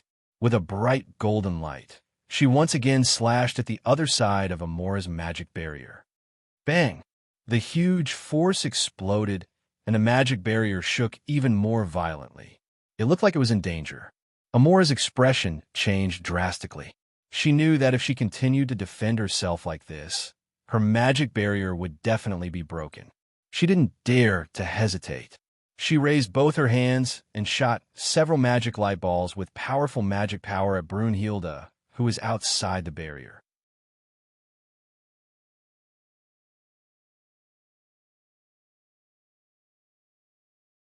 Chapter 2176. But this way, the magic barrier around Amora's body immediately dissipated. Otherwise, Brunhilde wouldn't even need to attack. Just the contact between the magic bullet and the magic barrier would be enough to disrupt the energy flow of the magic barrier. Then, the barrier would automatically dissipate, and Amora would lose her only chance to attack. This article was written by First Player is a former ally of Amora. Brunhilde knew how powerful Amora's magical power was. She didn't want to take the attack head-on. Instead, she stomped on the ground and leaped backward. At the same time, she waved her great sword and sent the magic bullets flying around her in a slicing and hitting manner. Boom! Then, the magic bullets exploding with a powerful magic impact and strong wind, blowing up a large amount of sand and dust in the desert. Brunhilde, whose vision was blocked by the sand and dust, didn't rush to attack. Instead, she stopped in place and looked at her surroundings with a serious expression. However, in the next moment, there was a soft whoosh sound. Two large sand dragons that were as thick as an adult and more than 10 meters long suddenly appeared beside Brunhilde. The dragon heads ferociously rammed towards Brunhilde. Brunhilde didn't hesitate when she saw the sand dragons. She immediately moved her feet and dodged from the spot. Boom! The sand dragons missed and kicked up a cloud of sand. Like a sand curtain, it spread throughout the entire barrier space. But then, the sand curtain in the barrier space suddenly shook and spun at high speed, forming a large sand tornado. While it pulled at the boundless sand grains around it, it quickly rushed towards Brunhilde and even Ito, who was watching from the side. Brunhilde, who was in the middle of the tornado, quickly glanced around and found Amora standing not far away. She then turned her feet. The temporal tornado chased after her and rushed towards Amora at high speed, like a sharp arrow. Amora's expression changed slightly when she saw Brunhilde rushing towards her. She quickly separated one of her slender hands and waved it towards the ground. More than a dozen sandmen, made entirely of sand, emerged from the ground, holding hard sand blades in their hands as they charged toward Brunhilde. At the same time, the tornado didn't stop and continued to chase after Brunhilde. For a moment, Brunhilde was caught in a predicament of being pincered. Brunhilde's expression didn't change. She only tightened her grip on her broadsword and charged into the crowd. He brandished his sword, which had been honed through countless battles and blocked the Sandmen's attacks, repelled them, and even counterattacked the Sandmen, scattering them into a pile of sand. Then, he continued to charge at Amola without looking back. Then, the tornado arrived, sweeping up all the surviving and reassembling Sandmen into the tornado, fusing them into a part of itself. Go to hell, Brunhilde! Amora shouted with a ferocious expression as she saw Brunhilde getting closer and closer. Then, with a boom, the entire sand tornado exploded. They turned into a rain of sand, and under the push of a powerful force, they shot out in all directions like arrows. In the blink of an eye, Brunhilde's figure was drowned by the rain of sand that shot towards her. As for Amora and Seito, one activated a magic shield, while the other activated a telekinetic defense. Both of them stood firmly in the rain of sand. Under the protection of the magic shield and telekinetic barrier, they didn't suffer any damage. About 2 minutes later, the rain of sand stopped. The only thing left in the entire space was the sand fog, and it was extremely thick. It was so thick that as long as one was more than a meter away from each other, they wouldn't be able to see each other's faces clearly. However, at this moment, a soft whoosh sound was heard. A black shadow dashed out of the sand fog and appeared in front of Amora, who was smiling coldly. The great sword in her hand was held upright, and the blade of the sword was like a slap on Amora's face. Slap! In the crisp echo, Amora's body flipped and flew to the side. At the same time, the wind whistled and blew away the thick fog, revealing the attacker's true appearance. It was Brunhilde. At this moment, the armor and exposed skin on her body were filled with tiny holes that were as fine as needles. They were densely packed all over her body. From afar, it even looked like little black ants were crawling all over her body. It made people feel disgusted. Streams of bright red blood flowed out and flowed along her body to the ground. In just a short while, a small pool of blood appeared on the sand under Brunhilde's feet. Then Brunhilde took bloody steps again, holding the greatsword, and walked step by step to the dizzy Amora. She held the greatsword in her hand horizontally and pressed the tip of the sword against Amora's throat. She coldly said, "Amora, hand over the sealing crystal. Brunhilde, with your current condition, I don't believe you can still hold on." Feeling the coldness in her throat, Amora slightly shook her spirit and looked at Brunhilde, who was covered in blood and looked like a bloody person. She sneered coldly. "Indeed, I can't hold on for long. But at this distance, I have confidence that before I fall, I can stab my sword into your throat and let you die with me." Brunhilde smiled when she heard Amora's words and said calmly. Amora's expression changed after being countered, and his expression quickly changed. "I want you to promise that after you get the crystal, you won't kill me." After a moment, Amora said in a low voice, "Seeing that you're also a member of Aska, I promise." Brunhilde lowered her head and thought for a moment, then raised her head and agreed. "I hope you mean what you say." Amora said, "I'm not you. I can't even betray an ally." Brunhilde sneered with disdain. Amora's eyes flashed slightly, but he didn't say anything. He raised his right hand, and a magical light appeared in his hand. A life crystal that looked only the size of a fist passed through the magical light and appeared in Amora's palm. Then Amora waved his right hand and threw the crystal to the side. Subconsciously, Brunhilde turned her head and looked at the crystal. However, at this moment, Amora, who was under Brunhilde's sword, suddenly raised his hand and slapped the sword in front of his throat to the side.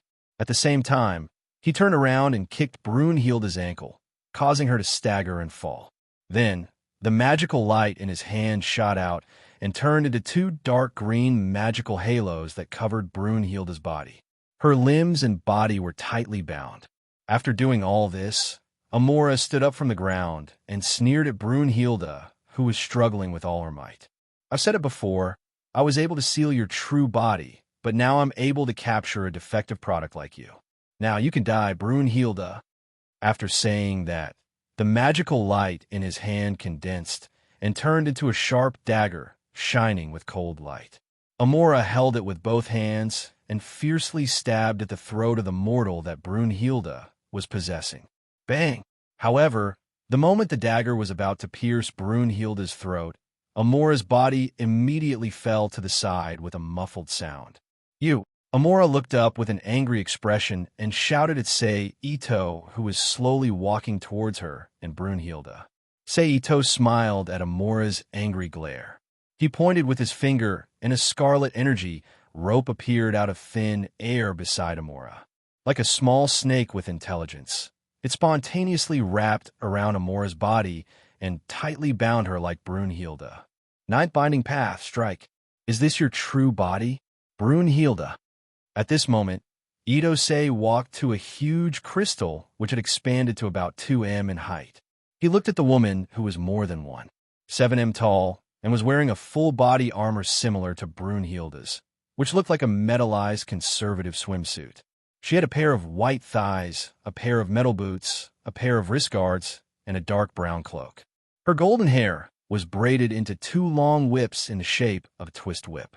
She was also wearing a pair of metal boots, a pair of wrist guards, and a dark brown cloak. She was about 1.7 m tall and was wearing a full body armor, which was similar to Brunhilde's. She looked like a metallized conservative swimsuit, which exposed her white thighs. Yes, Brunhilde said in a weak voice. After receiving an affirmative answer, Ito nodded and suddenly threw a punch at the surface of the crystal. Bang! Then there was a series of cracking sounds. A large number of cracks spread rapidly with Ito's fist as the center and covered the entire crystal in the blink of an eye. Pa! Then, the surface of the crystal trembled slightly and exploded, turning into a pile of fragments that drifted to the wasteland, revealing Brunhilde's true body, who looked like a sleeping beauty. Ito stretched out his arm and hugged the fallen Brunhilde's body. Please, put my true body next to me. At this time, Brunhilde's eyes lit up, and she quickly said, as if she had a momentary recovery of consciousness. Ito didn't say anything and put Brunhilde's true body next to her. Brunhilde quickly propped herself up, turned around, and put her forehead on the forehead of her true body. In an instant, the power of the two Brunhildes surged together, and a strange aura emerged from the mortal Brunhilde's body. Then, it was wrapped by Brunhilde's power and disappeared into Brunhilde's body. Then, the white woman who had lost her Valkyrie power trembled and fell to the ground. Plop! However, although she had lost the power of the Valkyrie, her body had received the power of the Valkyrie after all.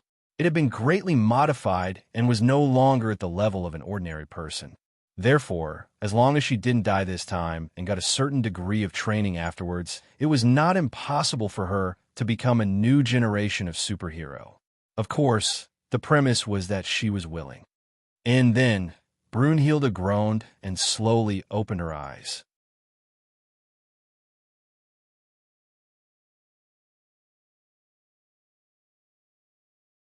Chapter 2177.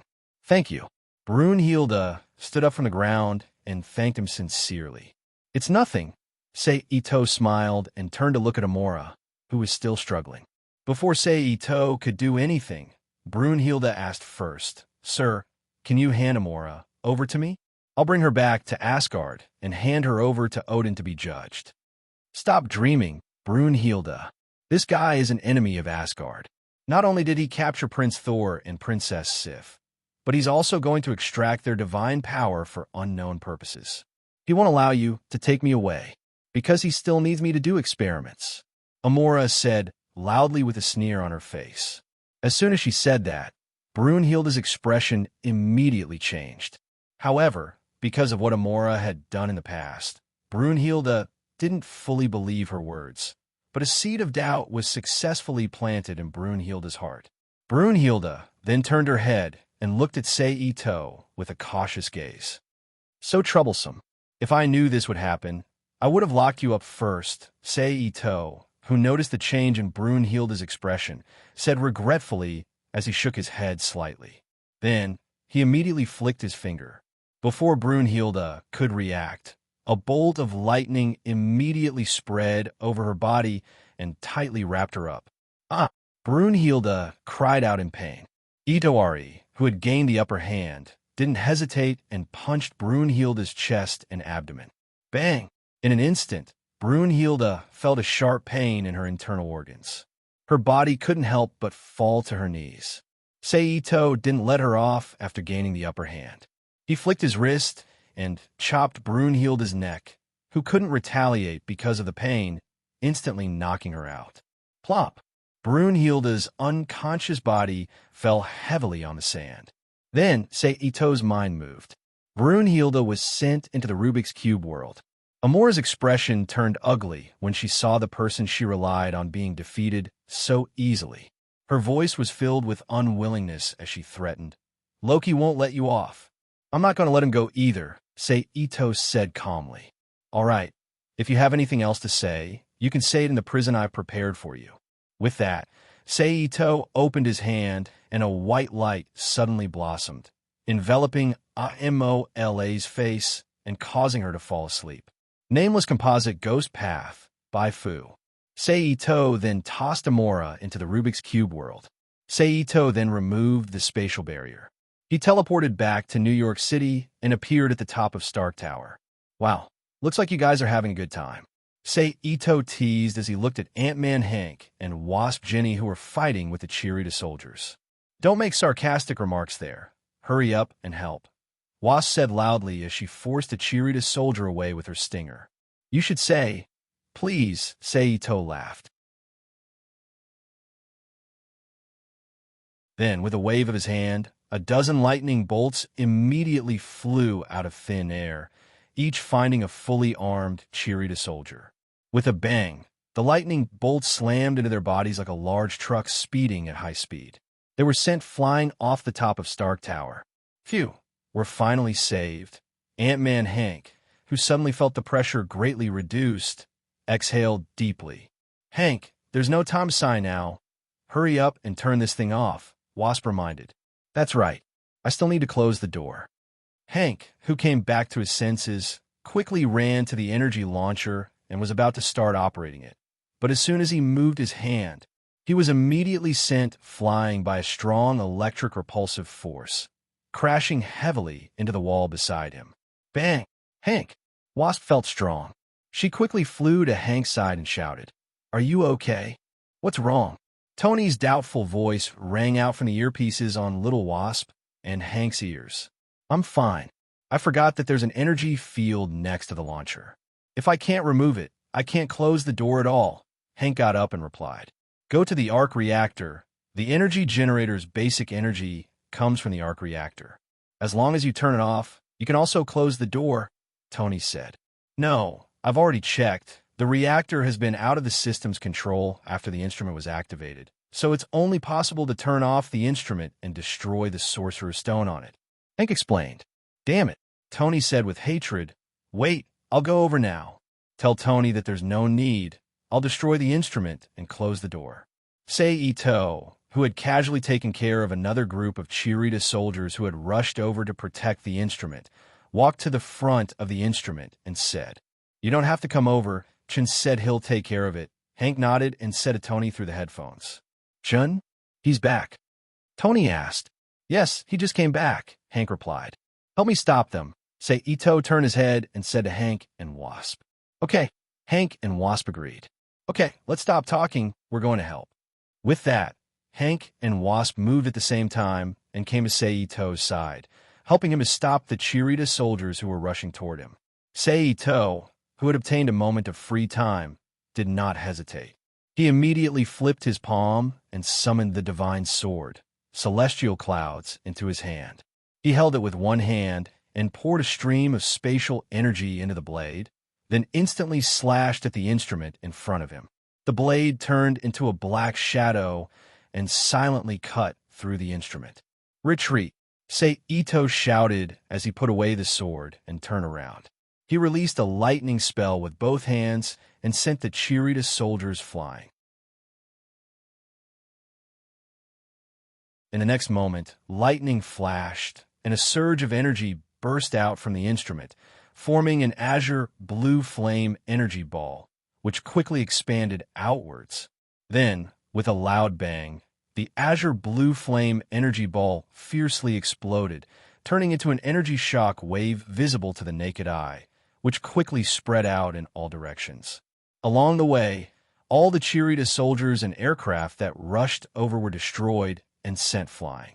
At the same time, the light gate in the sky that had no more energy to maintain it began to shrink rapidly. After a while, it shrank to the size of a ping-pong ball. Then, under the self-healing power of the dimension, it completely disappeared like a burst bubble. After that, the remaining soldiers and monsters of the Chirita Empire on the ground were like robots that had lost power. They stopped moving and fell to the ground powerlessly. Bang, bang, bang, bang. Phew, it's finally over. After everything was over, Little Wasp flew out of the bunker and looked at the quiet streets of New York and said with a long sigh, "Yes, it's over." Ito, who also came out of the bunker and came to Little Wasp's side, whispered in agreement. Then he changed the topic and looked at the huge green figure on the street below the building and asked strangely, "But then again, where did you find that big guy?" "You mean Hulk?" Little Wasp asked. "Yes," Ito confirmed. "We didn't find it. It was S.H.I.E.L.D., but Captain and Tony went over to help persuade it. As you can see, it looks good." Little Wasp explained. "It's really good. It seems that you Avengers will have to increase the number of people recently." Ito laughed. "I just hope that big guy doesn't eat people." Little Wasp snorted. "Oh, he's not an ogre." Ito was stunned. "Forget it. I'm not going to talk to you anymore. I'm leaving. Remember to tell Tony from me," Ito said. Then, without waiting for Little Wasp to respond, he immediately disappeared from Little Wasp's side. Who was that person just now?" Almost as soon as Ito left, a blonde woman wearing a tight bodysuit with a red base and a yellow lightning bolt printed on the blue part of the chest and a V-shaped mask on her face descended from the air. She asked Little Wasp with a curious look on her face. "The culprit of this incident, the guy that the aliens want to catch, Chun," Little Wasp replied. "Then why don't you catch him?" The woman asked curiously. "He didn't do it on purpose, and he's not a criminal. Why should we catch him?" Little Wasp shrugged. "And besides, Carol, we're Avengers, not the police. I don't have the right to catch him when he hasn't committed a crime." "Sorry, I forgot." The woman called Carol apologized. On the other hand, Ito, who had left Stark's building, entered the Rubik's Cube world in a flash and appeared in the big lab. Ito walked to Akagi Ritsuko and Scarlett O'Hara and asked, "How's the preparation?" "It's enough in theory. As long as the human experiment is successful, we can start extracting the divine power from number 1 and number 2 according to the plan," Scarlett O'Hara replied. "In that case, let's start the human experiment," Ito decided. Then, with a thought, he brought the half-dead executioner, who had no magic power except for brute force, into the big lab. "This is the experimental talent I found for you.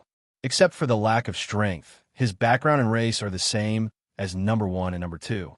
I think you can get the most accurate data," Ito introduced.